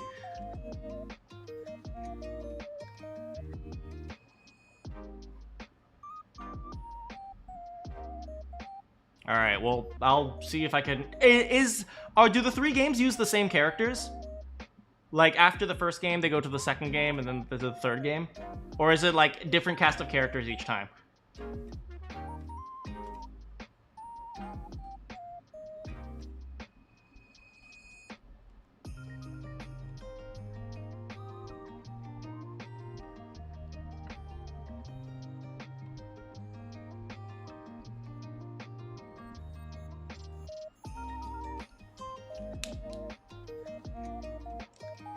Some new, some old. Okay. Oh, yeah, but there are a bunch of new characters in the next games, I assume. So, okay. The games use different games. Yeah, I would assume that the games use different games, Danimation. The majority of the characters die. Oh no. I figured if you're playing a freaking, like, death game, well, what is it, like, you try to get away with murder. That's what my friend told me. It's like, you try to get away with murder, and if you don't get away, people murder you instead, and then, so it's like, every single time there's, like, 2 people dying, right? Unless they win, and then it's like everyone dies, so there's gonna be a lot of people who die. Gonna leave now so you can probably post. Hey, thank you so much for showing up, and make sure you do work really hard on your homework, get a good grade, and, you know, be happy. Be happy with yourself.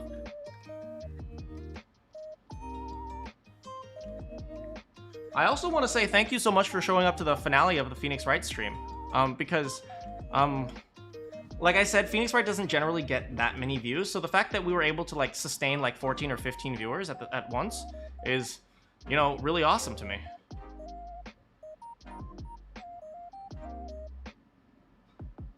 Oh, you gotta go? Thanks so much for, stopping by, Stickman.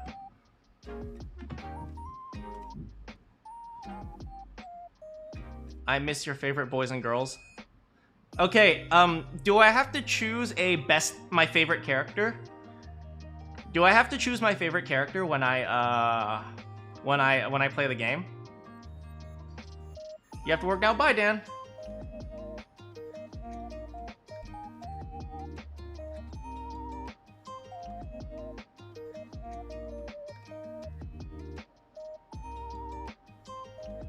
Yeah. Alright, so I'm gonna need to choose my favorite character. You forgot a lot of characters in the first Danganronpa. I know there's that one character. What's her name? What's the girl with like the hair that goes like this? I've seen her a lot.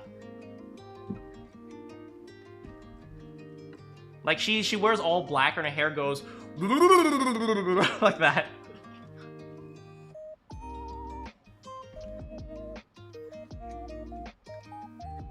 Oh, that girl.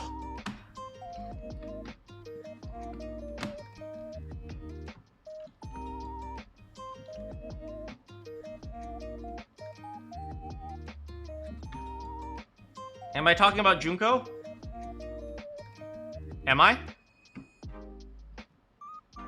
You know the girl who wears all black? Like she wears like, I don't know, like kind of like a maid uniform? If Junko wears like the maid uniform or whatever it is, like that, yeah, that's her.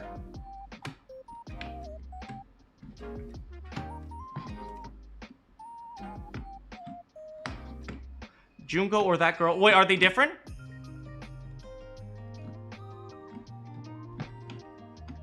Wait.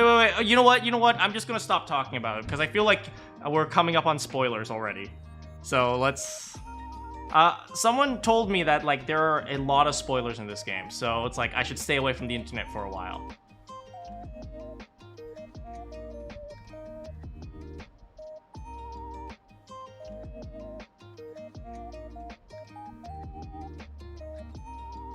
Yeah, someone told me I shouldn't even Google the characters' names. Someone told me just don't even Google the characters' names because you'll find spoilers. And I really don't want to be spoiled because everyone keeps saying Danganronpa is cool, so I want to experience it. Anyway, I guess it's a short chat session today, but we had the announcement. And I need to figure out what to eat. What should I eat, guys? Oh, before I go, many of you were encouraging me to start a an ad campaign. So I did start an ad campaign for my Super Mario stream. And we'll see how that goes. Actually, it's kind of interesting. The stats of that were kind of interesting. Pizza, oh man, I want to eat pizza, but I also want to be healthy. It's kind of interesting, the stats of that. I guess people generally have bias against, you're gonna find out one of your favorite characters died. Probably. Yeah, I guess people have some bias against, ads. Because some people clicked on my ad just to type a comment like, effing loser. And I was like, wow, that's a great comment. Yeah, some people were, and like there was one guy who said something like, oh, if you were actually a good YouTuber, you wouldn't need ads. So it's like, I think there's clearly a bias against ads, and probably because people hate being sold things. Especially since YouTube probably doesn't always match the right ads to the right people. So it's like,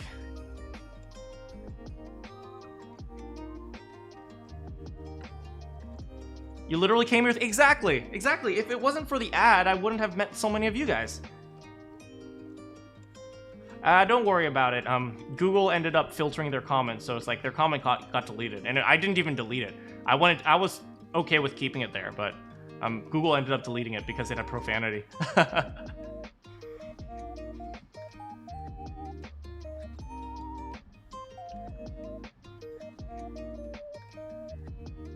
Yeah, but who knows? Maybe this will give my channel a little bit more of a kickstart. The other day I was kind of feeling down. You guys know, the other day I was feeling a little bit down about not feeling appreciated and feeling like the algorithm doesn't really recommend me. I guess this is one way to, see what happens. You want to watch it? It's, my ad is just, it's just the Mario video. It's just the Super Mario Odyssey video. Essentially, they click on, it's essentially, the ad is just asking YouTube to recommend my videos. That's all it is, right? And it appears at the top, but it has a little ad box next to it, and that's it. I'm just, you know, trying to get people to come to my channel. That's all it is. It's not like an actual ad. Yeah, hopefully we get some people who are cool, right? I don't want those people who are like, oh, you suck, or whatever it is. Yeah, but hopefully we get some cool people. You know, I swear to God, if they advertise to my viewers. Sorry, man, don't be sad. No, I'm not sad. No worries. Yeah, but, you know, one thing that was really interesting is, it seems like there was kind of a bit of a bias against ads. Like, the moment they see ads, they immediately assume it's a bad video. Or like, oh, well, since you put this as an ad, you must suck as a YouTuber, or something like that. You know, and that's a bit unfortunate that they might think that.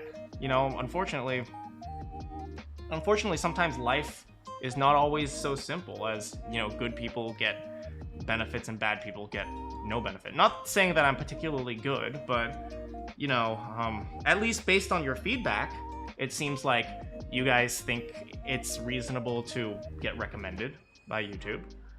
At least based on your feedback. And if they're mean, they can go through me. Lazy, don't cut off their legs just yet. People suck sometimes, yeah. No offense to you guys, but especially teenagers. And teenagers are probably the ones that are going to be clicking on these videos.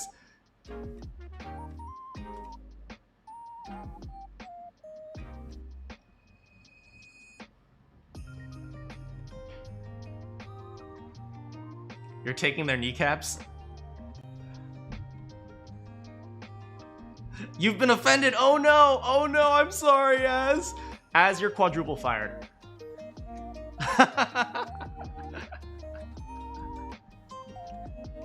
You're 15?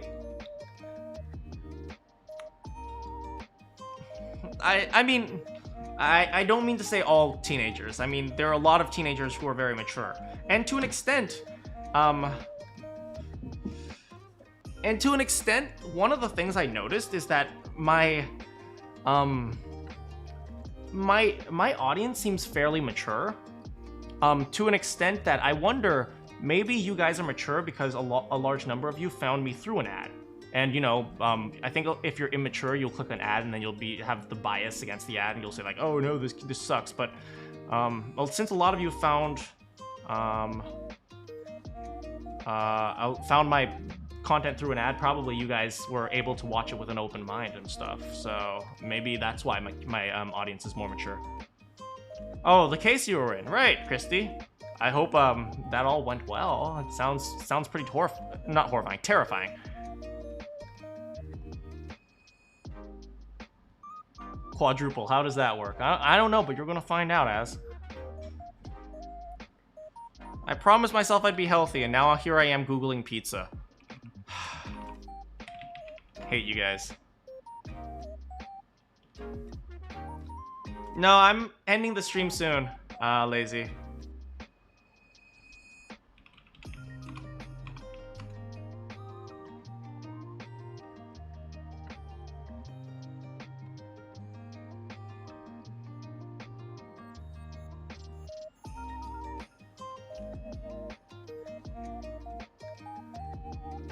Christy, were you gonna say something?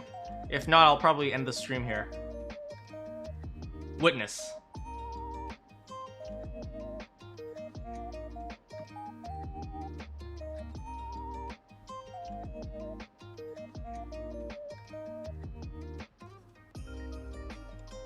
I'm really happy you stayed too, Bunny. Alright, have a great night, Lazy. Witness nothing? Wait, what?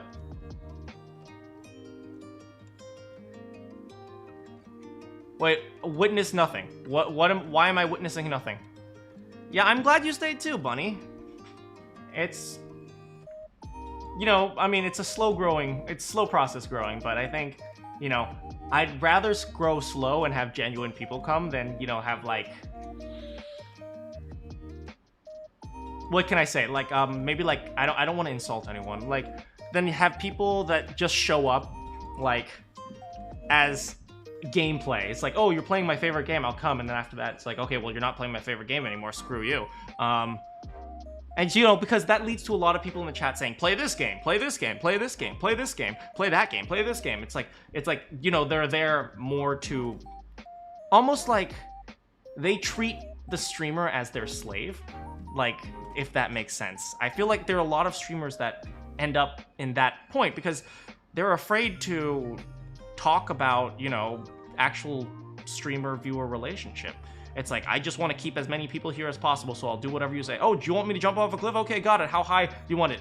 50 meters? 60 meters? It's like, no, it's like there has to be a relationship between the streamer and the viewers. Otherwise, you know, it's really just a parasitic relationship. So I don't want, you know, people to cut. If people decide not to show up because I'm not playing the game they want, or I'm not playing the, or I'm not doing the things that they want, it's like, well, I'm okay with that. And you'll help me grow more. Thanks, Bunny.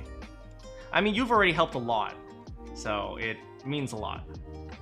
We don't do that. Yeah, I know. You guys are great. And, you know, that's one of the reasons why I keep coming back. Because, you know, despite the game I play, and you guys also suggest a lot of good games, like, what is it?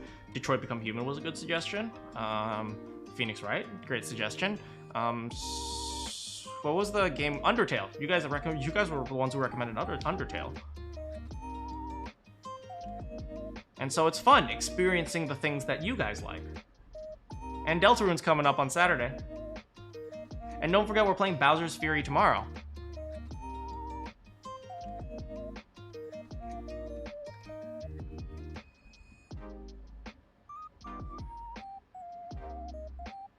I don't come sometimes when you're busy.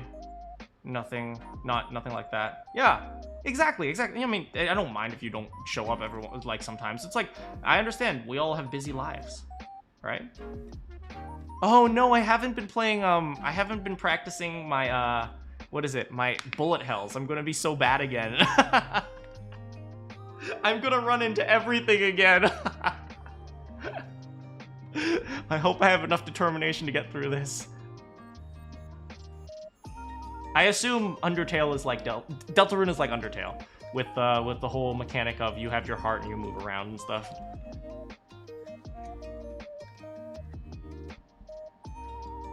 Determination.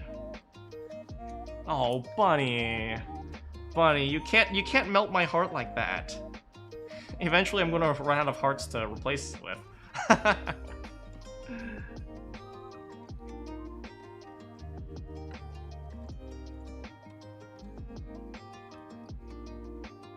Dang, I'm hungry. I better get going. Thank you so much, everyone, for coming. Thank you so much for everyone for staying with me all the way to the end of the Pheonix Wright finale. This was a great game. We're probably going to play number 2 some point in the future, but not anytime soon, because let's just say the amount of this voice I do is actually really tough to do. We will see what happens next time. Deltaron and Undertale are the same thing. Okay. Alright, so thank you so much. I don't know if Minecraft Master's here, but if he is, he will want me to say, main character says, "Do you have any quests for me?" And I will see you next time.